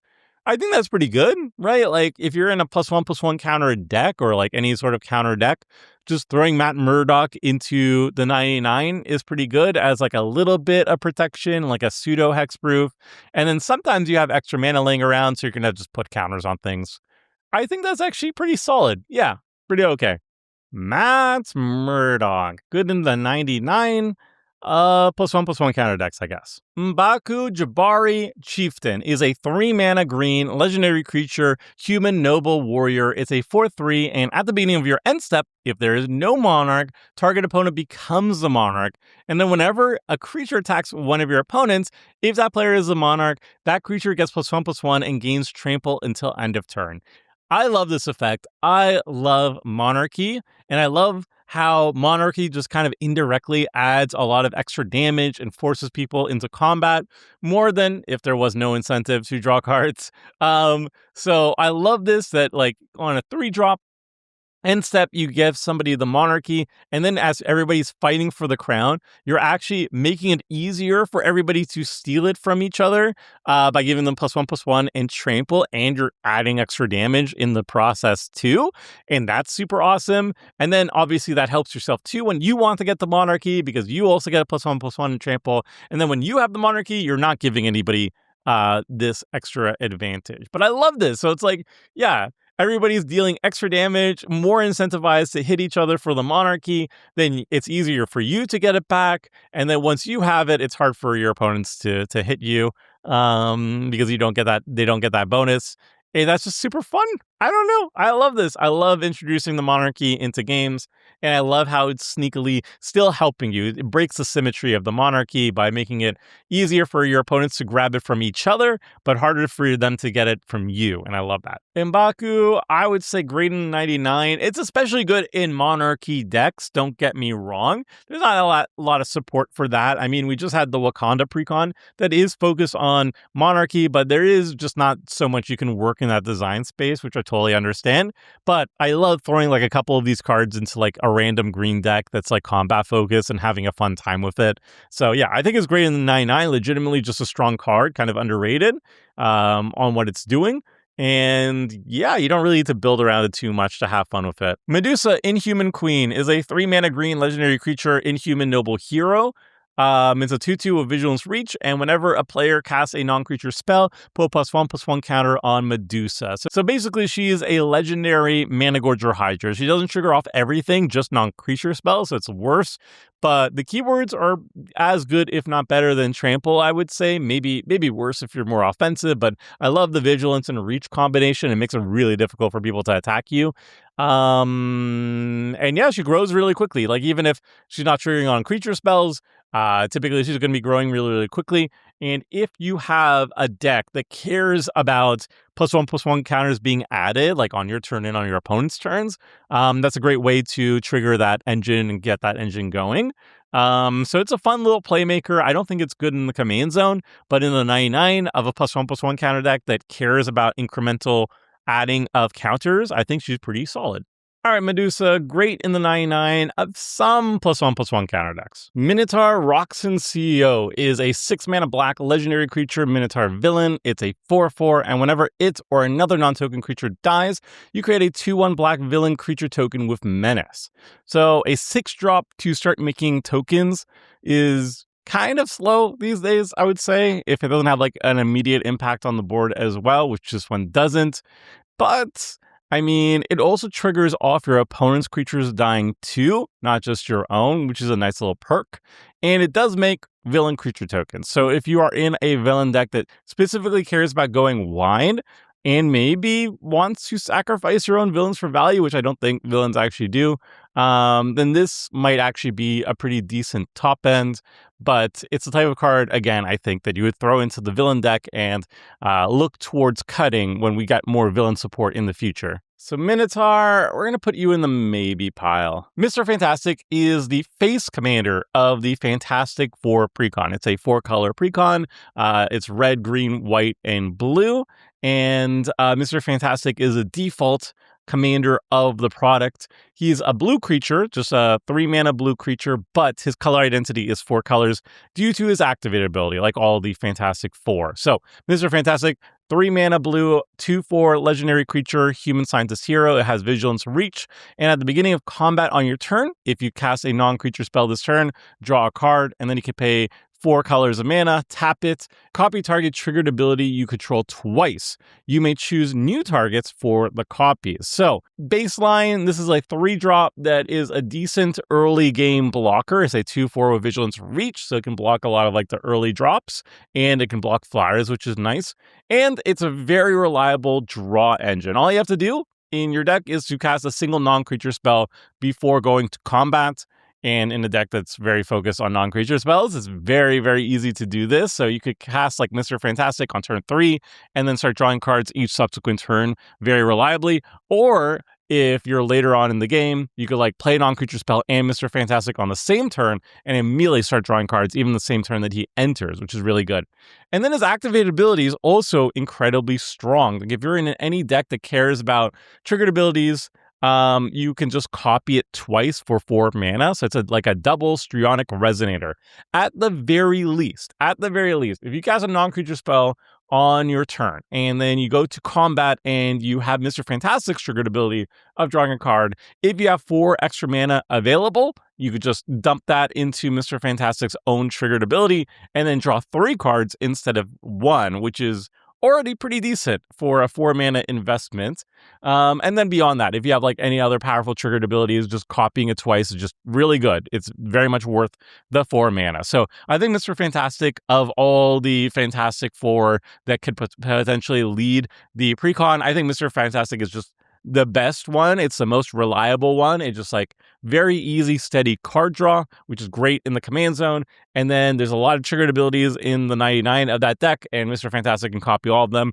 Obviously, there's a lot of build around potential too. You just find the most impressive triggered abilities you could possibly find, and ideally focus on non-creature spells as well too. And then Mr. Fantastic is going to be a fantastic enabler for all that stuff. So Mr. Fantastic, I think, is definitely worthy of the Command Zone leading his own deck. I think all the Fantastic Four are pretty sweet, but I think Mr. Fantastic just has the most reliable value out of all of them. There's very little build around you need to do. You just need to cast non-creature spells. You don't have to worry about what you're casting non-creature spell-wise. Mr. Fantastic is just going to generate so much value no matter what. Then we've got yet another powerful uncommon. This is Mr. Fantastic Reed Richards. It's a 4-mana blue legendary creature human scientist hero. It's a 2/4 with reach, and whenever one or more tokens you control enter, you may draw a card. This is basically a 4-mana uncommon Marneus Calgar, right? Like whenever you're making tokens, you're drawing cards, and any deck that generates a lot of tokens is going to have a blast with Mr. Fantastic. I think because Mr. Fantastic is mono blue, I think he just fits better in the 99 of token decks that have access to more colors.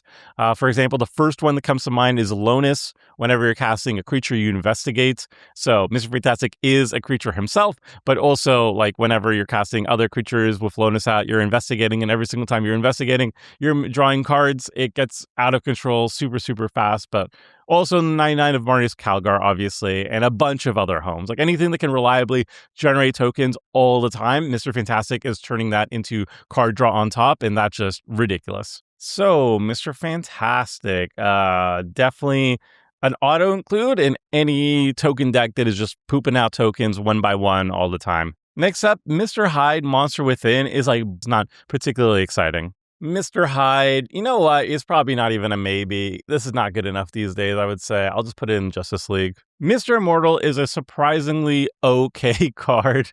It's a 2-mana green, a legendary creature, mutant hero. It's a 2/1, and you can pay 3 mana, 2 and a green, to return this card from your graveyard or from exile to the battlefield tapped. So it can do self-recursion from the graveyard, not particularly well. Like 3 mana to do this is like below rate these days.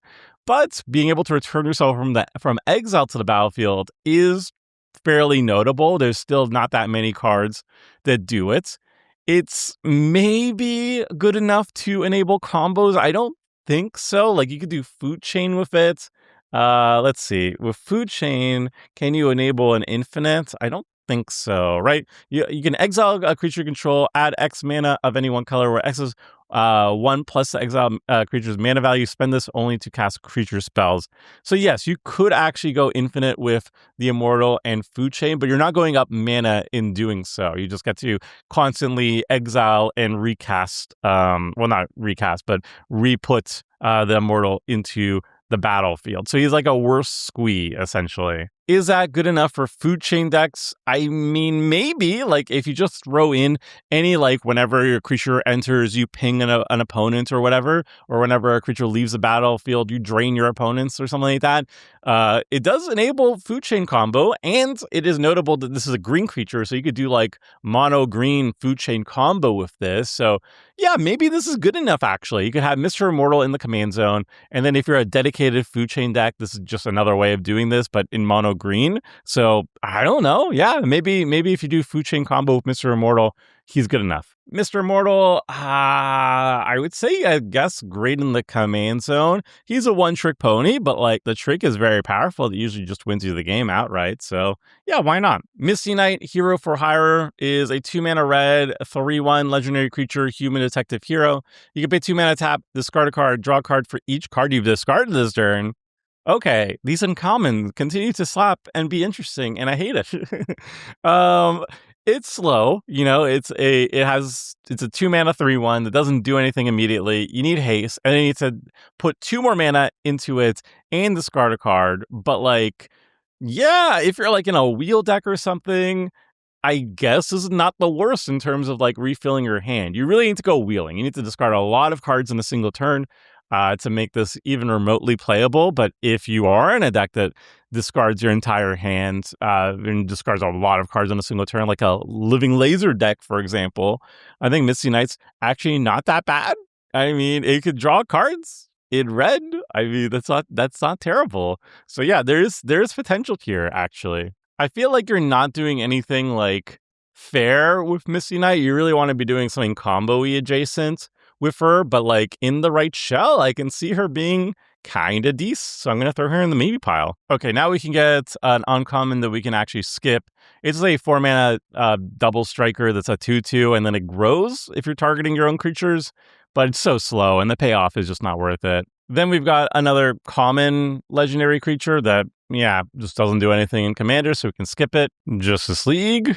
Then we've got MODOK. It's a 5-mana black legendary artifact creature villain. It's a 2/2 with flying, lifelink, and mental organism. You can pay 3 life.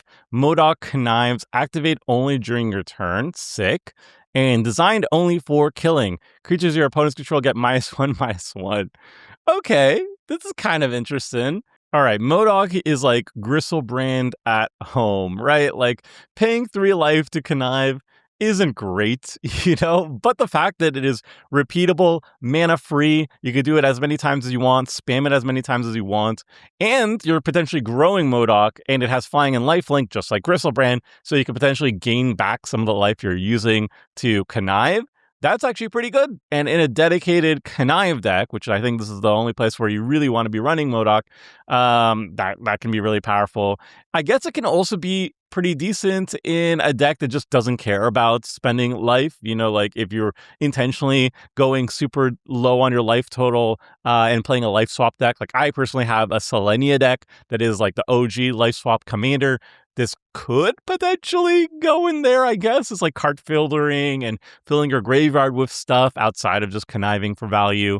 And then there's like the new one. I forget the Spider-Man guy who's also just like a power creep Selenia that does the life swiping for you. That could be a home for MODOK. And I think it's also a villain that connives on demand. So yeah, it's probably in the villain connive deck too. You know what? I like MODOK. I think paying 3 life to connive once is a lot, but at the same time, that's exactly what the villain deck wants to be doing. And then he enables graveyard strategies and he enables like life swap shenanigans. So yeah, still a very good card in my eyes. The next MODOK is also strangely playable. This is MODOK Evil Intellect. It's a 5-mana black legendary artifact creature villain. It's a 3/5 with flying. And whenever you draw your second card each turn, target opponent sacrifices a non-token creature of their choice. So in a connive deck, if you're conniving on your turn every single time, then you're drawing your second card, and then your opponents have to sacrifice something, and it has to be a non-token creature, which is nice. It dodges like the 1/1s that are like sacrifice fodder. And then if you manage to trigger this on your opponent's turn as well, then the value starts getting up really, really high. It's a 5-mana do nothing baseline, which is not a great rate, but at the same time, if you're in a dedicated deck that can at least trigger this on every single one of your own turns, and then possibly can do it on your opponent's turn too, I mean, it pays for itself after like a turn cycle or two. So it's not terrible. It's not amazing, but it is definitely playable in like the villain connive deck. So MODOK, I think, is going to show up in like the villain connive deck and basically nowhere else. Now we get to one of the most exciting cards from the set, and also, I would argue, one of the most overrated cards from the entire set. It's Molecule Man. It's a 6-mana colorless legendary creature human villain. It's a 5/5, and long-line cards in your hand have Miracle 0. Miracle is an old mechanic from, I think, Avacyn Restored. You may cast a card for its miracle cost when you draw it if it's the first card you drew this turn. So, for example, on your turn, your draw step, assuming that's the first card you drew that turn, you draw something, and then if it's an online card, it has Miracle 0. You're going to immediately cast it for free. You have to cast it immediately, and it also ignores timing restrictions. So if you get like a creature or something, you draw it, you have to immediately cast it. And casting it for 0 mana is very good, obviously. And then if you draw a card on your opponent's turn, if it's the first card you drew, and it's a non-land card, you can immediately cast it too for 0 mana. This is a good card. Don't get me wrong, this is a powerful card. It's a great way of basically cheating out a lot of mana. It's like just a very good mana advantage engine. And it's not too hard to generate this too, to draw a card on your turn. Obviously, that happens for free on your draw step. So you're always going to Miracle 1 on your own turn. And then on your opponent's turn, drawing a single card and hoping there's a non-land card that you can immediately cast is not too bad either. A lot of people have been saying like, oh, this is better than the Lorehold Dragon. It's already power crept, blah, blah, blah, blah. Well, first of all, Molecule Man is colorless, so if this is in your command zone, you're fairly restricted on the shenanigans you can pull off to trigger the miracle. It's not impossible. It's still very interesting to have as a commander, but it's more limited than having access to 2 colors like the Lorehold one. And the Lorehold one also enables its own miracle, right? Because if you are passing your turn, it's doing the looting every single turn, so it's already triggering the first draw on your opponent's turns. Yes, it's more restricted on what it can be casting. It's only instances of sorceries, but I mean, it's already doing the setup for you, and it costs less, and it gives you access to red and white colors, whereas Molecule Man in the command zone is only colorless. I feel like Molecule Man is probably a lot more scary in the 99 of decks, especially ones that have access to multiple colors. Or you could actually just throw it in a colorless deck too. I think having it in the command zone just paints a big target on you, and it's a 6-drop. And if you're in colorless, I don't know, you ramp this out and then somebody kills it and then you're feeling really, really bad. So I think this is just a better 99 card. It is a very powerful card, but I think people are kind of like losing their minds over Molecule Man being like, oh, it's so power crept. Oh, it's so powerful. And I feel like it's kind of fine, actually. It's very powerful. You have to kill it, but it's not as powerful as I think a lot of people have been giving it credit for, and I think it's kind of like casual bait, honestly. Molecule Man, it's a great card. It's a flashy card. I like that it's also very simple in its execution, but I do think it's grossly overhyped. It's great, and I think it's the type of card that is flashy and exciting and exactly what I want to see in Commander. Commander is all about the casualness and the flashiness and the battlecruiserness of it, and that's what Molecule Man is to me. So I think it's a great card, but I think it's overrated in terms of power. It's not like the sky is falling. It's just a really good card, but it's not as busted as people are making it out to be. Then we've got Mole Man, Moloid Master. Okay. Isn't Mole Man from, like, what's it called? The Incredibles? I thought he was an Incredibles character. Anyway, it's a 3-mana green, 1/1, legendary creature, human villain. You may play land cards from your graveyard. Classic. In landfall, whenever a land you control enters, create a 1/1 green minion creature token named Moloid. With whenever this token attacks, you may mill a card. This card is kind of slaps, actually, in a landfall deck. Like, obviously, landfall decks don't need any more help, but like lane decks are basically all graveyard decks where you're just constantly putting lands in the graveyard and getting them out of the graveyard and putting them back onto play and then rinse repeating. And Mole Man just does that for you. It's yet another Crucible Worlds effect, yet another way of playing lands from your graveyard.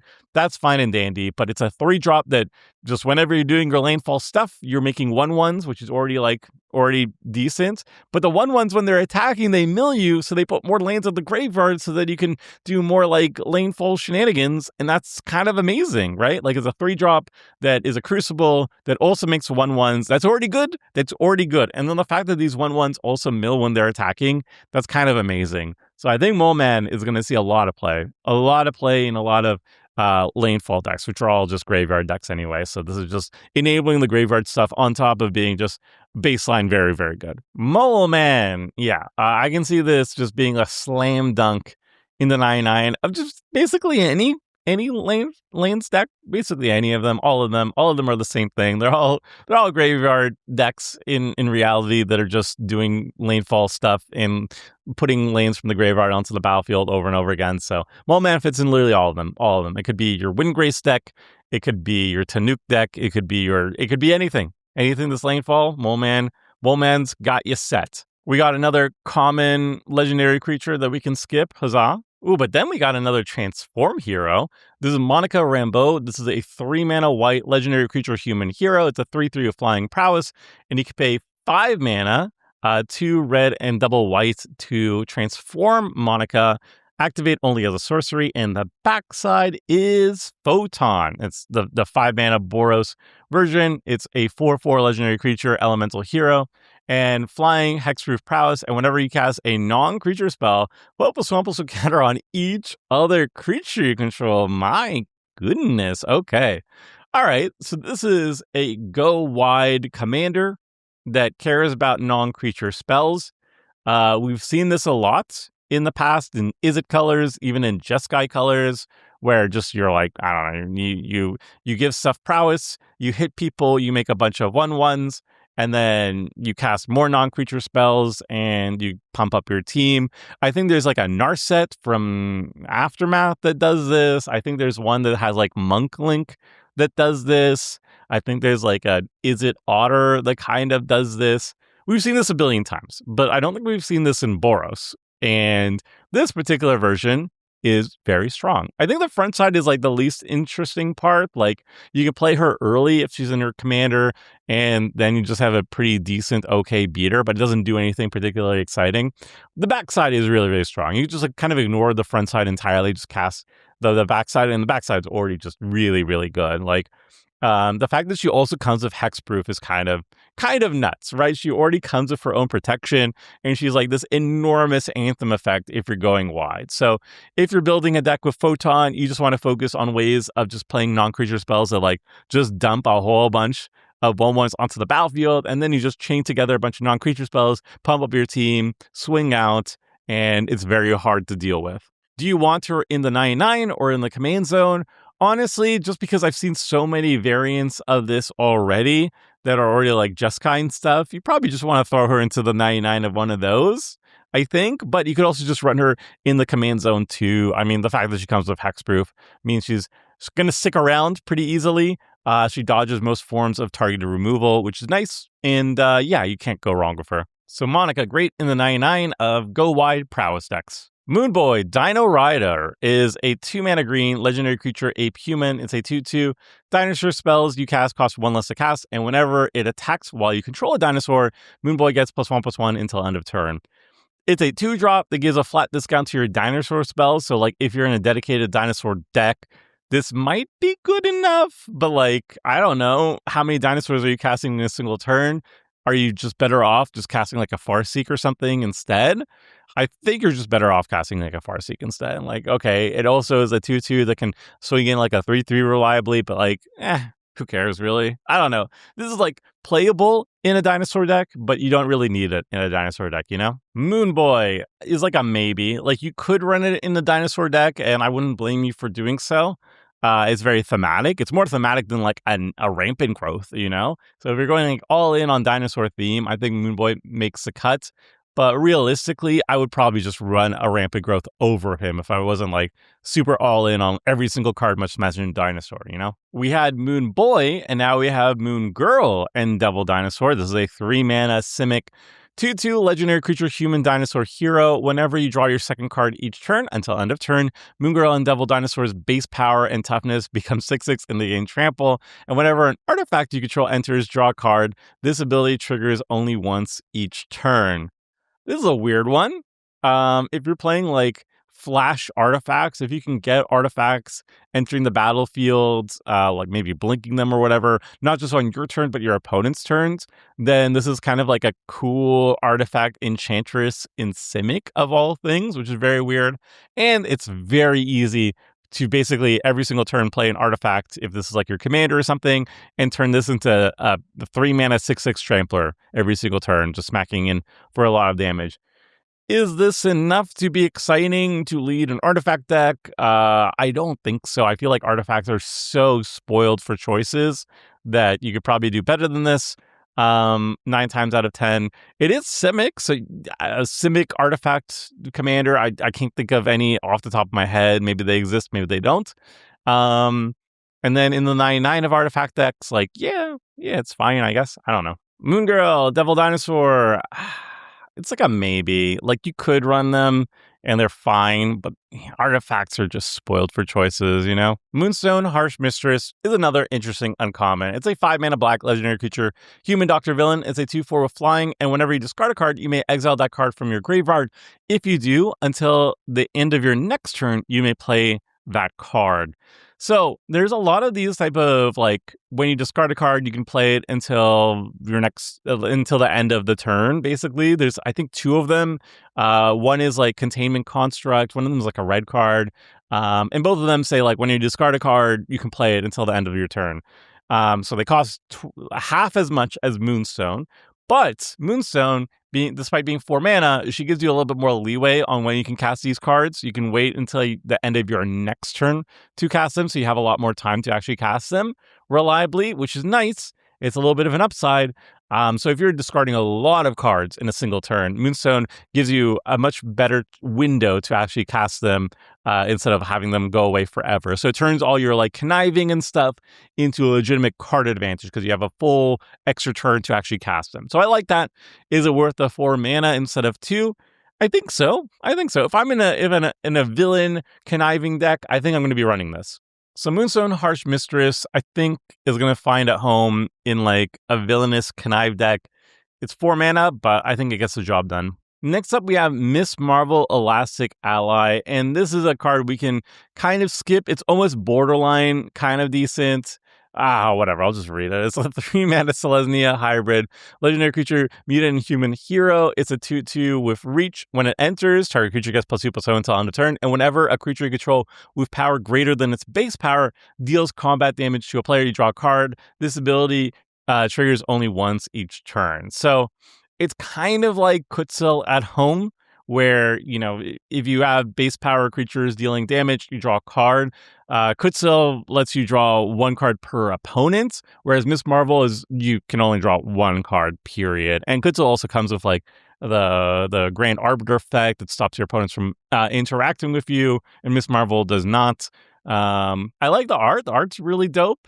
But I feel like this is just not good enough for Commander. It's an interesting card, interesting effect, but it's powered down to the point where I would probably skip it in most Commander decks. This Miss Marvel, though, is much more powerful. Miss Marvel Kamala Khan is a 3 mana blue legendary creature, mutant and human hero. It's a 1/4 with Vigilance Reach. There's so much Vigilance Reach in this set, by the way. Like every single Mr. Fantastic, I think, is also Vigilance Reach. It's going to be really difficult to attack into these things. You have no maximum hand size, and Embiggen Fist. Whenever you cast a spell that targets a creature you control, draw a card until end of turn. Miss Marvel gains its base power is equal to the number of cards in your hand. So this reads to me as like a Voltron-y commander, where you put this in the command zone, you target Miss Marvel with a bunch of things that like give her evasion, pump her up, whatever, cantrip, who cares? And each time you're doing that, the more you're doing that, the more cards you're drawing, and then Miss Marvel has a huge power and just punches people in the face really, really hard. And it comes with Vigilance and Reach, so it's really hard for opponents to crack back at you. That seems really good to me. But it's definitely a build around. Like, to really take advantage of this, you want to have this whole bunch of like 1 to 0 mana spells that you can be targeting Miss Marvel with, draw a whole bunch of cards, give her evasion, and then start knocking people out with Voltron damage. So I think she's really great in the command zone. Maybe also find a home in the 99 of some decks that want to do similar things. So Miss Marvel, I think like maybe could also find a home in like the 99 of an Orvar deck. I don't think it's necessarily needed though, but in the command zone, she's a very strong mono blue Voltron commander. Nakia Wakandan Operative is a 3 mana green legendary creature human warrior hero.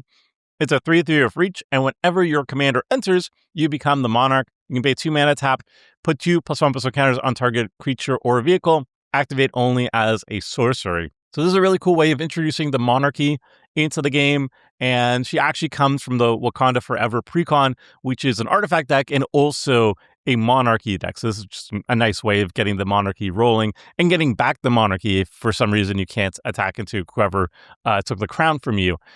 She works particularly well if you have 2 commanders in the command zone. So if you think of like partners or background commanders or even like the doctor companions, doctor and doctor companion things, then you have double the opportunity to get the monarchy with her, which is nice. And then her activated ability is pretty okay. It's just a little bit of a bonus. Like if you have extra mana laying around, you could sink it into this ability and get 2+1/+1 counters. Not something you want to be doing, but it is something you can be doing.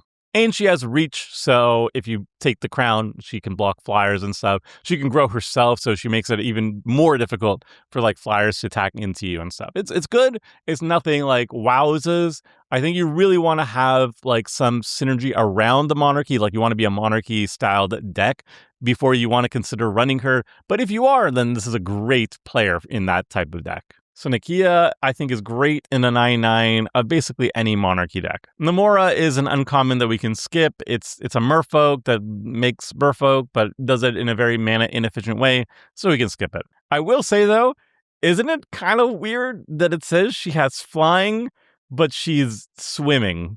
She's swimming, and yet we have to think that, oh, actually, no, she flies, but she's swimming. She's just swimming around. So, like, what? Shouldn't she have like island walk or something? And why is she flying? If she's flying, wouldn't you depict her literally flying? I don't understand. Someone in the comment section, let me know the lore about Namora and why she can fly.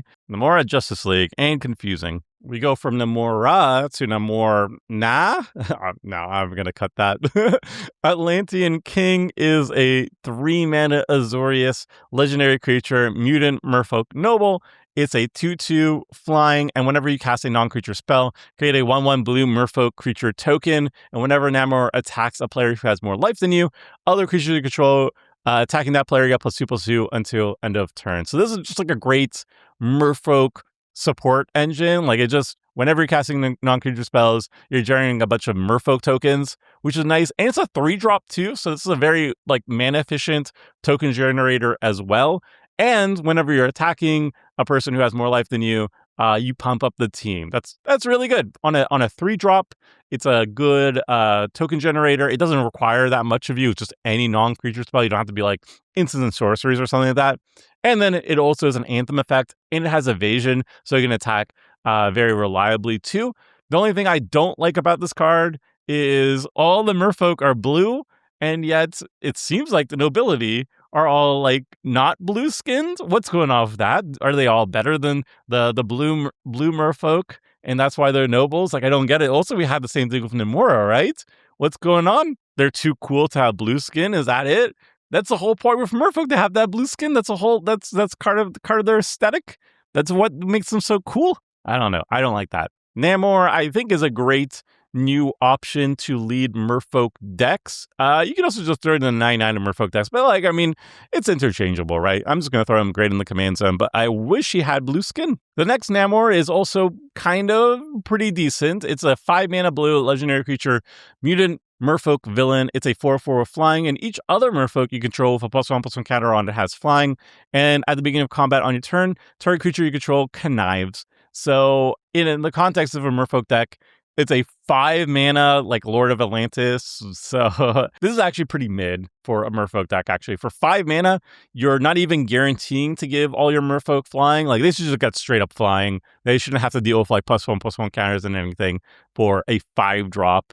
And then he gets to connive once per turn, but, like, that's not that much. That's not even guaranteed to get you a +1/+1 counters, because you have to discard a non-land card to get that counter. So yeah, it's not very good. Like, if you are super heavy on a Merfolk deck, this is like a filler card until you can optimize the list more. Or if you want to play more low powered, it's fine, I guess, but it's not very exciting. So Namor, probably Justice League, yeah. We got another Namor though. This is Namor the Submariner. It's a 3-mana blue legendary creature, mutant Merfolk villain. It has 4 toughness, it has flying, and its power is equal to the number of Merfolk you control. Whenever you cast a non-creature spell with 1 or more blue mana symbols in its mana cost, create that many 1/1 blue Merfolk creature tokens. Okay, so this might be the most mana efficient token generator for Merfolk that we've ever seen, actually.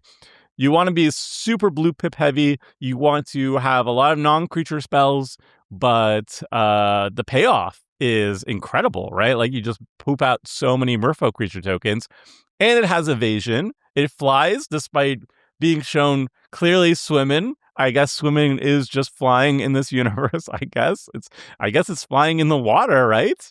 And then he gets really, really big, and he starts one-shotting people with commander damage. Seems good to me. It seems like a build around though. Like, you really want to go for non-creature spells with big, like, a lot of blue pips. So that's something you'd be doing in the command zone easily if you actually build around him. So like Archmage's Charm and stuff like that are going to be really, really good in the deck here. I guess you could also throw him in the 9/9 of like an Illuge deck, because Illuge is all about that stuff. But yeah, in the command zone, this is like a weirdo Voltron-y, go wide, merfolk deck that cares about non-creature spells that are heavy blue pip.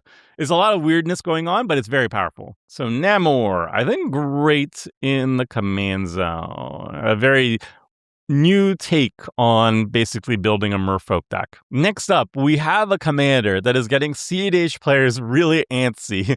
It's Nick Fury, Agent of S.H.I.E.L.D. It's a 1-mana white, legendary creature, human spy hero. It's a 2/1. But it has a power-up of Wooburg. You put 2+1/+1 counters on Nick Fury, then look at the top 7 cards of your library. You may put a hero, equipment, or vehicle card from among them onto the battlefield. If it's a double-face card, you may transform it, sick, and put the rest on the bottom of your library in a random order. So this is your corporate-mandated 5-color Universes Beyond commander that you could put all your Marvel cards into the same deck of, right? Like every single Universes Beyond deck has a 5-color commander that just kind of generally supports every single theme of the set, every single main archetype of the set, and just says like, hey, you want all your Marvel cards in a single commander deck? Here you go. Put it in this commander. And that's what Nick Fury does. The funny thing is, like, he's okay. He's generically just fine, leading like a Marvel themed deck or whatever. But the funny thing is that CEDH players are very scared about this because it's a 1-mana commander that gives you access to all 5 colors, right? So the idea is that now you have a 5-color commander that he can play for 1 mana, and then suddenly he turns on all the unfair, broken commander-focused cards, like he turns on Deflecting Swat. He turns on your Fierce Guardianship. You can sacrifice him to like the Flare of something. So he's a 1-drop that just enables all the most busted like commander focused cards, and he gives you access to all 5 colors. It's very, very scary in CEDH. Allegedly, we'll see if it's actually going to pan out to be as scary as people are saying it's going to be. And then just for his intended use of just being like the Marvel, everybody go into this deck list commander, he's merely just, he's fine. So Nick Fury, he's just your commander for if I have a bunch of Marvel cards and I want to put them all in the same deck. There you go. Nick Fury is your guy. Not super busted or anything, but he gets the job done. Then we've got Nick Fury Spy Master. It's a 5-mana white legendary creature, human spy hero. It's a 4/4 with first strike, and whenever a creature you control attacks alone, draw a card. Then you may put a creature card with mana value 3 or less from your hand onto the battlefield. It enters tapped and attacking and gains indestructible until end of turn.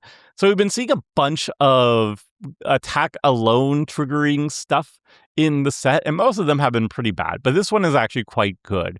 You attack alone, and then you immediately get to draw a card and also potentially put a creature onto the battlefield, and you don't have to worry about it dying because it has indestructible. That's a lot of value.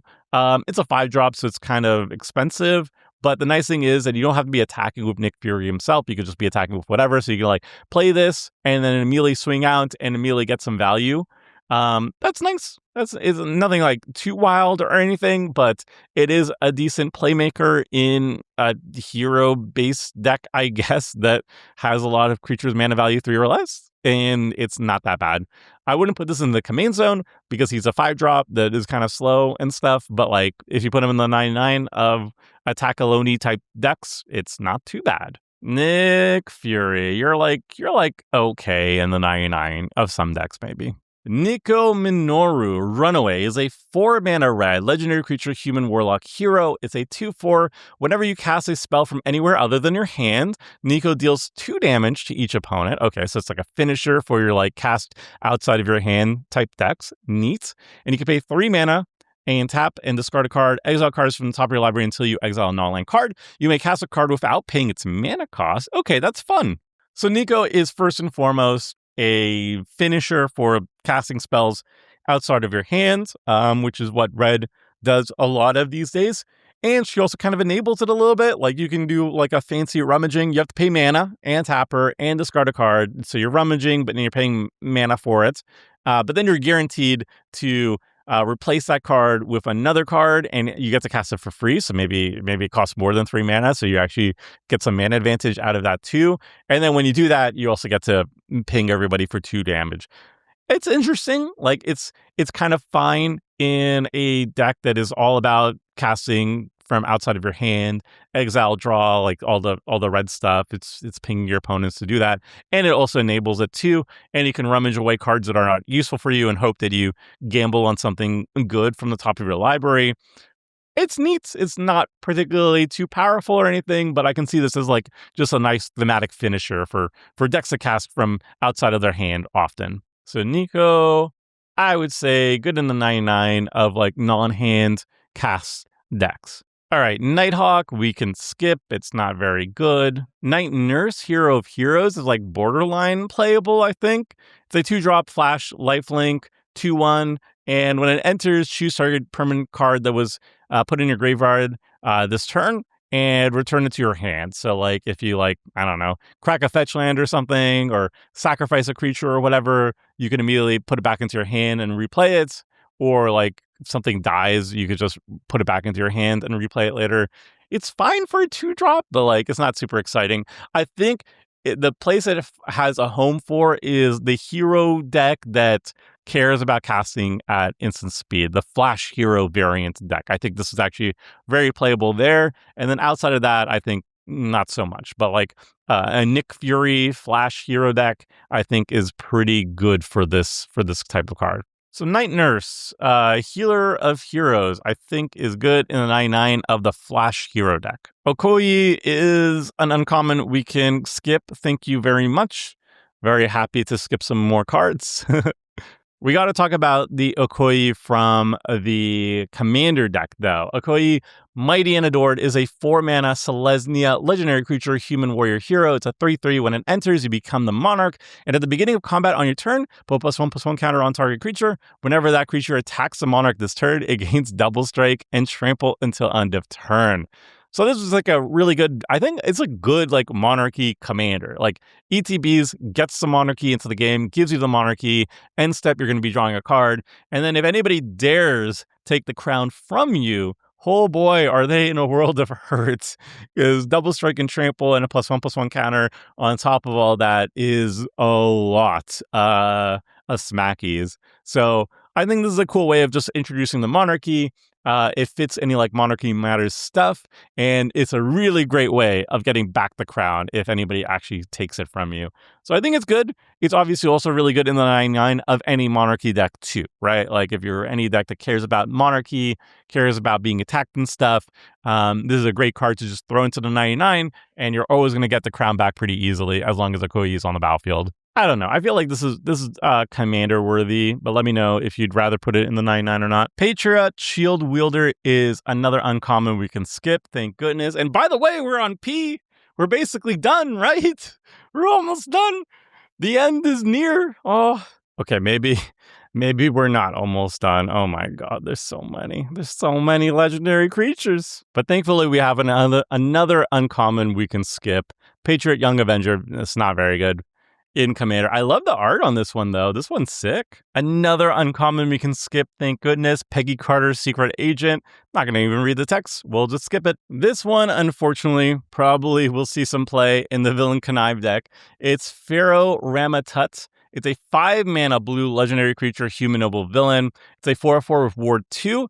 And whenever you cast a non-creature spell, Pharaoh Ramatut connives. So 5 mana is a lot. 5 mana is a lot. At least it comes with Ward 2. But the main reason why I think it might actually just make the cut in Villain Connive deck is it's one of the most mana efficient ways of just repeatedly conniving. It's one of the best connive engines that we have access to currently. Whenever you're casting a non-creature spell, it connives. So if you have a bunch of non-creature spells in your deck, you get to connive a bunch. And that's kind of nice. Yeah, 5 mana is a lot. It doesn't do anything. The turn it enters. And you do have to have non-creature spells in your deck. If you're like a villain deck that's like, I don't know, 40 plus villains in your deck, then it's not going to be very good. But if you have like 30 villains or maybe less, and then you have the rest of just non-creature spells, I think this can connive a lot. And that's probably worth it for now. All right, fam. Pharaoh Ramatut. I think this is going to be good enough in the Villain Connive deck. It's a pretty solid, repeatable connive engine. Next, we have Photon Lady of Light. And it's like borderline in like a blink deck. It's an evasive 3/3 that when it attacks, it blinks something. Is that good enough for the blink deck? Maybe like an ultra budget brew. maybe, but like, yeah, 5 mana. It's an attack trigger and doesn't have haste.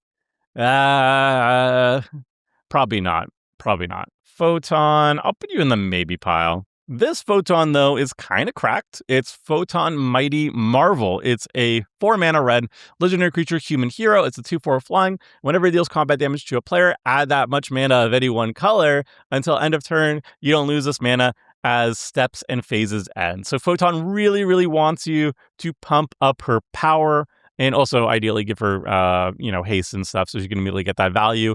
But yeah, like the turn she's swinging out, she deals 2 damage to somebody. She has evasion, so it's easy for her to deal combat damage to somebody, and you generate 2 mana. I mean, that's already pretty decent. But like if you give her haste, if you can pump up her power, she can be a really, really strong, just like puncher in the face, and also mana generator rolled into 1 in red of all things, which is cool. It really looks like in this set in particular, they've been trying really, really hard to find ways of giving mono red more ways of generating mana, but in a red way, which I appreciate. I much appreciate that, and I think this is one of the better ones. I think this one's really, really strong in the 99 of like the Captain America deck because it can give Photon haste and vigilance, and also a +1/+1 counter, so you can immediately like cast her and immediately hit somebody and generate 3 mana and hopefully cast something else. So that seems really good, and you could also build around her too. I guess if you go like Voltron-y, though I don't think she's probably not the best Voltron candidate. But yeah, interesting card. So Photon, we'll put it in great in the 99 of at least the Captain America hero deck. Power Pack, though, looks kind of cracked to me. Power Pack is a 5 mana, 4 color commander. It's a red, green, white, and blue. It's a 4/4 legendary creature, human hero. It has flying, vigilance, trample, haste, and whenever Power Pack deals combat damage to a player, exile target instant or sorcery card from your graveyard chosen at random. At the beginning of your next upkeep, you may cast that card without paying its mana cost. If that spell will be put into your graveyard, exile it instead. So it's a 5 mana, 4/4, whole bunch of keywords, immediately smack somebody, immediately can exile an instant or sorcery card from your graveyard, immediately get to cast it on the beginning of your next upkeep. That's a lot. It's a whole bunch. Obviously you need to have instant sorceries in your graveyard, and ideally you want to have ones that are like impactful, not just like a random opt or whatever. But if you have like 5-drop instant sorceries that you're randomly casting for free, that's a lot of mana advantage and card advantage that you can get immediately because it already has haste, it already has evasion, and all that good stuff. And it hits people pretty hard too. Like that's a lot of keywords. It is 5 mana. It's vulnerable to removal and whatnot, but like I still think this card is something that you would love to build around. You put this in the command zone, you fill your deck with like these high cost instant sorceries, you find ways of maybe milling yourself or whatever, and then you get to cast them for free, or you just like straight up cast them and then cast them again with Power Pack. Seems really strong to me. So Power Pack, I think, is great in the command zone. It looks like a build around to me. Professor Hulk is a 6 mana blue legendary creature, Gamma Scientist hero. It's a 6/6 with trample. And whenever Professor Hulk deals combat damage to a player, you draw that many cards. My goodness. Okay. So it's a 6/6 trampler, hits somebody. It has pseudo evasion with the trample. Very hard for people to block it. And then you draw a whole bunch of cards in the process. Yeah, seems good. Absolutely, without a doubt, needs haste. If you can give it evasion, even better. If you can pump it up, even better. But definitely give it haste. And then it's really, really good. Obviously, a slam dunk inclusion in the 99 of the Captain America deck that gives it haste. And then if you could pump it up, you could draw even more cards, which you just kind of win more at that point because like drawing 6 is already pretty good. Hits people really, really hard. Yeah, I think this is a slam dunk in the Captain America thing that gives it haste and vigilance and pumps it up by +1/+1. And then beyond that, I don't know, in the 99 of any deck that can give it haste, I think it's already a very interesting card that just like refills your hand and hits people really hard.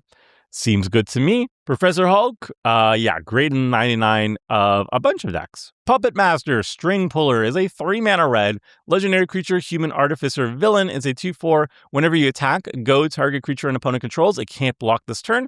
And whenever one or more goaded creatures deal combat damage to one of your opponents, you create a treasure token. So this is a goad enabler, which I think is a very, very strong, maybe underrated mechanic in multiplayer. It just goads something and also removes their ability to block. So it's pseudo evasion for your attackers. And then it even offers goad support, where if your goaded creatures deal combat damage to each other, you generate treasure tokens as well. I think this is a really good 1-2 combo. The fact that it goads, it removes potential blockers, so it makes it easier for you to attack and goad those things, is nice. And then also, if the goaded creatures are managing to deal damage to each other, you make treasure tokens. I like it. It's a really efficient goad enabler. It adds a little bit of pseudo evasion, and also it could potentially make some treasures on top of it repeatedly on a 3-drop. Seems very solid to me. Also, the artwork is nightmare fuel. I think Puppet Master is good enough to go into the command zone, but I think realistically, it's probably going to be showing up more often in the 99 of like other Go decks and stuff. Quake is an uncommon we can thankfully just skip. Huzzah. We're almost done. I just have to keep telling myself that until it becomes true. Next is Queen Mother Ramonda. It's a 5-mana white legendary creature, human noble. It's a 3/5. When it enters, you become the monarch, and as long as you're the monarch, creatures with power 2 or less can't attack you. So this is one of the rare cards that offer monarchy support. ETB, get the monarch, that's nice, and then afterwards, it just makes it kind of difficult for your opponents to attack you. Like, if they have like small evasive creatures, they can't just like steal the monarchy from you. If they're like a go wide deck and they were intending to like swing out a bunch of like 1/1s and 2/2s at you, they can't do that. So it's a nice little bit of protection, holding the crown, but also like holding your life total up. And the ETB, get the monarchy, is also quite nice. 5 mana, it's a lot, but like it has immediate value. It gets you the crown. And if you're in a monarchy-focused deck, this is the exact type of card you want in the 9/9. So Ramonda, great in the 9/9. Quicksilver is a really cool card, but I think this is the type of card you want to see more in 1v1 formats that are 60 card, as opposed to Commander, so I think we can skip it over here. All right, Quicksilver, Justice League. It's a very cool card. It is powerful potentially in 1v1. I just don't think it is that very good or consistently good in Commander. Next, we got another legendary that just doesn't feel like a legendary at all. Skip. This Quicksilver, though, does have Commander potential. It's doing a whole bunch of things, actually. It's Quicksilver Speedster. It's a 5-mana Izzet legendary creature, human mutant hero. It's a 3/4 with flash, double strike, haste, and as long as it's tapped, you may cast spells as though they had flash. Quicksilver is doing a whole bunch of stuff and has a lot of flexibility, which I really, really like. So either you just play him straight up as a 5-mana 3/4 double strike haster when you need to, so you just like cast it on your turn, immediately starts smacking people for 6 damage, which is a lot. And then whenever he's tapped, suddenly he's also a flash enabler. Or you can cast him by holding up your mana, playing reactively. Like if you need to cast something else, you cast something else at instant speed. If somebody's attacking you, you ambush them with Quicksilver instead. Whatever. You could be very, very flexible with his flash ability too. And I like how you could use either or, right? You can either treat him as a double striker haster, or you can treat him as a flash double striker, whichever is good. And then whenever he's tapped, you can start casting your other things with flash, which is really, really sweet, either by attacking with him or finding ways of tapping him for value.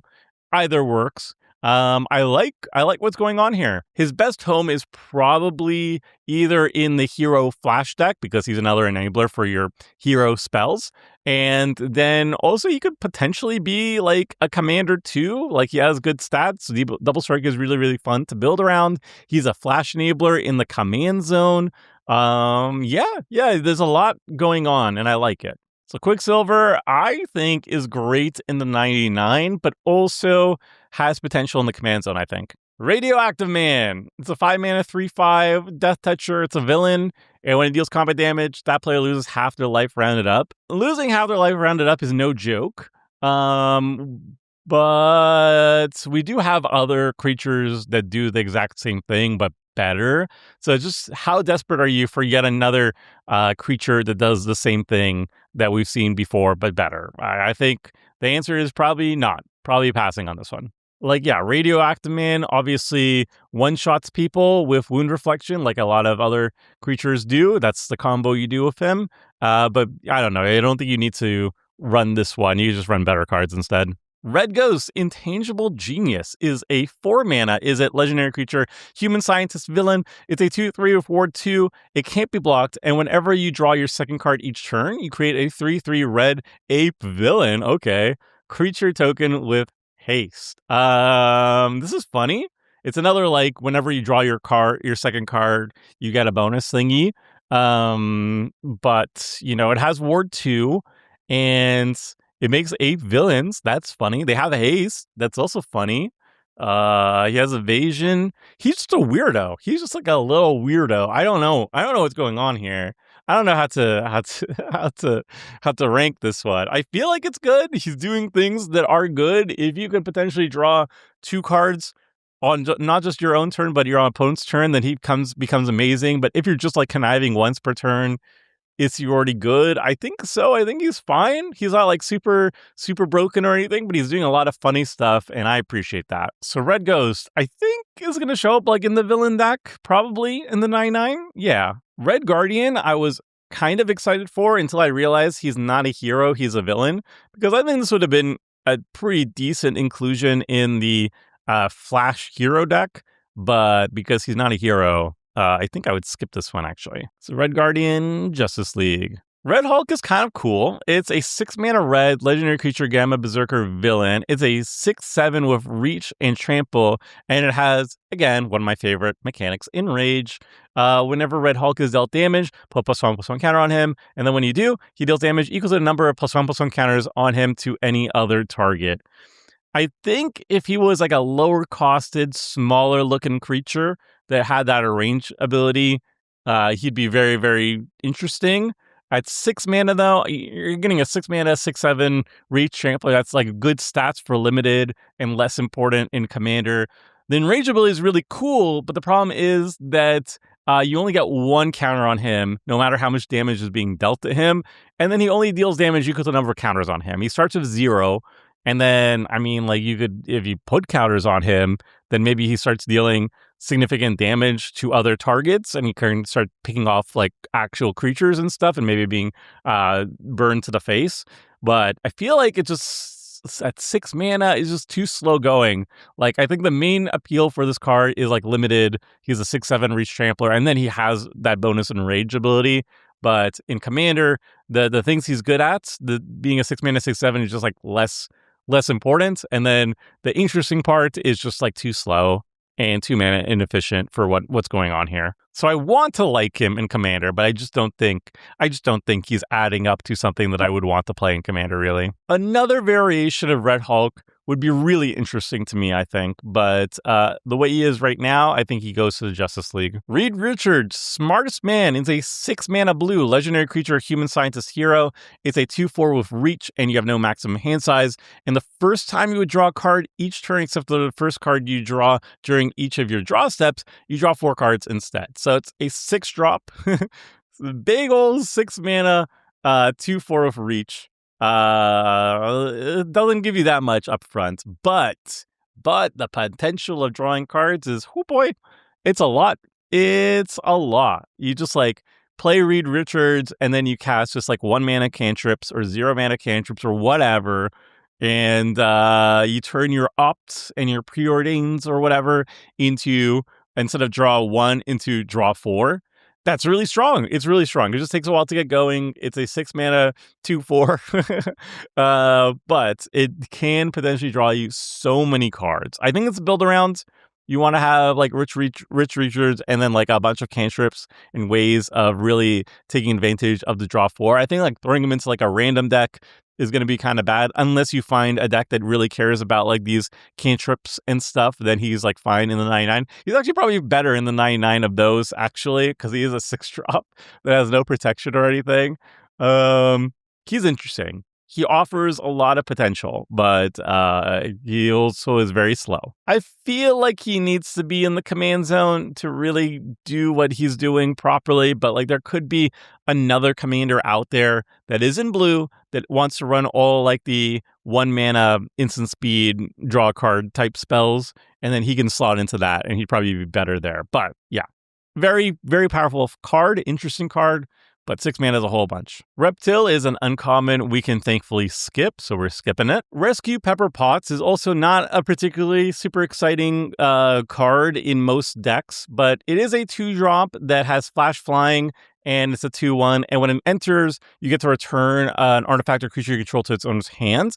So it's a little bit of like a little bit of protection, targeted removal protection spell on a hero that has flash. I think the fact that it's a 2-drop flash flying and offers a little bit of protection makes it really good in the Nick Fury flash hero deck and basically nowhere else. Like you can play for 1 mana. It has flying, so it does the attack trigger thing, and it can protect a random thing from targeted removal. I think that's good enough for the flash hero variant with Nick Fury leading the deck. And outside of that, I wouldn't be interested in it. All right, Rescue Pepper Potts. We're going to throw in the Great in the 99 of basically just that one deck. All right, we're almost done. 241 out of 362. Progress. Okay. Next one is Rhino Terrible Trampler. It's a 6-mana green legendary creature, human villain. It's a 7/6 with trample, and when it enters, destroy target artifact or land. Distribute 3+1/+1 counters on up to 3 other target creatures. They gain trample until end of turn. So it's a big body. It has trample. It has a little bit of like a mini overrun type effect, giving trample a couple +1/+1 counters, and it immediately blows up something. It's honestly a pretty okay top end. It's nothing super incredible, but if you are in a deck that cares about +1/+1 counters, I can see this being kind of decent to throw up as a 6-drop. It's just a big creature. It blows something up every single time. So it's going to be kind of good value. Gives things trample. It's not bad. It's not exciting, but it's not bad. Rhino, you are okay in the 99. Rick Jones is kind of neat. I mean, it's always kind of neat to see a legendary creature at 1. I guess it was more interesting a couple years ago before everything became legendary. But, it's a 1-drop. You can put it in the command zone, and it can mill. It costs a lot of mana to do, but it can mill and possibly be card advantage. If you're like a hero deck that is graveyard-based, I think this probably makes the cut. And if you're not a hero deck that's graveyard-based, you probably don't want to run it. I don't think there's any hero graveyard crossover yet, so we'll see. All right, Rick Jones, probably Justice League. No, I'll give it a maybe. It's a 1-drop. How bad can it be? Ronin Shadowstalker is another uncommon that is like almost borderline okay. Like it's a 3-drop that kind of supports equipments, and it's a 3-drop that can like immediately start casting equipments. I guess fine, whatever. I'll read it. Whatever. We're this far in. Who cares anymore? It's a 3-mana black, legendary creature, human rogue hero. It's a 3/3. You can pay 2 life, add 2 mana of any one color, spend this mana only to cast equipment spells or activate equip abilities, activate only once each turn. You can tap it, sacrifice an equipment attached to Ronin. Target creature gets -4/-4 until end of turn, activate only as a sorcery. I think if you really want to be like very, very silly, you could have like Ronin in the command zone and play a Bloodforged Battle Axe deck, and then you could use that kind of pseudo ramp ability to start playing more Bloodforged Battle Axes and equipping it to Ronin. And then you can start throwing them at people's faces to get -4/-4 until end turn. It's not a good strategy, let's be honest, but it is something you can do. I think Ronin being a 3-drop that makes like the first equipment spell you cast or equip whatever being 2 less is already kind of decent, honestly. It's like, it's fine. So I don't know. I'll throw it in the top of the maybe pile. Sauron Dino Devotee is a 5-mana green legendary creature, dinosaur vampire villain. It's a 5/5 with flying. When it enters or attacks, choose 1. You can either cure cancer to gain 3 life, or turn people into dinosaurs, put a Saurian counter on another target creature. It's a green dinosaur with base power and toughness 5/5 for long as it has a Saurian counter on it. So this is kind of okay in a green deck that has a bunch of 1/1s, right? Or like creatures that scale up in power, like they're a 1/1, but like they make treasures equal to the number of damage they deal and stuff. So like if you made them a 5/5, suddenly they scale up in power. That's probably the best case scenario. The cure cancer thing is like, I think it's a comic book reference, a meme where like you can cure cancer, turn people into dinosaurs. Obviously, he wants to turn people into dinosaurs. That's why the curing cancer kind of sucks. I don't know. I kind of feel like it's like okay in the context of the meme, but also I think there's some things you shouldn't be joking about in your fantasy game to escape reality. And I think you shouldn't be joking about stuff that, a lot of people have real stress from in their day-to-day lives. So I understand like the joke behind it, but I kind of also wish, they didn't go for that to make cancer a joke. But yeah, if you look at it as an enabler to make small creatures with scaling combat damage thingies turn into 5/5s, this is a pretty efficient way of doing that. It's a 5-drop, enters or attacks.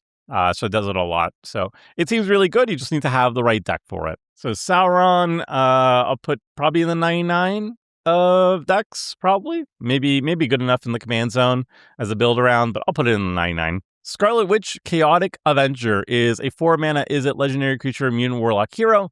It's a 3/3 flying, and whenever it deals combat damage to a player, you look at the top 2 cards of your library, then exile them face down. Then you may cast a hero or non-creature spell from among the cards exiled with Scarlet Witch without paying its mana cost. So Scarlet Witch has the potential of being a very, very cool card advantage and mana advantage engine on a creature. Whenever you're dealing combat damage, you get to basically cast a spell for free from the top of your library. So you're getting an extra spell that's card advantage, and you get to cast it for free. That's mana advantage. It also has like exile matters and stuff, shenanigans potential for building around. The only thing is that you have to be like super, super committed to having an incredibly high concentration of heroes and or non-creature spells.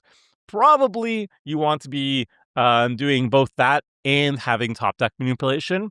There's a lot of working around because you're only looking at the top 2. So the whiff potential is relatively high. Like you could also just hit 2 lands and then you're going to feel very sad. That said, though, the power is definitely here. And I guess it could be like fine in a hero deck if you have like 40 or more heroes in your library. You could run it in a hero deck. More likely, though, it's probably going to be more powerful in like a non-creature spell heavy deck where like almost every non-land card is a non-creature spell, and you have some top deck manipulation too, like brainstorm effects and whatnot. So she could be like fine as a commander even, and she can be fine in the 99, but you definitely need to work around her ability. Scarlet Witch, I don't know. Let's just put her great in the command zone. Now, let's put her in the 99. Yeah, we got another Scarlet Witch that is just the least legendary version of Scarlet Witch I've ever seen in my life. We'll skip it. Then we've got a pretty cool commander. It's Scientist Supreme of AIM. It's a 2-mana blue-black Dimir legendary creature, human scientist villain. It's a 2/2, and you can pay 2 life, copy target activated or triggered ability from an artifact source. You may choose new targets for the copy. Activate only during your turn and only once each turn. So I think this is a commander, first and foremost. It's a 2-drop, so you can get it out pretty early. And then if you have a deck full of artifacts that have cool activated and triggered abilities, which most artifacts, that's kind of what they do, you just get to copy those abilities for no mana, just 2 life. And yeah, you get to do it basically for free and very consistently every single turn. And you can only do it on your turn, only once a turn, but you're like, who cares? It's on a 2-drop that does extra copied abilities every single turn for your entire artifact deck. And you have access to 2 colors in your artifact too, blue and black. Seems really good to me. You can also throw this into the 99 of artifact decks, and it will just randomly be good. But I feel like just throwing this in the command zone is super powerful because it's like a guaranteed 2-drop, and then your shenanigans will be plenty. Scientist Supreme of AIM, very, very strong. Definitely great in the command zone, also in the 99, but yeah. Shang-Chi and the 10 Rings is a 3-mana Azorius legendary creature, human warrior hero. Is a 2/2 of first strike. Whenever you draw a card, you put a +1/+1 counter on Shang-Chi, and when the 10th counter is put on Shang-Chi, you draw 5 cards and gain 5 life. So just like playing this in like a draw matters style deck, anything that like draws a bunch of cards very easily. This is a 3-drop that grows very, very quickly. It has first strike, so it's an incredible blocker and kind of hard to like multiple block against it. And then the real payoff here is that as you're drawing cards, yo dog, I heard you like drawing cards. Well, when you draw enough cards, you're going to draw 5 more and gain 5 life. That's kind of sick. I think this makes it very good in any in the 99 of basically any like draw matters style deck, anything that's drawing a lot of cards, Shang-Chi is going to reward you for what you want to be doing already. And you got a big, big beater in the process. And he's also interesting as a commander too, because he enables some combo shenanigans. So the easiest one is Shang-Chi Walking Ballista, which you can remove a +1/+1 counter to ping somebody. And then you put the Walking Ballista in Agatha's Soul Cauldron. So you exile the Walking Ballista from your graveyard with Agatha's Soul Cauldron. You draw a card with Shang-Chi on the battlefield, so he gets a counter. With his draw 5 cards on the stack, you can remove a +1/+1 counter from him to deal 1 damage to any target. And then you'll draw 5 cards, and then he'll put a +1/+1 counter on him, and then have a bunch more on the stack. And then you just remove that counter to deal 1 damage to somebody's face, and then you let the other triggers resolve. He puts another counter on him, you trigger that thing again, and you basically draw your entire deck, gain an arbitrary amount of life in the process, and you can ping out all your opponents' faces to death as well. So he has combo potential in the command zone is what I'm trying to say, but he's also great in the 99. It's just a very strong card. So Shang-Chi, I don't know. Like I think he's great in the command zone, but he's also great in the 99, as I said. There's more Shang-Chis. This one is not particularly good. It just doubles the +1/+1 counters you're putting on things. And like, yeah, that's good in +1/+1 counter decks, or I guess some people consider it good. I don't consider it that good these days, and it's on a 5-drop that's not particularly too exciting. If he costed less mana, I would be more interested in this card, but you're playing it mostly for his doubling effect, and at 5 mana, and that's quite a bit. So yeah, I know a lot of people will disagree with me that like these Primal Vigor type effects where you're doubling the number of counters is still worth it for like 5 mana in 2026. I think they've always been kind of overrated personally. I personally, if I want to get additional counters on things, I want it on a smaller body, and I don't really care about that it's a 4/4 that gets bigger or whatever. So I will put it in the maybe pile. Then we get to my favorite of the Shang-Chis. This is Master of Kung Fu. It's a 2-mana green legendary creature, human warrior hero. It's a 2/2. You may activate abilities of creatures you control as though those creatures had haste. That's sick. So they can immediately tap to do shenanigans. And he also taps for 2 mana of any one color, and you spend this mana only to activate abilities of creature sources. So in the context of a deck that is full of activated ability creatures, this is like the best card. This is the best card. It gives them pseudo haste. They can immediately activate their abilities. And he's a 2-drop that generates 2 mana to activate those abilities. That's kind of insane.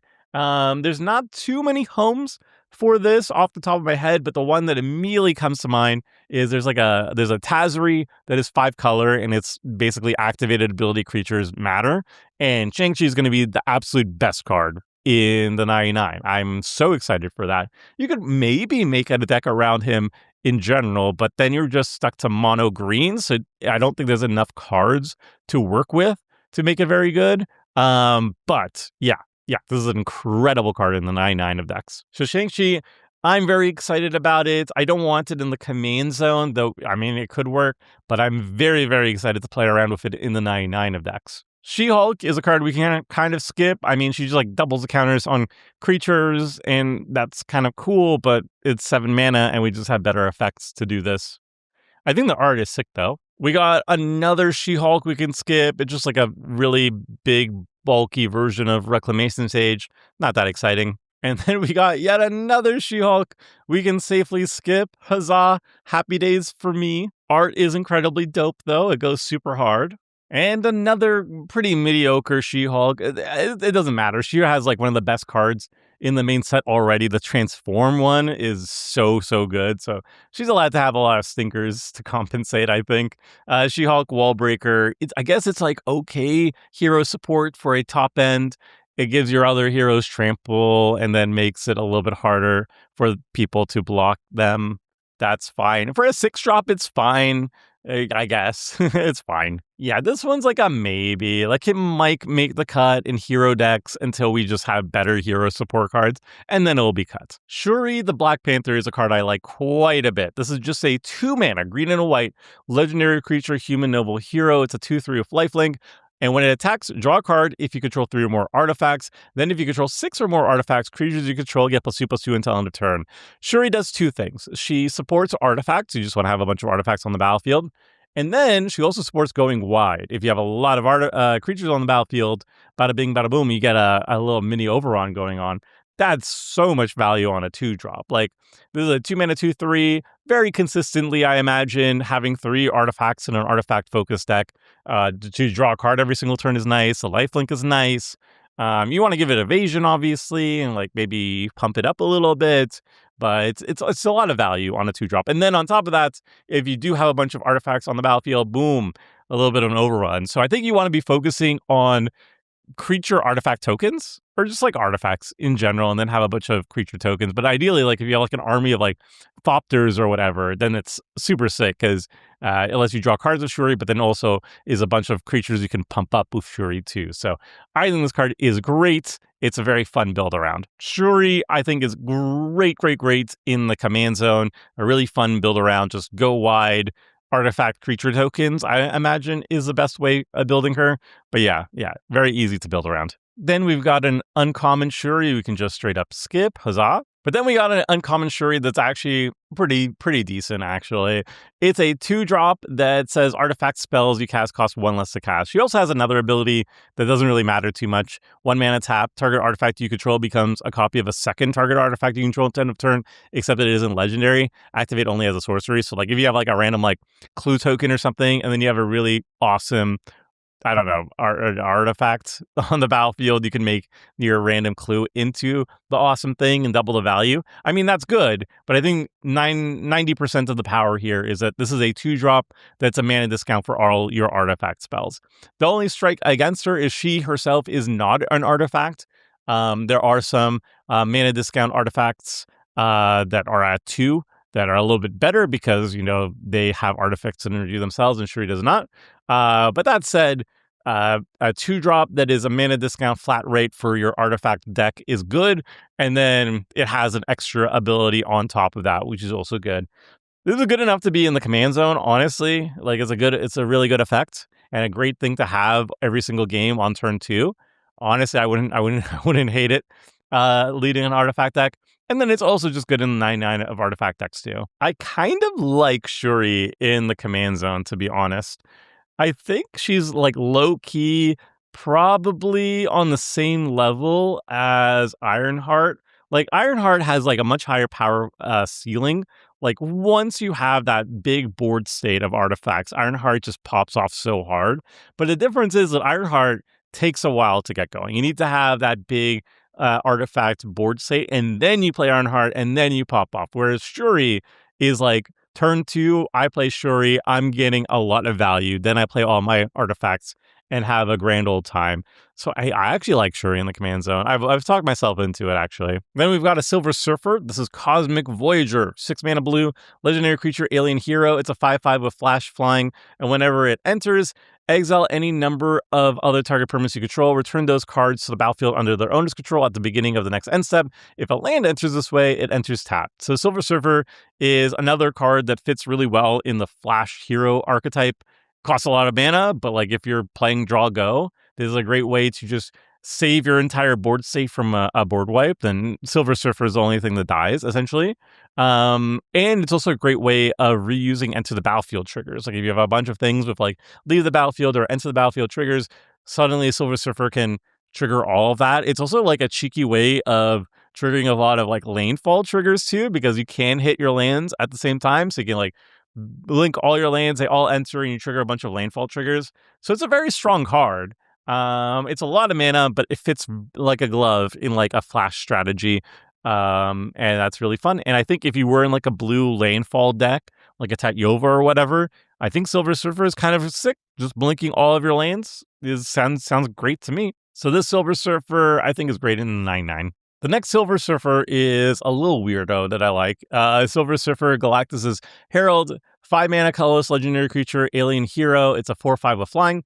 And when it enters, you may search your library for a card named Galactus, Devourer of Worlds, reveal it, put it into your hand, then shuffle. And whenever Silver Surfer deals combat damage to a player, until the end of your next turn, target creature attacks that player each turn, each combat if able. So we already saw Galactus, right? We talked about him, how he's like a bargain bin Eldrazi Titan. Not really. He's a really good like reanimator target that Eldrazi Titans usually are not. And he's a good sneak attack target. But Silver Surfer, if you have Galactus in your deck, Silver Surfer is a little bit of a card advantage and tutor engine, which is nice. And then by himself, he also does something kind of cool. When you deal combat damage, you do like a pseudo goad effect. You force a creature to attack a player that you just attacked. And that's kind of neat. And he has flying, so it's pretty easy for him to deal that combat damage. I think the 1-2 punch of having a way of tutoring up Galactus and also having like the pseudo goad is worthwhile, as long as you have Galactus in your library. Would I put him as a commander? Probably not. I don't think he's interesting enough in the command zone, but in the 99 as a way of fetching up Galactus and doing a little bit of a extra value, he's okay. I think he's solid enough in the 99 if you have Galactus in the deck. Okay, sweet. We have another common legendary creature that is trash, so we can skip it. Hooray! Speedball is a funny one. You can basically put him in the command zone, and he's a very weirdo Voltron deck where you run like a bunch of like targeted removal spells, and you target Speedball with them, and you give him +2/+2, and then you get to change the targets to blow up whatever you want to blow up. And he's kind of immune to targeted removal spells from your opponents too, because they just can't target him. You get to just redirect the things constantly. So it's actually kind of awesome. It's still probably not good enough to build the deck around, but it is funny. He makes glowy balls. I think that's kind of funny. All right, Speedball. Sorry, but Justice League, funny card though. Speed Young Avenger is like bad. Unblockable that you have to work for and pay mana for, so we're gonna skip it. It's not good. We got another common legendary creature that we can easily skip. Hooray. This Spider-Man is kind of sick though. Spider-Man New Champion, 3 mana red, legendary creature, Spider Human Hero. It's a 3/3 of reach, and when you discard one or more cards, Spider-Man deals that much damage to any target. So it works really well with the Spider-Man that we just saw, that whenever it deals combat damage, you get to like just wheel your hand. And that's kind of great with this, because whenever you're wheeling your hands, you get to blow up a permanent or any target or even a person's faces. So I feel like this is a slam dunk in a wheel deck. Like if you're playing Nicosaur or whatever, this is a fantastic option for you. It's a 3-drop that is just going to constantly blow up any threatening creature and can double as a finisher for the deck too. So yeah, for 3 mana, this is very nice. I think you can make the case that this Spider-Man is also good enough to be in the command zone. Like it's an early drop that you can start doing wheel stuff in mono red with. But I think it's even more fun in like a Grixis wheel deck. This Spider-Man is an uncommon that I think is probably good enough in the Flash hero deck. Spider-Man to the rescue, 3 mana Selesnya hybrid, legendary creature, human spider hero. It's a 3/2 of Flash, Vigilance Reach, and no one dies. When it enters, you tap him, and when you do, another target non-attacking creature you control gains indestructible until end of turn. So you play him, you save something from targeted removal probably, or like if there's a board wipe happening, you can cast Spider-Man to save your most important creature. So that's pretty decent. I mean, it's not great for 3 mana. It's not great, to be honest. If it was like 2 mana, it would be pretty silly or pretty good. I mean, but yeah, 3, it's like merely okay. But in the Flash hero deck, you gotta run with what you got. Spider-Man to the rescue goes in probably the top of the maybe pile. Can I just say I am shocked. After having a full Spider-Man set with so many Spider people, how are we still going through so many more Spider-Men? I don't get it. I don't understand it. How is every Marvel set just gonna have like 15 more Spider-Men, just like every single set for the next like 5 years? It's like every set is gonna be a Spider-Man. Every set is gonna be New York City. How many Spider-Man is enough? Wizards of the Coast. How many is enough?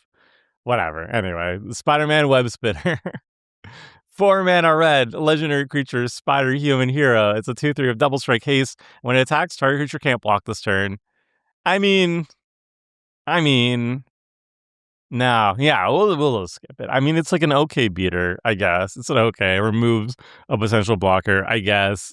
Whatever. I don't want to think about him. I don't want to think about him. I'm going to put him in the Justice League. There's more Spider people. There's Spider Woman, but thank God she is not playable in Commander, so we will skip it. Stature is another uncommon we can safely skip. Unless you're making like infinite mana, and then you could put infinite counters on her, but like if you're making infinite mana, you can win and not do this instead. So yeah. We got another uncommon. It's not playable in Commander. Hooray! Look at us go. We're almost done. Don't look at how many are left. Don't look at the runtime left, please. We got Stick. He fights with sticks. And he whenever you hit yourself, you're doing card advantage. That's actually not bad. Like if you're actually just dealing damage to yourself to draw cards, it seems actually pretty playable. Oh, damn, Stick.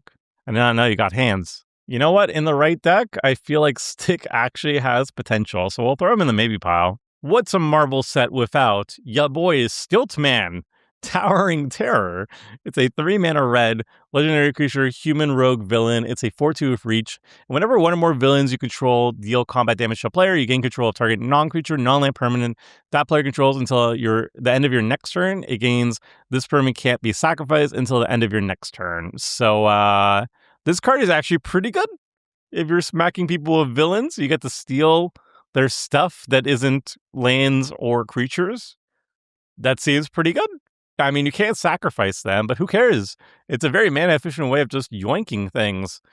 It's actually like good enough that not only is it good in like a villain deck that's going wide with tokens and whatnot, it might actually be good enough for my changeling deck. It's just like, can I actually make myself play Stiltman in my changeling deck? I don't know. That is a big hurdle to cross, but it is a very powerful effect. Yoinking mana rocks or just whatever, just denying your opponent's things for a full turn. You don't have to sacrifice them or anything.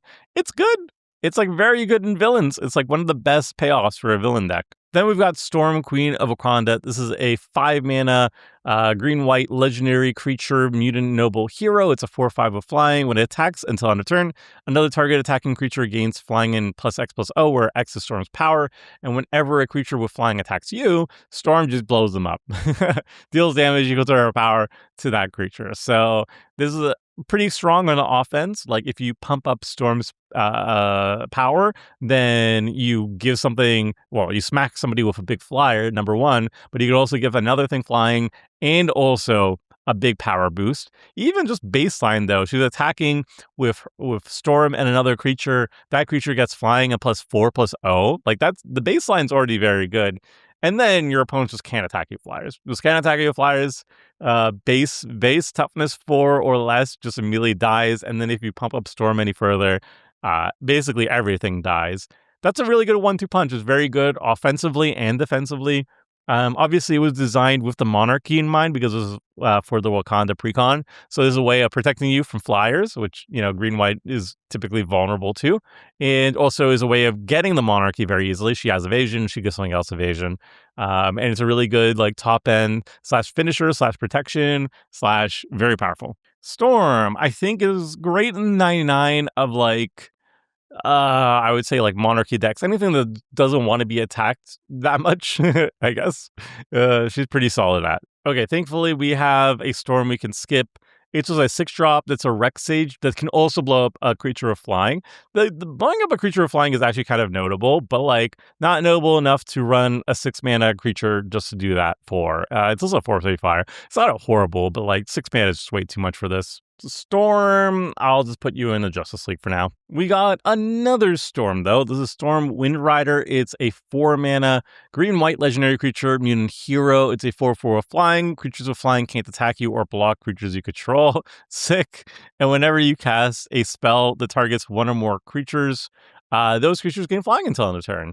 So this is a great way to basically make it very difficult for your opponents to attack you straight up. And it's a great way of just getting all your flyers basically unblockable, and it's a great way of making your creatures flying so that they become unblockable, or just making your opponent's creatures fly so they can't attack you.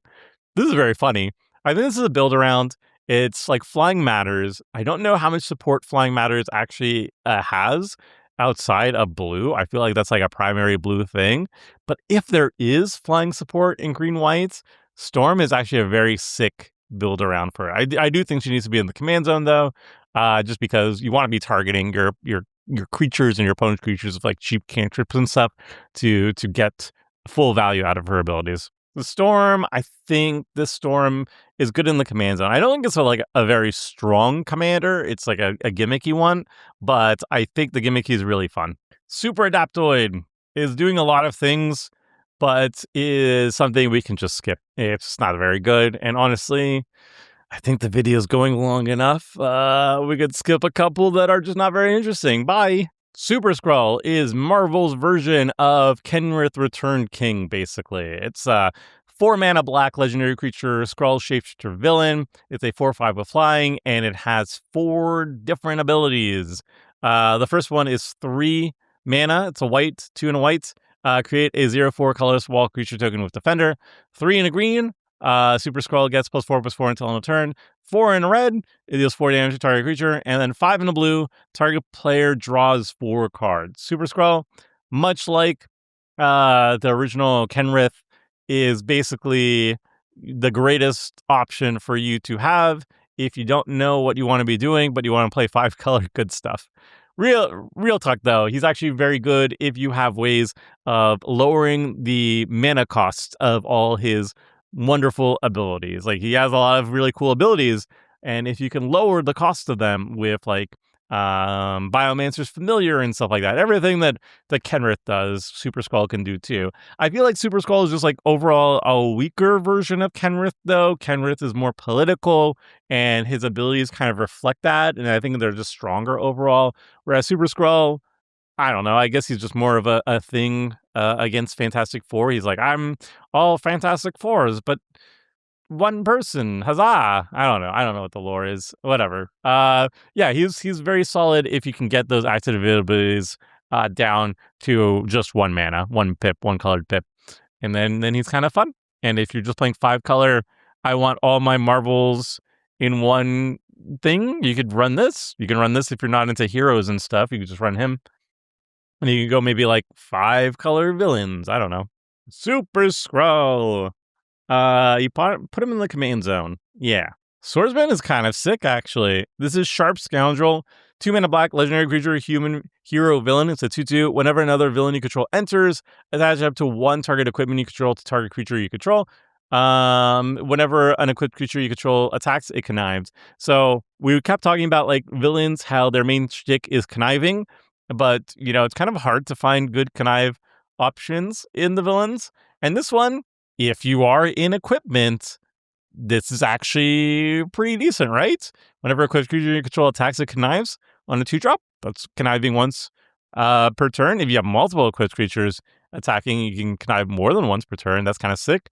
You do need to run equipment in your villain deck. I don't know how many equipments can fit in the villain deck, but like, yeah, if you manage to do that, he's actually pretty good. So yeah, it's all dependent on how many equipments you manage to throw into your villain connive deck. It's a lot of things to juggle, but if you manage to do it, it's worth it. Yeah, I don't know. He's like a maybe. I don't know. Maybe you can do villain, connive, and equipments. It could happen. Taskmaster, Mercenary Mimic, is a 4-mana Dimir legendary creature, human mercenary villain. It's a 3/5. And you have photographic reflexes at the beginning of your first main phase until your next turn. Taskmaster becomes a copy of up to 1 target creature on the battlefield or creature card in a graveyard, except his name is Taskmaster, and he's a legendary human mercenary villain creature. So he's a clone. You don't get into the battlefield triggers with his clone ability, though, because he has to be already on the battlefield to do his cloney stuff. But he copies anything on the battlefield, not just your own, and he also copies any creature in the graveyard, not just your own. So that's kind of sick. So if there's anything like with good attack triggers, combat triggers, or whatever is good, he copies it. I feel like this is a kind of a hard one to rank because it's so dependent on what the board state is, on what the graveyard is. I don't know how much you can actually build around him. I think you just throw him into a villain deck and you hope for the best. He's like a 4-drop villain that will end up being the best creature on battlefield/graveyard. I feel like that's always going to be pretty decent, right? Taskmaster. I think he's just great in 99 of villain decks. Like, you just jam into any villain deck and he's often going to be one of the best ones you're going to be running. Tachaka, Venerable King, is a cool one. This is a green-white legendary creature, human noble hero. It's a 2/2. When it enters, mill 3 cards, and you may put an artifact or a land card from among the mill cards into your hand, and then you can pay 3 mana, exile this card from your graveyard, you become the monarch, activate only if you control your commander. This was made for the Wakanda Precon, which is about artifacts and also about the monarchy, and surprise, surprise, he cares about artifacts in the monarchy. Doesn't want to be your commander, absolutely not, because then you just can't activate his graveyard ability. Because if he's your commander, you don't control commander when he's in your graveyard, right? So he definitely wants to be in the 9/9, and he also wants you to be in a deck that is super heavy on artifacts, like as many artifacts as possible, because then you're very likely to hit with the artifact or land thingy when he enters. And then he's a cool source of monarchy in the graveyard for 3 mana and without actually spending a card because he was in the graveyard. That's sick. I like it. I like it a lot. You have to be in an artifact heavy deck. And I think that's basically it. You don't really have to care about like the monarchy or anything. It's just like an extra bonus. But yeah, he's just a really good card. Just like a 2-drop, blocks, eventually dies. He hopefully replaces himself with an artifact or land. Fills your graveyard a little bit, and then when he does die, you become the monarch. Huzzah. Tachaka, great in the 99. Huzzah. T'Challa, the Black Panther, is a 3-mana green-white legendary creature. Human noble hero is a 2/2. Whenever it enters or attacks, create a tapped Vibranium token. Vibranium is just a Power Stone token, but it's indestructible. That's it. Taps for colorless. You can only spend it to cast artifact spells and pay the mana cost of like activated abilities and stuff.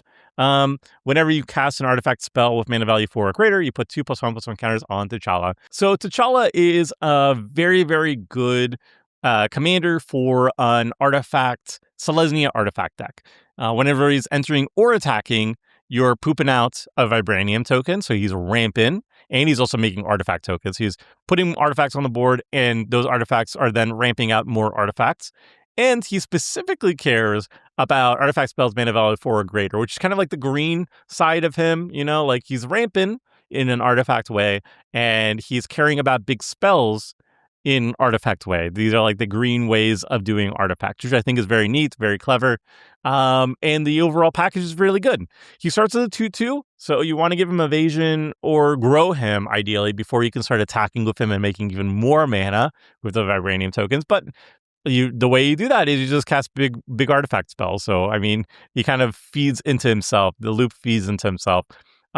He's really good. He's a 3-drop, immediately ramps you, you know, and then continually ramps you from there. Grows into a threat, smacks people, continues to ramp, and yeah, he's really fun in the command zone.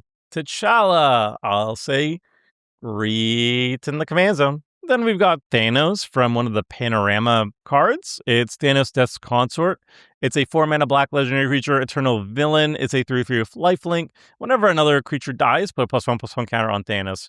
I feel like this card is actually low-key pretty decent. Like, it's a big dumb beater, but it's a big dumb beater with lifelink. And I really like big dumb beaters with lifelink. Gaining a huge amount of life with each swing appeals to me. And it also triggers on not just your own creatures dying, but also your opponent's creatures dying. So as things die, which they will, Thanos gets really, really big. He smacks people. He gains you a whole bunch of life. He's not complicated, but he doesn't need to be. He's just a really solid beater. I think I'd run him in the 99 of like an Aristocrats deck that is spending the life total for things like Necropotence type effects, because then he can offset the life loss with his lifelink. But the Thanos that everybody's talking about is the Mad Titan. This is a 3-mana red, white, black creature. It's a 4/4 legendary creature, Eternal Villain. It has Death Touch lifelink, but it also has power up of 6 mana, colorless, white, blue, black, red, and green. So that gives him a color identity of 5 colors if he's your commander, or if you want to put him in the 99, he has to be in a 5-color deck. So when you do power up, you put 2+1/+1 counters on Thanos, choose odd or even, destroy each other creature with mana value of the chosen color. So he is basically, I don't think you would ever cast him for 3 mana and then pass the turn, right? Like, everybody would be like, oh my god, he's going to wipe the board. We got to kill him before he does it. I don't think you'll ever do that. But I guess maybe sometimes you don't care about him dying, so you just drop him as a blocker or something like that if you're desperate. But realistically, you're going to be casting him, immediately powering him up, and just wiping out the scariest creatures on the battlefield that you don't want to deal with. And then you're left with a 6/6 Death Touch lifelinker. That seems good to me. I think he's like fine as a commander. I think he will get a lot of hate though if you put him in the command zone, because your opponents are just going to be like, well, you're holding a gun to the board. I don't want to commit to the board because you could just always kill my creatures. So I'm going to keep attacking you until I force you to wipe the board. And so that's my experience playing with commanders who are basically removal on a stick. Your opponents do not want to just cast all their creatures into your removal on the stick, so they're going to force you to use your removal so that they can kill you and then deploy the rest of their cards in their hand because they don't want their creatures to die. So that's my side rant, my observation on removals on the stick. I feel like he's going to be fine as a commander, and some people are going to run him as a commander, but I actually think he's a lot better suited in the 99 of a 5-color deck as just like a cheeky way of being removal that leaves you with a 6/6 Death Touch and lifelinker. When he's in the 99, your opponents aren't playing around him as much. So yeah, that's my 2 thoughts. I think he's better suited in the 99, though I expect a lot of people will run him in the command zone and then probably post on Reddit like, oh, my players keep ganging up on me. Why do they always target me? I'm never the threat. It's like, well, I'm running something that can blow up the board at any given time. My opponents want to play creatures and have them live. So yeah, player psychology is important to understand when playing a multiplayer casual game. And that's why I suggest him in the 99. Oh my god, we have another Ant-Man. Ant-Man, you already had your time. You're at A. Whatever. He's cheating now. The Astonishing Ant-Man is a 2-mana green-blue legendary creature human scientist hero. It's a 1/1. Whenever you draw a card, you put +1/+1 counter on Ant-Man. Nice. Okay. And you can pay 3 mana, 2 and a green tap, remove any number of +1/+1 counters on Ant-Man, create that many 1/1 green insect creature tokens. Okay.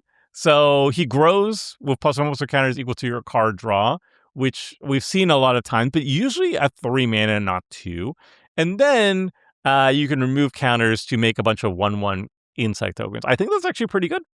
I think that's pretty good. It's a pretty efficient way of getting insects on the battlefield. It's a pretty good way of having a really big creature. It's a good way of taking advantage of card draw. I think he also works really well with the other Ant-Man that we saw that I considered very good. Yeah, I think he's solid. Let's put this Ant-Man also good in the 99. You want to be in like a card draw deck. Oh my god, I just realized the letter T is just going to be all the, right? It's going to be the whatever. Okay, whatever. Who cares? The Fabulous Frogman sucks in Commander. He's just a random common creature that is now a legendary. Just a 3/3 reach for 3 is legendary. This is where we're at. All right, the Fabulous Frogman is obviously not playable, but I think also at this point with Fabulous Frogman, when we have 2 mana 2/2s with no abilities, or a 1 mana 2/1 with no abilities, a 3 mana 3/3 with reach, I feel like the time of the legendary card type is over. We could just remove legendary. We could just put everything in the command zone and we could just ignore the legendary type in general. Everything is legendary now. Nothing matters. All right, we have the Falcon that we can skip. It's not very good, but I like the art. The art is sick. The Fantastic art is kind of funny. It's not very good in Commander, I would say. I mean, I guess it's fine. Let's just read it. It's a 3-mana colorless legendary artifact vehicle. It's a 4/4 flying. Whenever you cast a non-creature spell, you may have the Fantastic card become a artifact until end of turn. And whenever you cast your 4th non-creature spell each turn, you may sacrifice the Fantastic card. If you do, you create 4 4/4 colorless construct artifact creature tokens with flying and haste. So the funny thing about this is it's probably not very good in Commander. Let's be honest, you're probably not often casting that many non-creature spells each turn outside of CDH. In CDH, it's probably playable. And for that same reason, it's also scary in Legacy. People are afraid of its power in Legacy because that's the format of, well, it's 20 life 1v1. So not life total actually matters a lot in that format. And also it's the format of just casting fast mana and a bunch of non-creature spells that cost 0 mana or put you up in mana or whatever. So it's very easy to go like turn 1, I cast 4 non-creature spells. One of them is going to be the Fantastic Car.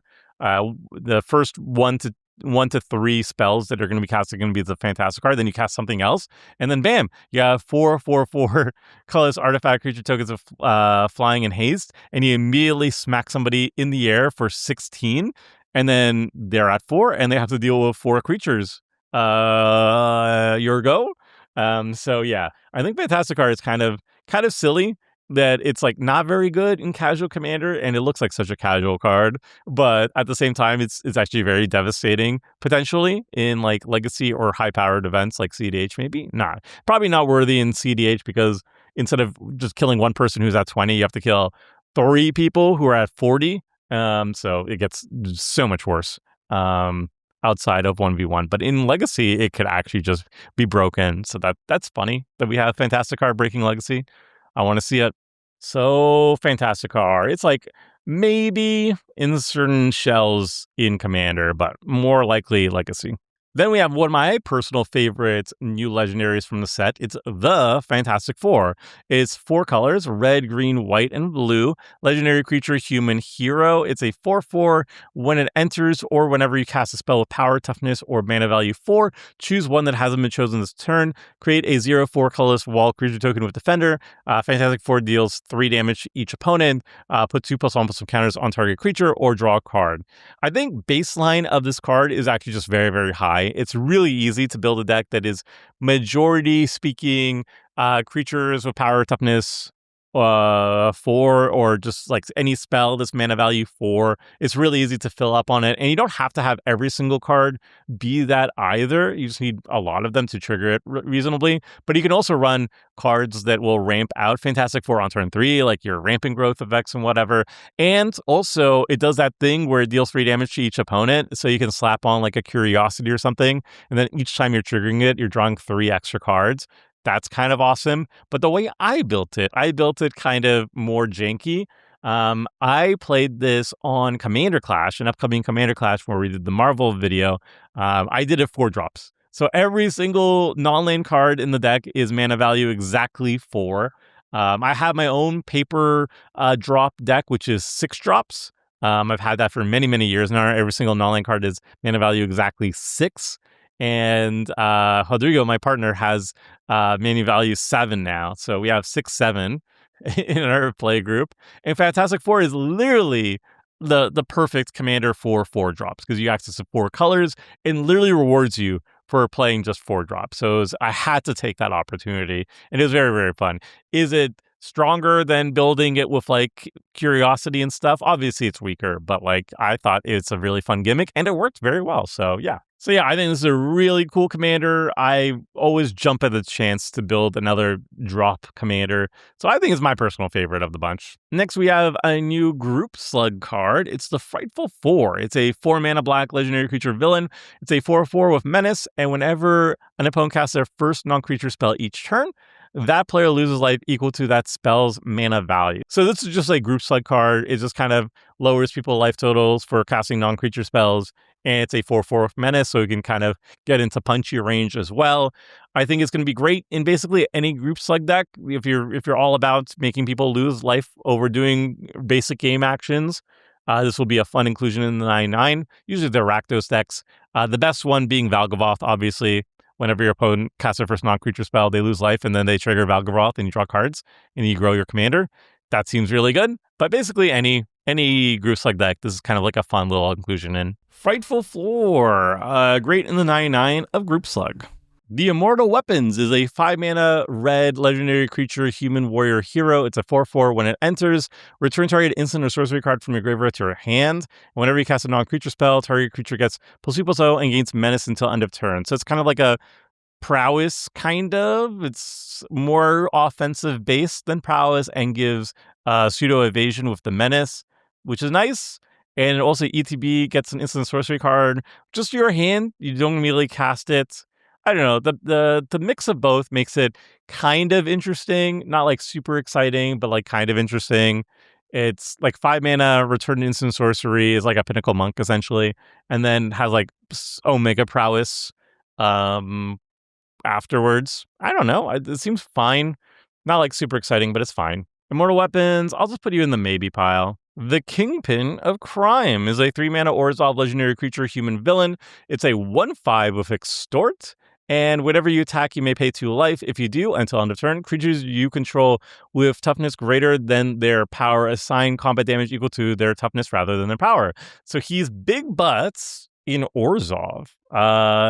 We've seen big butts in Abzan, green, white, black, with like Doran, the Siege Tower. I think there was an entire precon based on that. We haven't seen big butts in Orzhov. Extort is kind of nice too. I like that.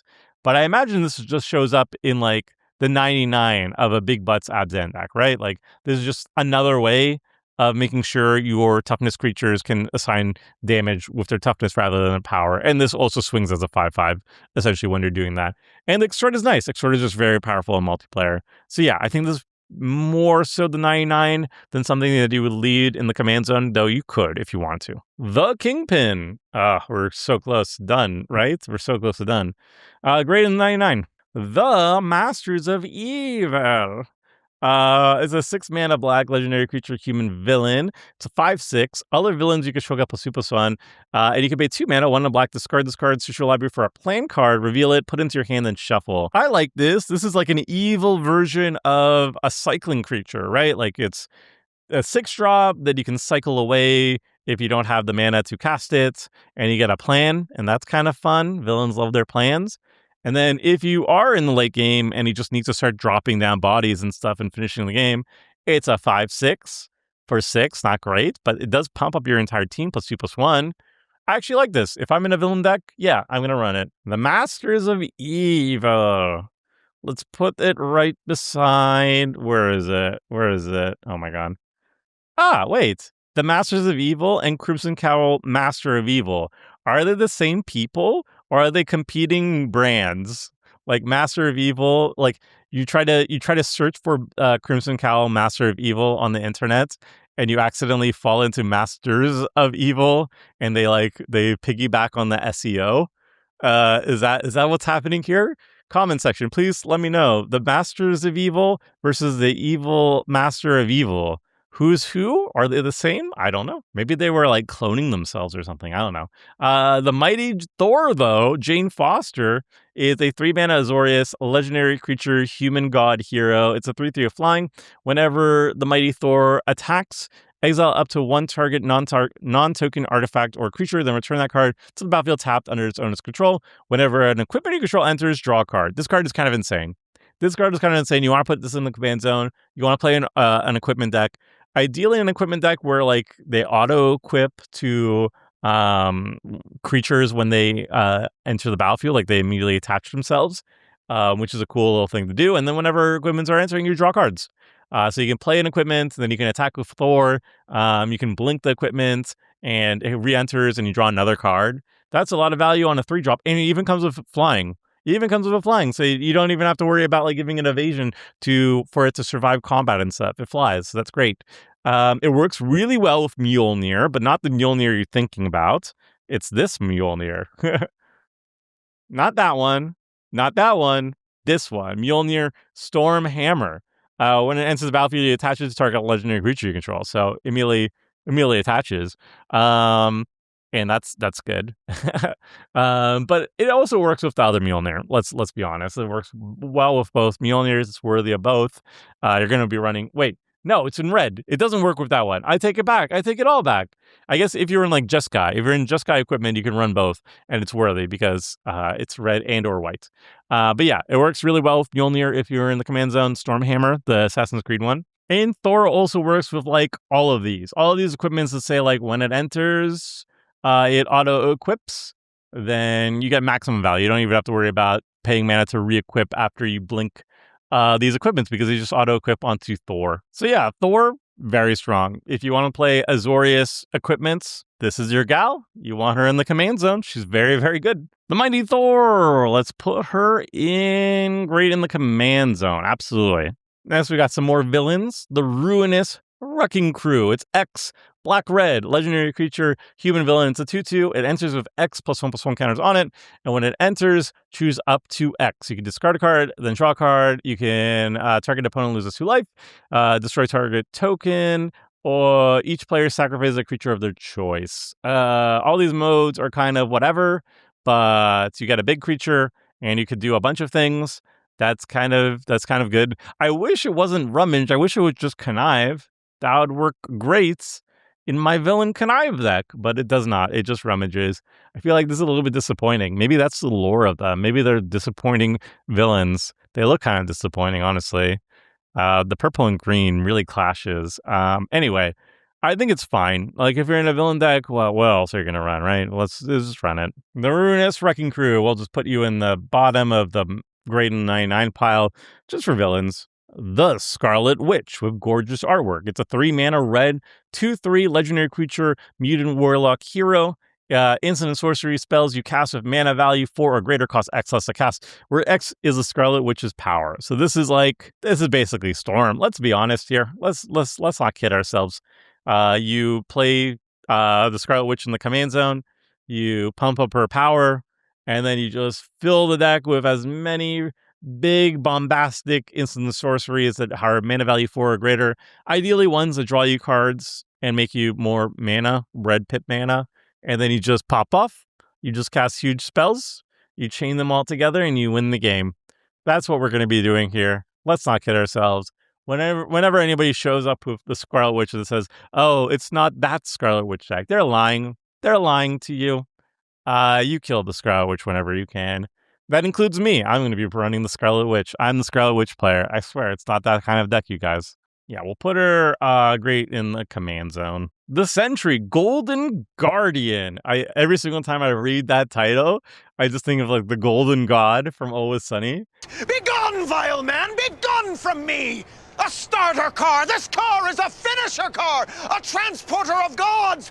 The Golden God! I am untethered and my rage knows no bounds! If I ever had this card, I would have it altered to be Always Sunny reference. 4 mana, white, legendary creature, human hero. It's a 5/5 of flying, vigilance, indestructible.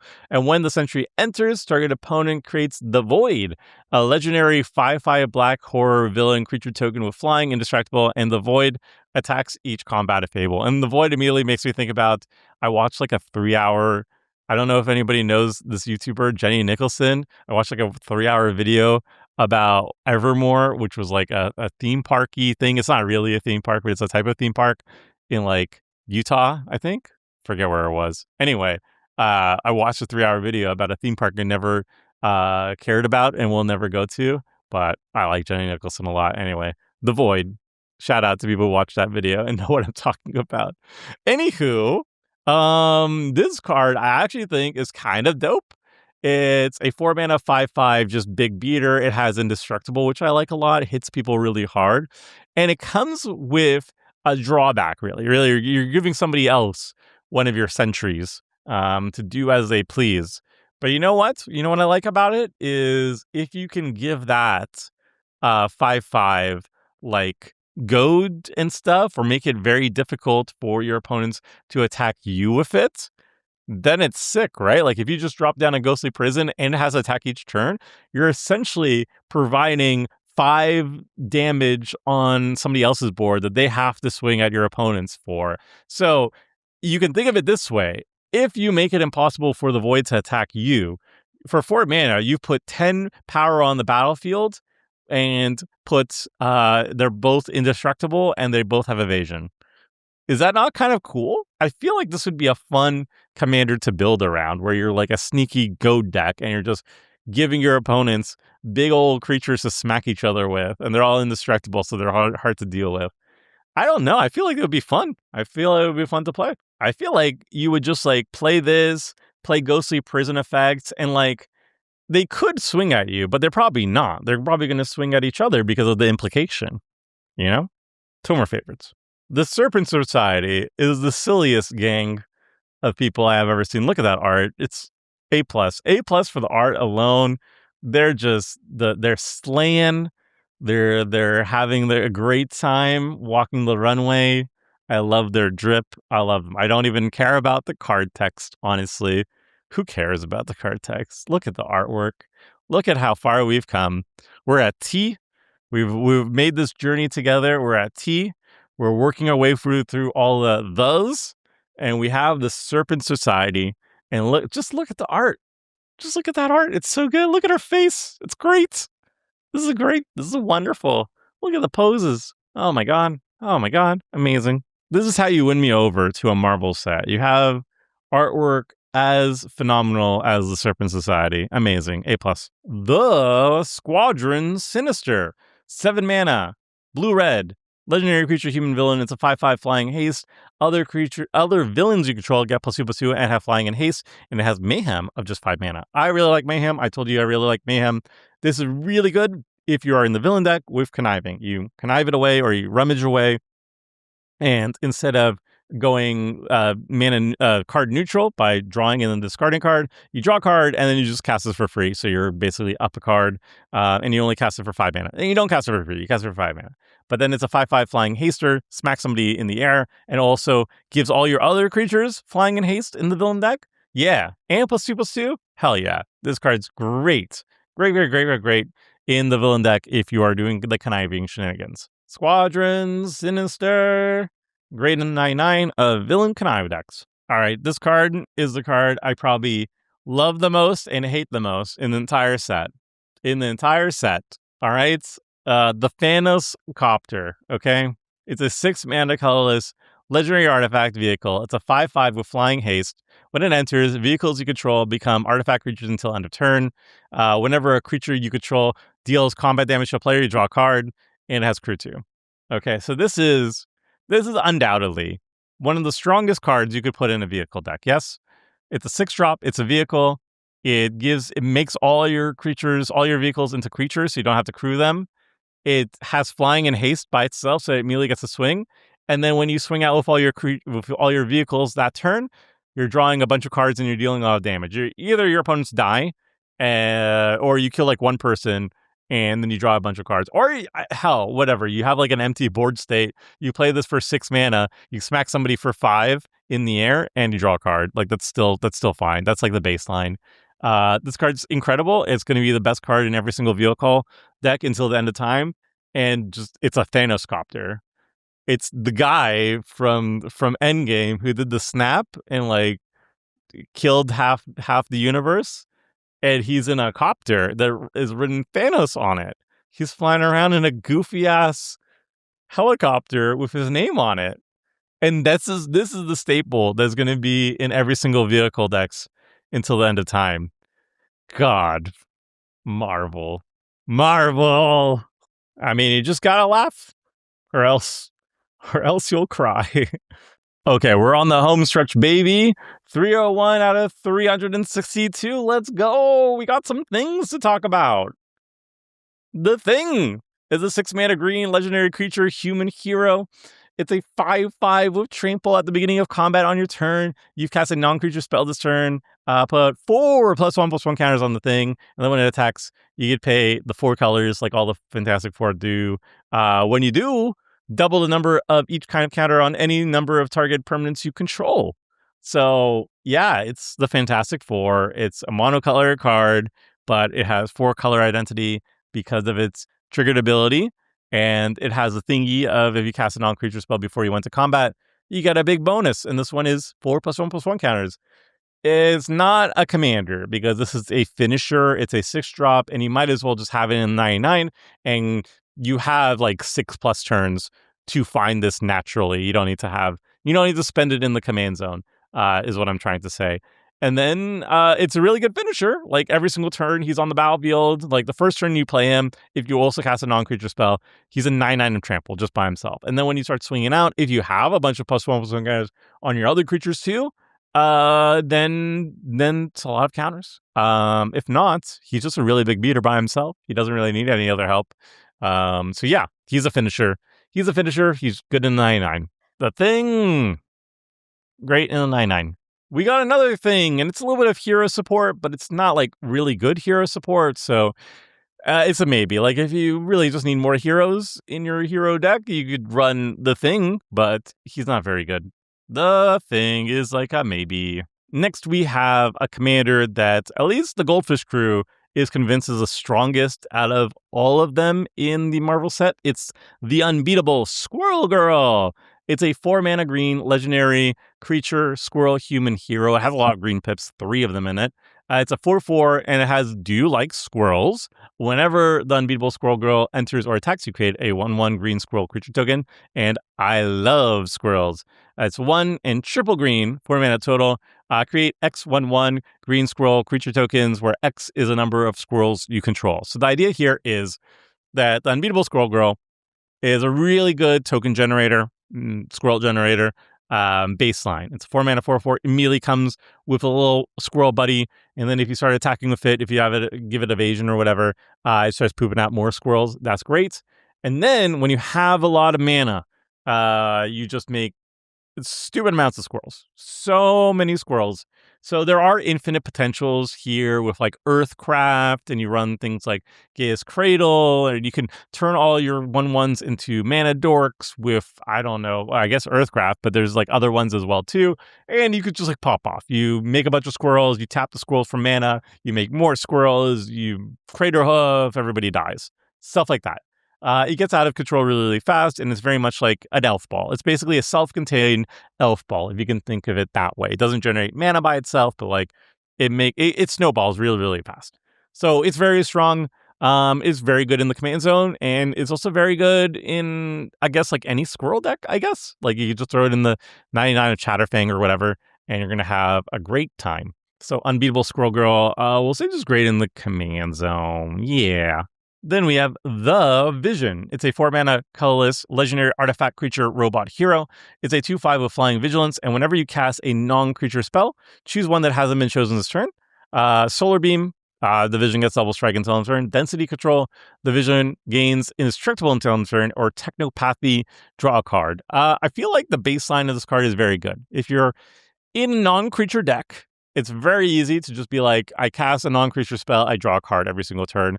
That's kind of fine for a 4-mana colorless spell. That's like a 4-mana Phyrexian Arena that you could potentially start drawing cards the turn it enters the battlefield if you also cast a non-creature spell afterwards. And then after that, it's also like a 2/5 that can smack people with double strike. It's very hard to get rid of if you have instant speed non-creature spells in your deck, because you can give it indestructible. It does a whole bunch of stuff while also drawing cards. And then also, it has the potential of drawing multiple cards per turn cycle. If you cast like a non-creature spell on your turn, draw a card, and then on an opponent's turn, you cast another one, and then draw another card. So yeah, this card is actually gas. It's kind of fun as a commander, because you could be a colorless deck that just like focuses on non-creature spells, and then just, focus on casting as many spells at instant speed and flash too, to really amp up the card draw, and then use him as a finisher too, because he has double strike and indestructible. He's really good to build around. And you could also just throw him into the 99 of basically anything. Anything that's a non-creature focused deck, he's going to get value. So I like him. I think he's fun in the command zone, but you can also throw him in the 99. The teas keep continuing, because we now have the Vision and Scarlet Witch. It's a 4-mana red legendary artifact creature mutant hero. It's a 3/3 with flying, and whenever you cast a spell, add red and put a +1/+1 counter on the Vision and Scarlet Witch. My friends, ladies and gentlemen, we have another Storm Commander. There's another Storm Commander, except this is more traditional Storm, where the other Scarlet Witch was about casting big instant sorceries, and this one is about casting small instant sorceries. Typically cast like 0 to 1 mana, so that you're always staying mana neutral and stuff, and you just keep popping off, and you storm off, and you win the game. This is literally just Burgee. It's just another Burgee. It's another Burgee, but the difference here is it costs 1 more mana, but at the same time, it's a flyer that grows itself, so it can start just one-shotting people. Like if you have haste, or if you wait a turn cycle and then you storm off, you could storm off and just kill somebody with combat damage in the air. That's something you could do. Yeah. What's there to say? You have to kill these creatures. You see the villain, the Scarlet Witch, you have to kill them. You have to kill them. They're storming. And you gotta stop them. The Vision and Scarlet Witch, I'm going to be storming with them, and you're going to have to stop me. And if you don't, skill issue. So many thes. The Wasp is not very good in Commander, so we can skip it. Huzzah! We're getting there. We're almost done. Home stretch, friends. Home stretch. Have no fear, though. Second, the Wasp is here. This is Winsome Avenger. It's a 2-mana blue legendary creature, human hero. It's a 2/1 with flash flying. And when it enters, target hero gains hexproof until end turn. And whenever the Wasp attacks, top target creature defending player controls. Okay, this is great in the flash version of the hero deck. It's a 2-mana 2/1, comes in, protects something, taps stuff down when it's attacking, has evasion, perfect with Nick Fury in the command zone. What more can you ask for? It's great. The Wasp is great in the 9/9 of the Flash hero deck, and also just like any hero deck, really. All right. Wizard of the Coast, explain yourself. The Wizard Classic Speedster. This is not a card I want to play in Commander, obviously. It's a 4-mana, 3/3 first strike haste, okay? But like, his name is the Wizard, okay? He's even wearing a yellow costume, all right? This is a Magic card. Wizard of the Coast, what's going on? Why are you putting in whiz jokes? It's the game. He's wearing a yellow costume even. He looks like a yellow stream. Oh my god, you know what would be actually awesome with this, actually? I just thought about it. What if the Wizard actually came in the Aether Drift first place foil, the piss foils? How perfect would that be? How perfect would that be if you had a special edition of him? I would pay money. I would pay at least like $10 for the Wizard in the Aether Drift Showcase foil version. Oh my god. And he's a speedster, so obviously he comes in first, right? Right? It's perfect. Wizard of the Coast, that one was free. No, man. There's another The Wasp. The Wondrous Wasp. Okay, whatever. 2-mana blue, legendary creature, human hero. It's a 2/1 with flash flying. I've read this before. Wasp Sing, though. When the Wondrous Wasp enters, tap up to 1 target creature. It loses all abilities for as long as the Wondrous Wasp remains on the battlefield. Okay, same exact thing. This one doesn't protect. It only taps down stuff. It's actually quite good. This nerfs opposing commanders, and that's nice. Taps down potential blockers too, quite nice. Still works with like the Flash hero theme. Maybe it's good in like standard, I guess, too. Like there's potential, I guess. I don't know. How many Wasps are there? Surely we're done with the Wasps. Surely. All right, Wasp. Great in 99. And goodbye. All right, we're done with the thes. Now we move on to the Thors. Thor, Asgard's Avenger. 4-mana red, legendary creature, god, warrior, hero. It's a 4/4 flying. If another source you control would deal damage to an opponent or a permanent an opponent controls, it deals damage +1 instead. So it's just a little damage amplifier of 1. It turns your pingers into double pingers. Like if you deal 1 damage to something, you deal 2. That's the best case scenario. It turns all the pings into stuff that is more relevant. And it only affects your opponent's stuff. Like if you're pinging everything, like the best case scenario of this type of card is you run like Pyrohemia. You run Pyrohemia, you activate it, it deals 1 damage to all your creatures, but it deals 2 damage to all your opponent's creatures and their faces too. So that's a really good way of like breaking the synergy of some of your like symmetrical burn spells, pingy burn spells. So Thor is very good there. I don't know if he's like interesting enough to lead a deck, but he's definitely interesting enough to show up in the 99 of certain decks, especially ones that are like ping related. All right, the first Thor, great in the 99. The second Thor, though, is the most impressive. It is Thor, God of Thunder. 5-mana red, legendary creature, god, warrior, hero. It's a 5/5 with flying, and when it enters, exile target equipment, instant, or sorcery card from your graveyard. Until the end of your next turn, you may play that card. Whenever you cast a non-creature spell, Thor deals damage equal to that spell's mana value to any target. I've said before that like paying 5 mana to ETB, recur something from the graveyard is only good if you can cast it for free, right? Like if you have to spend the mana to still cast it, it's a little bit sus. But I guess it's still fine. It's acceptable. It's nice. It's like Pinnacle Monk, except Pinnacle Monk is usually played as a land. But yeah, so that's okay. And then the more important part is that whenever you're casting non-creature spells, Thor is just laying down the beatdown, right? He's just blowing up creatures, he's blowing up faces, he's going left and right, just annihilating everything. And he works well with equipment, but he also works really well with instant sorceries. Heck, he even works on non-creature enchantments too. But yeah, that's powerful. That's really powerful.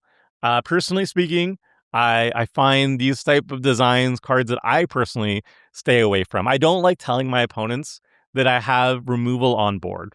I like keeping that stuff locked down as a secret. I like having that in my hand. I like my opponents not knowing that I can blow up their stuff.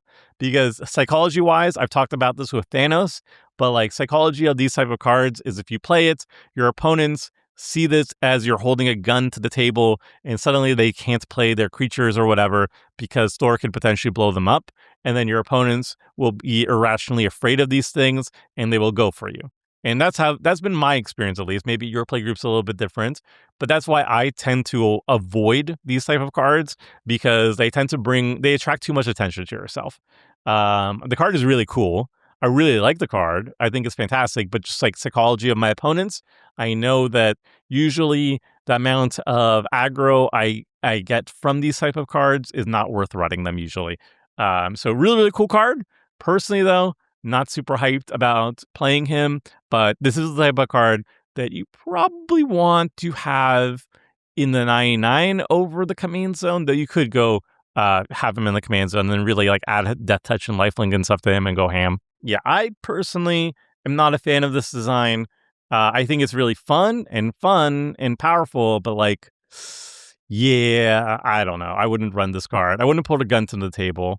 I want them not to know that I have a gun, you know? Don't worry, though. There's always more Thors. Thor, Guardian of Midgard. 5 mana, red, legendary creature, God Warrior Hero. It's a 5/5 with flying, and whenever a source you control deals non-combat damage to an opponent, you may exile that many cards from the top of your library. You may play those cards this turn. This card's excellent. It turns all your burning stuff into card draw. It's only until the end of this turn, which is kind of awkward. I wish it was until the end of your next turn. But I guess card advantage is card advantage. If you have a low enough curve, maybe it's fine. But it works well with the other Thor, for example, and it works well with Burn, and that's kind of fun. It has potential. I just wish you could play those cards until the end of your next turn. So this Thor, we'll say greater than 99 to Burn. And then hopefully the last Thor is Thor Odinson.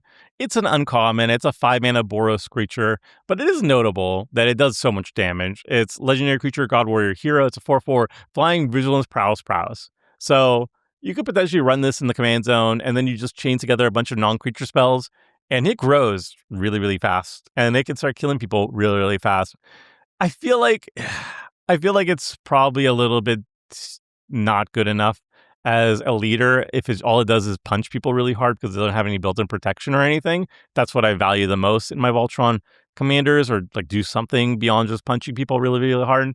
But it is notable that it has double prowess. That's fun. And I like the art. The art is cool. He's spinning around his hammer really, really fast. That's fun. So Thor, I don't know. I like the spinny hammer art. So I'll say maybe. Tiger Shark is dumb, but like I probably will run it in the villain connive deck. It enters and attacks conniving. It's a 2/3 for 4. It's horrible, but it connives. That's what we want, right? This is a card like I really wish we just had better villainous connivers, but like whatever. Until then, we got this doofus. Whatever. Tiger Shark. You'll go into the maybe pile with Crossbones. Hell yeah, we have an uncommon we can skip. It works with like the Flash Hero plan, but it requires gaining life to be any good, which I haven't seen any support for that. Okay, we got Tippy Toe, Terrific Partner. It's a 4-mana green legendary creature Squirrel Hero. It's a 2/4. If you would create one or more tokens, instead create those tokens plus an additional food token at the beginning of your end step. If you gain life this turn, draw a card. This card is actually good. Like if you're in a token deck, especially if you're like a food token deck, like Sam or whatever, this is very good. This is a staple, right? Like you crack the food tokens, you're drawing a card each end step, and also you're just pooping out extra food tokens passively. It's worth it for a 4-drop. Tippy Toe. Commander staple. Doobie-doo. Great in the 9/9. All right, Titania is back. And this one is actually pretty decent. Titania Proud Pummeler, 4 mana, red, legendary creature, human villain. It's a 3/3 with first strike, melee. Other creatures you control have melee. This is a pretty solid overrun effect in red for a go wide deck, right? If you have like 3 creatures, each one is attacking different opponents, that means all your creatures, including Titania, get plus 2/2 until end of turn. That's pretty good. That's pretty good. On a 4-drop in red, seems decent to me. So if you're go wide in red, yeah, I would be considering Titania. Titania, let's throw her a grade in 99. Oh boy, we got a Titania that we can skip. Happy days. All right, we got an uncommon we can also skip, Titania Man. He doesn't connive, so I'm not tempted to talk about him. All right, continuing the trend of the transform heroes being absolutely busted, we got Tony Stark. 2 mana blue, legendary creature, human artificer hero. You pay 1 mana, tap, look at the top 4 cards of your library. You may reveal an artifact card from among them and put it into your hand. Put the rest on the bottom of your library in a random order. And you can pay 6 mana to transform him, or just pay 6 mana normally and play him on the backside. The backside is the Invincible Iron Man. 6 mana, blue-red, 5/5 legendary artifact hero, human, flying, haste. At the beginning of combat on your turn, you may put an artifact card from your hand onto the battlefield. If it's an equipment, attach it to the Invincible Iron Man. Yeah, this card is cracked. This card is absolutely cracked, and it wants to be your commander, because turn 2, you can play Tony Stark, and you can start filling your hands with artifacts. And then when you're ready, you can flip it over to the Iron Man side and then just start hammering people. He gets a little bit better if you're playing equipment, because he's a 5/5 flying haste, and then just increasing his damage is good. And he can cheat on the equip cost because it auto equips if you're dropping down equipment. But he could also just drop down, like, I don't know, Portal to Phyrexia, whatever giant artifact spell. You get to play it for free. That's really, really good. So the front side, incremental card advantage, slow, but it's a 2-drop, so you can always play it on turn 2, which is nice. And then the backside is just that mana advantage, melee cheat out, huge artifacts, kill people really, really hard. Really good with extra combat steps as well too. But yeah, card is insane. I already played against it on Commander Clash. I'm not going to spoil the game, but Tony Stark was definitely very, very impressive. I think all the flip heroes are very, very impressive. Tony Stark. Surprise, surprise. The artifact transform guy is pretty good. All right, here comes one of my favorite cards from the entire set. Tri-Sentinel, Act of Vengeance, 7 mana, colorless, legendary artifact creature, robot villain. It's a 7/7 with flying, menace, trample, and when it enters, for each opponent, you deal 3 damage to up to 1 target creature that player controls, and it has Unearth of 7. I love this card. It's a big, dumb artifact that you can ramp out or cheat out with like Iron Man or whatever. It immediately gets value. It bolts 3 creatures, up to 3 creatures, 1 for each opponent. It's a flying menace trample with does 7 damage, which is a lot. And it's also really nice that you can like sacrifice it, or like, I don't know, whenever it dies, or if you discard it, you can unearth it and get that value again and immediately swing in one last time. That's good. I mean, I love it. Artifacts that are big mana are really easy to cheat in. They're really easy to reanimate, notoriously very easy to do so. We saw that with Tony Stark, but like a lowly goblin welder can like sacrifice, I don't know, a treasure token and bring this back out onto the battlefield and keep looping it over and over again to blow up a bunch of stuff while dealing a bunch of damage. You love to see it. You just love to see it. So this is great in the 99, but it is wonderful in artifact decks. Absolutely wonderful. Typhoid Mary Fractured is a 3 mana Rakdos legendary creature mutant villain. It's a 3/3. Whenever it attacks, choose 1 at random. If you discarded a card this turn, though, you choose 1 instead. So Mary is create a treasure token. Typhoid Mary is draw a card. And Bloody Mary, each opponent loses 2 life and you gain 2 life. Honestly, any of the modes are fine. So if you're randomizing it, you're still happy with this card, but it gets much better in like a villainous connive deck. Again, I keep mentioning that it's a villain. It's a villainous connive enabler. It doesn't have any evasion, and it doesn't have like, I thought it would have like Death Touch or something like that, but it does not. So you want to give it evasion because it's an attack trigger. but the payoff is really good. A 3-drop that like can randomly draw you a card each turn or make treasure each turn is good. And then the drain effect is even good too. It's the worst of the bunch, but it is still good. Honestly, Typhoid Mary ain't bad at all, even in the command zone, but I think it's probably more exciting in the 99. Ultimo is kind of sick, actually. I was going to skip it, but like, it's a 6 mana black, 6/5 legendary artifact creature robot villain as menace. When it enters, each opponent sacrifices a creature of their choice, whatever, for a 6-drop. But read this part. You can pay 3 mana, 2 and a black, discard this card. Each opponent sacrifices a creature of their choice. This can't be countered, basically. It can only be like Scythed, and you can do it at instant speed. You can do this at instant speed, and then you have a big old artifact that you can reanimate from the graveyard. That's good. I like this. I like this a lot. This is actually. This is dope, even. I am a big fan. I think I'm going to put this in my 6-drop deck, right? Because I could just discard it for 3. Yeah, I love this. Ultimo, I don't know you. I don't know why you want to blow up Civilization, but I'm a big fan. Ultron, Artificial Malevolence. Ooh. Is a 3-mana colorless legendary artifact creature robot villain. It's a 2/4. Whenever another non-token artifact you control enters, you may pay 2 mana. If you do, create a token that's a copy of it. If the token isn't a creature, it becomes a 2/2 robot villain creature in addition to its other types. So this is a big payoff for an artifact creature deck. Wait, no, it doesn't have to be an artifact creature. Just any creature. Just you play artifacts and you have a lot of mana laying around, you get extra copies of them. Just extra copies of them. So it's like absolutely stunning if you have like enter the battlefield effects. Or I mean, you don't even have to be enter the battlefield effects. You're just getting free copies of things. You just want to have lots of mana. And then you just get copies of everything. I feel like Ultron is like one of those cards that you could just jam into like any artifact heavy deck and you're super happy. And you could even make him your commander. Like, why not? This is like just doubling the value of all your things. There's a card that he evokes, but I keep forgetting the name of it. There's like, I think it's like a 5-drop and it does the same thing, but it's like old and it's way more mana. And this one is less mana and it does the same thing. So it's better. And you can put it in the command zone. So yeah, this card's gas. This card's awesome. I don't know if you want it in the command zone or you just want to put it in the 99 of an artifact deck that has access to more colors. You're going to be happy regardless though. Ultron, I'll just say probably better off in the 99, but like you can put him as a commander and you're happy with that too, I think. My God, so many Ultrons. There's another Ultron. This one is Machine Overlord.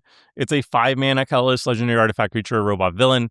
4/4 flying. Other robots and constructs you control get +2/+2. It's a little bit of an Anthem effect on a 5-mana 4/4 flyer. It's fine.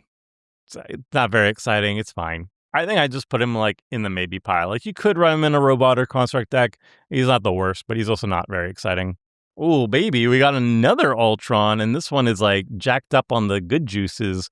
This is Ultron the Annihilator, 5-mana black, legendary artifact creature, robot villain. So 3/4 of flying, and whenever it enters or attacks, create a 2/2 robot villain artifact creature token. Sick. And then whenever another artifact is put into your graveyard from the battlefield, or an artifact card is put into your graveyard from anywhere other than the battlefield, each player loses 1 life? Excuse me. Whenever you get a graveyard from the battlefield or from anywhere other than this is basically like a Sir Conrad effect for artifacts. And on top of that, he has additional utility of just entering and attacking and making a big robot army. Is this card not sick? Is this card not dope? I think this card is dope. I think this card is great. This is like a artifact graveyard commander, right? Or he doesn't even have to be a commander. He can just be in the 99 of like a black-based artifact deck, which I think basically all artifact decks that are in black are graveyard decks. So he just slots into basically all of them.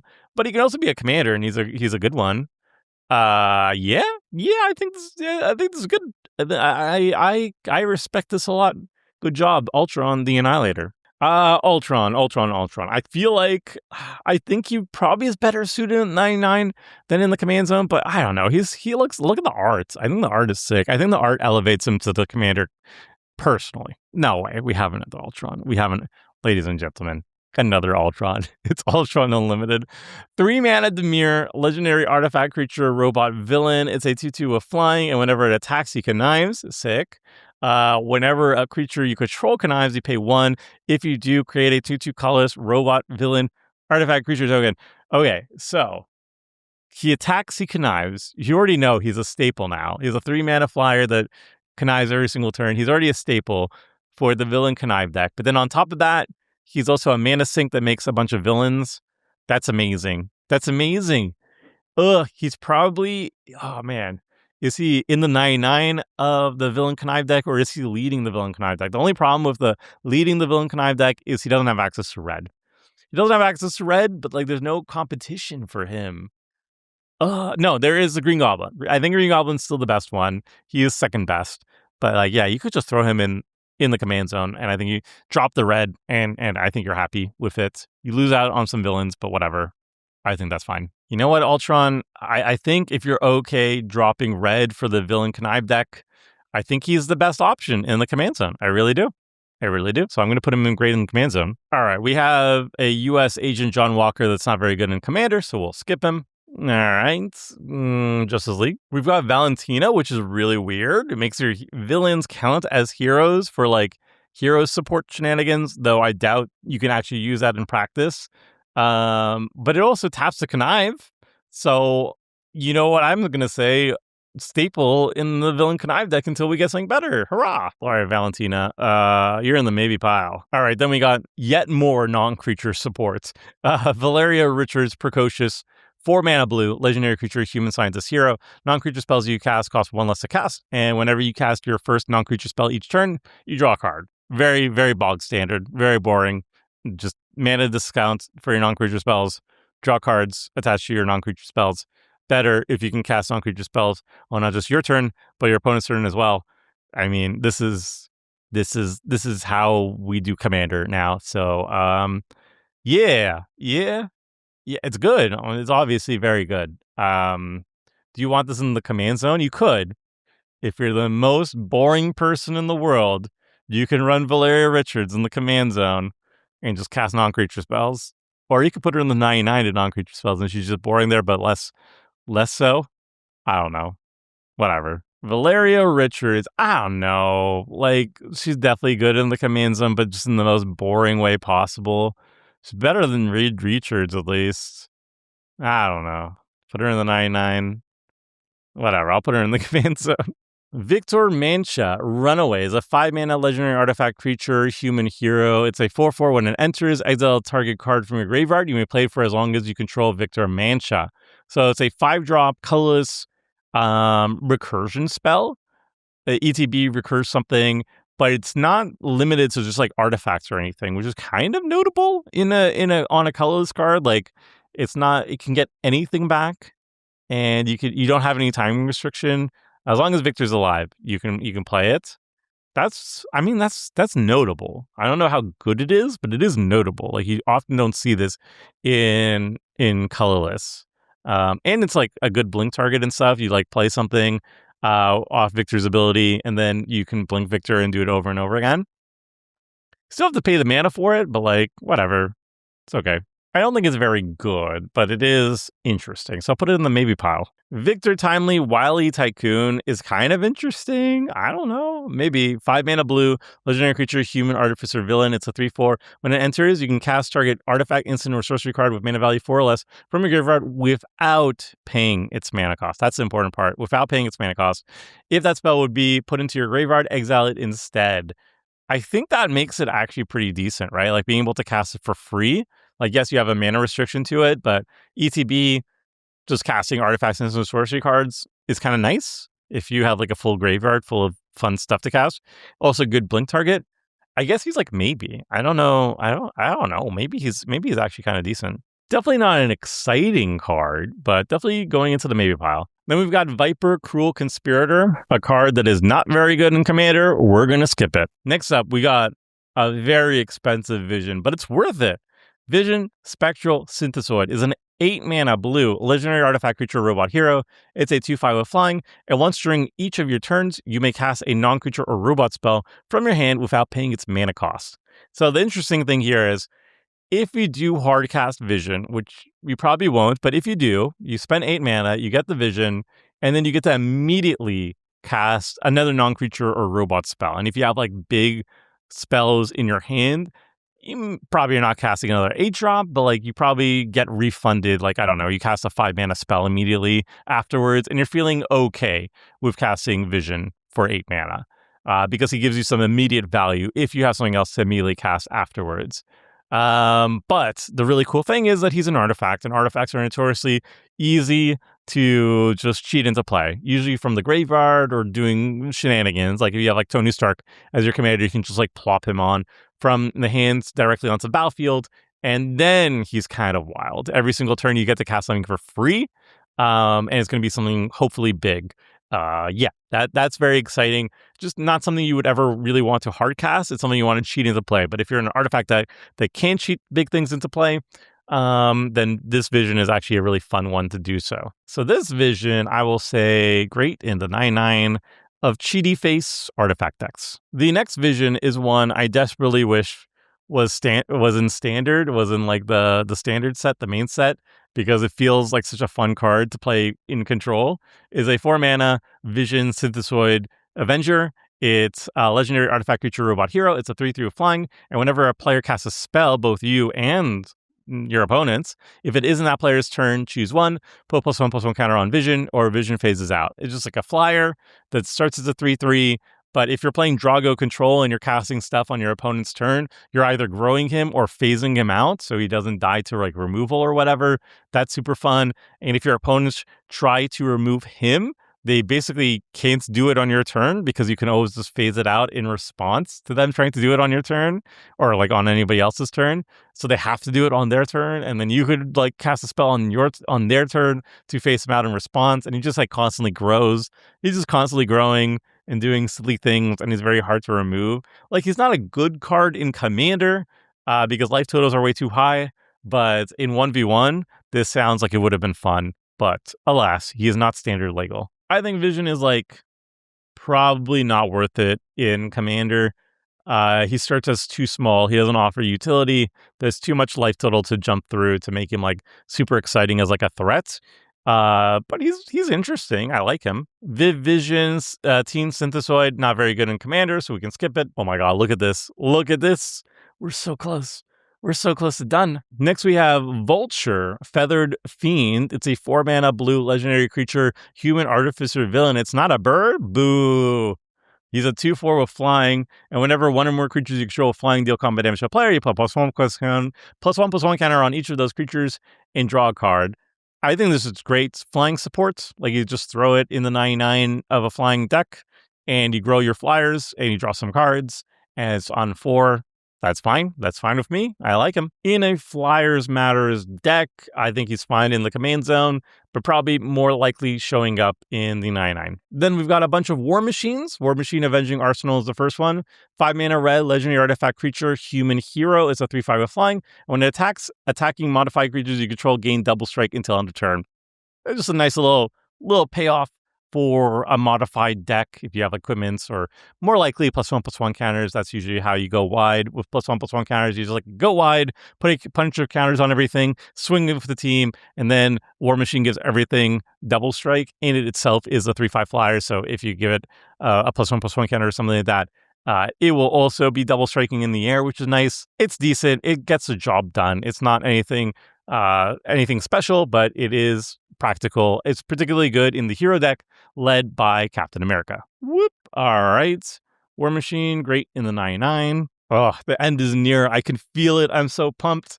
All right. This one is a bad card that's not very good in Commander, so we can skip it. Hooray. Oh, look at us go. Look at us go. Oh, baby. And then we followed up with another bad card in Commander. Dope artwork. I love the artwork, but it's bad in Commander, so we can skip it. Hooray. We are on such a roll, you guys. Oh, no. Oh, no. Get out of here. The Wasp, get out of here. There's too many Wasps. Get out of here, Wasp. All right. Wasp, Shrinking Savior, 3-mana blue, legendary creature, human hero. It's a 1/3 of flying. When it attacks up to one other target creature gets -3/-0 until end of turn. Then draw a card for each creature with power less than 0 on the battlefield. This is good? No, Wasp, get out of here. Stop having good cards. It's funny.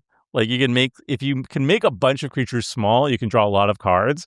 There's actually like this old Kamigawa enchantment that says like all creatures get -X minus O, where X is the number of cards in your hand, I think. So it just lowers the power of everything.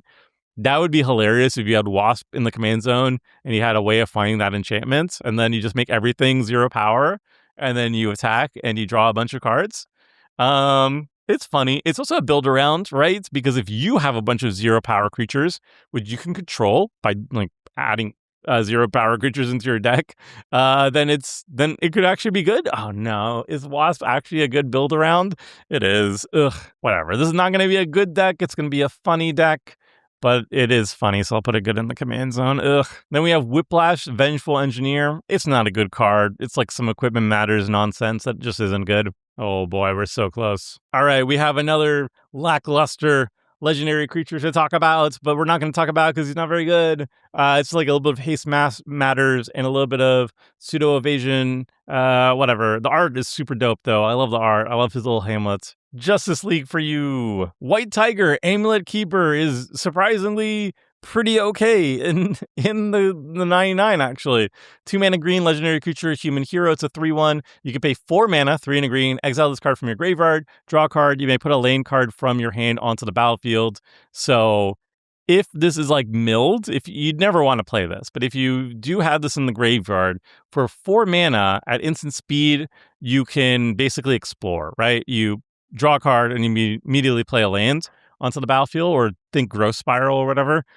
That's good. Like, if you're just in a dedicated self-mill graveyard deck, this is actually fine. Like, I'm actually going to run this in my Arenas deck, Arenas Scion. It's just about self-milling and a bunch of creatures and activated abilities in my graveyard, and that's dope. White Tiger. All right, let's good in the 99, actually. Thankfully, though, we have another White Tiger that's not good. It has a lot of text, and I ain't reading it for you because it's not good. White Widow. Not very good.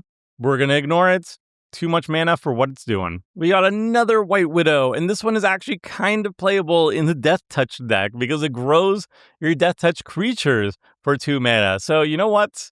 We'll say it's good in the Death Touch deck. Why not? We'll give White Widow a win. White Widow, I'll say good in the Death Touch deck. Wiccan Rising Magician is kind of interesting. It's 5 mana blue legendary creature, mutant warlock hero. It's a 4/4 flying. Whenever you cast a non-creature spell, exile another target non-land, non-token permanent. Return that card to the battlefield under its owner's control at the beginning of the next end step. This is basically a fair Displacer Kitten, right? Like it's Displacer Kitten, but heavily nerfed. It costs 1 extra mana, and the card doesn't come back immediately, but it does blink, and it comes back at end step, and it costs 1 more mana. But you could put this in the command zone, which is kind of interesting. So it's a repeatable blink engine that you could potentially put in the command zone. You don't have access to white, which is the other traditional white blink color, but you could have a blink engine in the command zone that could do it repeatedly in a single turn.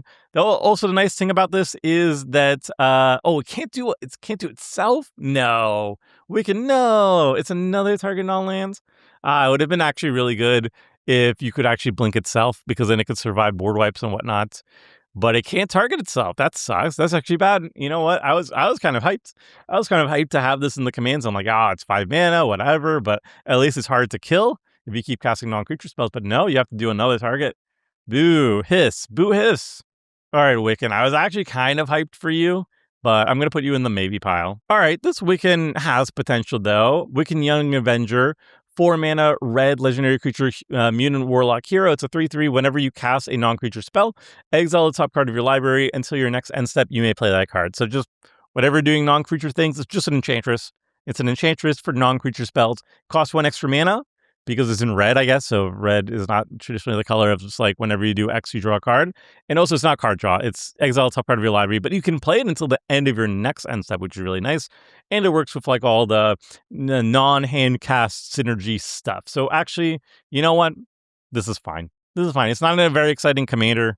I probably wouldn't put it in the command zone because it's just very boring.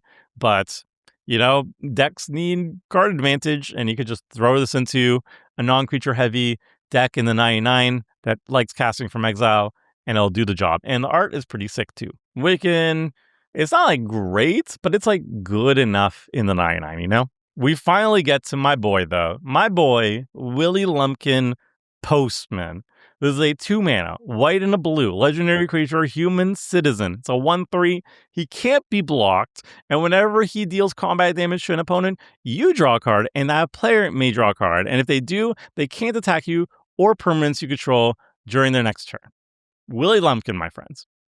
Unbeatable, unblockable. He helps people, but then they cannot strike you. They cannot attack your planeswalkers. So he's like a super friends support card, and he is a devastating man. He's a devastating man with those devastating looks, that devastating charm. He has one job, and it's to deliver the mail, and he cannot be stopped, cannot be blocked. I love it. I love it so much. How I would never, if you told me in 2015, look, in Magic, soon, we're going to have, in 10 years from now, 11 years from now, we're going to have a postman, and he's just delivering the mail. And he's dope, and you can put him in the command zone. I'd be like, no, there's no way. But here we are. We are in the enlightened times. We have Willie Lumpkin. He is the postman of my dreams. Yeah, I would definitely build around him just for the memes. Can you imagine? You go Voltron with Willie Lumpkin. You offer people card draw like Seth, who can never say no to free card draw. Of course, they're never going to attack me. And then I can play whatever planeswalkers I want. And then Seth and whoever else accepts my gift of one singular card, they can no longer hit my stuff. That's amazing. That's amazing. Oh my God, Willie Lumpkin. He has my mail and he has my heart. All right, Willie Lumpkin. Here we go. There we go. Top of the Tomer favorites. There we go. Willie Lumpkin, right where he deserves to be. A 1-mana 2/2 that enters tapped is not something I want to talk about in Commander. We're on W. We're getting to the end. Oh boy. Winter Soldier, Icy Assassin. It's a 2-mana white-black legendary creature, human assassin villain. It's a 2/2 of Vigilance, Menace. It gets +2/+0 for each equipment attached to him. And you can pay 5 mana, 3 white and black. Return this card from your graveyard to the battlefield with finality counter on him. Then you may attach an equipment you control to him. It's not very good, but like it'd be funny if you threw a bunch of axes on him or something like that, and he just does a lot of damage. Kind of hard to block. And then he comes back one time. It's fine. Whatever. We'll put him in the maybe pile. All right, Winter Soldier, one more try. We got Reborn Avenger, 5 mana, white, legendary creature, human soldier hero. It's a 3/5. Whenever it attacks, return target creature card with mana value less than or equal to Winter Soldier's power from your graveyard to the battlefield. If a hero was returned this way, it enters with an additional +1/+1 counter on it. So just like an attack, Sun Titan-esque trigger. It starts at 3, so it's exactly the same as Sun Titan, where you can return mana value 3 or less. It's only creatures. But if you grow Winter Soldier, then you can get back bigger creatures. And if they're heroes, they get a little bit pumped in the same thingy. So I guess he's like okay in the hero deck, specifically with Captain America, because then you can give him a +1/+1 counter, so you can get back bigger things, 4 or less immediately. And he also would have haste and vigilance, so he can immediately get that trigger, and he's a good blocker as well. So Winter Soldier, I'll say great in the 99 of the hero decks. Wakabi, Shield of the Nation, is a 2-mana green legendary creature, human warrior hero, 2/3 vigilance. Whenever you attack with your commander, if you control an artifact with mana value 4 or greater, create a 4/4 green rhino creature token with trample. This is in the Wakanda precon. It makes sense with T'Challa as a commander because it's all about artifact mana value 4 or greater. So a 2-drop that just like constantly pumps out 4/4 Rhino tokens with trample is good. It's already very good. And I imagine there will be homes for this outside of the Wakanda precon. It's just a good rate. If you're doing the things that the thing is asking for you, it's just a very good rate. I just can't think of other homes for it right now. So Wakabi, it's a great card, but it's incredibly narrow. It's good in the precon, and then it might be good somewhere else. I just don't know where else. Wolfsbane, not good. Next. Wolverine is back, and he's now a 4-mana green legendary creature, mutant berserker hero, 2/5. You may assign Wolverine's damage, combat damage to those who weren't blocked. That's an old school reference. That's sick. And whenever a mutant you control attacks, double its power until end of turn. This like ignoring blockers and just dealing damage as though he's not blocked. It used to show up in like green rares from like the 2000s or maybe even before that. So that's like a funny callback. So he's hard to block. And then whenever a mutant you control attacks, double its power until end of turn. That's just like a little good anthem for a 4-drop. That's pretty dang impressive. Pretty dang impressive. It's pretty sweet. The artwork is super dope. It's good in the mutant deck and nowhere else. Wolverine will put you great in mutants. Almost done. We're almost done with the W's. Wolverine, Fierce Fighter, 4-mana Gruul, legendary creature, mutant berserker hero, 3/5 haste. Whenever it enters, he fights up to one other target creature. Sick. And if damage would be dealt to Wolverine, instead that damage is dealt, but all other damage already dealt to him is healed. This wording is very silly, but the gist of it is, if you want to kill Wolverine, you have to deal lethal to damage him all at once. You can't just do like 2 damage to him and then 3 damage to him, and then he dies because he had 5 toughness. No. He only counts the last amount of damage dealt to him. So if you want to deal damage to him, you have to deal 5. You have to deal 5 damage to him. You have to deal damage to him to kill him in one go. That is what it means. But the ETB he fights is very sick. He can immediately attack afterwards. That's sick too. He's a 3/5, 6/6, and he's kind of hard to kill. Very, very cool. I like it. Is he good in the 99 or the command zone? I feel like he doesn't really do anything that interesting in the command zone, but he's fun to include in the 99, I believe. Wolverine, great in the 99. Wonder Man, Hollywood hero, is really fun in the power-up deck. He just allows you to power up an additional time, which is really fun. So if a power-up deck exists in Commander, this is good. If not, not so much. So Wonder Man, I'm going to put it in the maybe pile right beside Hulk, who is the leader of the power-up deck. X-23 Deadly Weapon is actually pretty decent in a mutant deck. It's just whenever another mutant you control enters, you put a counter on it, and you put a counter on X-23. So just a nice little counter generator for the mutant deck. It's pretty mana efficient. The art is sick. And yeah, it's not like super fancy or anything, but it gets the job done. Oh my god, last three. Oh wait, no. We put this in the mutant pile. Good in 99. There we go. Yellow Jacket is bad. Pass. Zarda the Power Princess. Is this not Wonder Woman? Comment section. Let me know if this is not just Wonder Woman. Even We Utopians, isn't that just like Amazonias? This has to be like a parody, right? Whatever. Anyway, Zarda, the Power Princess, 4-mana white legendary creature, human warrior hero, 2/4 with flying. Other heroes you control have exalted. So there was like a bunch of hero stuff where if you attack with a single creature, you get a benefit, and this is just like the way of benefiting it the most. You're giving them all exalted. Still not very good though. Zarda goes to the Justice League, and then my friends, look. We finally got there to the final one. The final end boss of the Marvel legendary creatures is Zuri, Warrior of Wakanda, 2-mana green, a legendary creature, human warrior hero. It's a 2/2 of trample, and whenever you cast an artifact spell with mana value 4 or greater, put a +1/+1 counter on each creature you control. This is in the Wakanda precon, which cares about artifacts mana value 4 or greater. So that's what Zuri is doing. It cares about 4 or greater and puts a bunch of counters on things. It works well in the Wakanda precon. It might work well in another deck too that also cares about artifacts mana value 4 or greater. I just don't know if any of those exist in green, but if it does, then Zuri is going to be happy in there too. But yeah, it's very specific, but it's good in where it was designed to be. So Zuri, the last of the legendary creatures, will be good in the 99 of the Wakanda deck with T'Challa, and maybe somewhere else. Who knows? And with that, my friends, look, we got there. All 362 Marvel Commanders. We got the Tomer favorites with Willie Lumpkin at the very tippity top.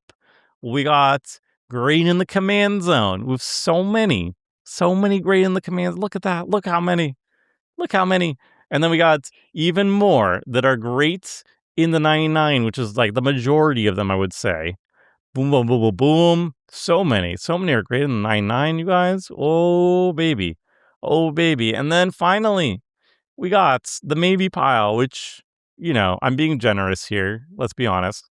And then we got the Justice League, which is a lot. It's just a lot. A lot of legendary creatures are just not very interesting or not made to be for Commander. They're made for like intro packs or whatever. And they're all here. They're all wonderful. And that, my friends, is it. I don't know how to show you everything. If I zoom out, will that actually help you? I don't think so. If we zoom out to get everything on the same thing, there. Are you not entertained? Is this not what you wanted? Behold, everything ranked. Yeah, I'm gonna take a nap, a long nap, and then I'm going to edit this, and I hope it's not more than 4 hours, because that's gonna take me a long time to get this video edited. Oh boy. Please like and subscribe. I really hope this video does well, or else what was this all for? What was all this pain for? Closing thoughts. I think that some of these legendary creatures are pretty good. I wish there wasn't so many of them, but there are a lot of them. 362 Marvel Commanders. Hope you enjoy. Like and subscribe. And until next time, friends. See ya.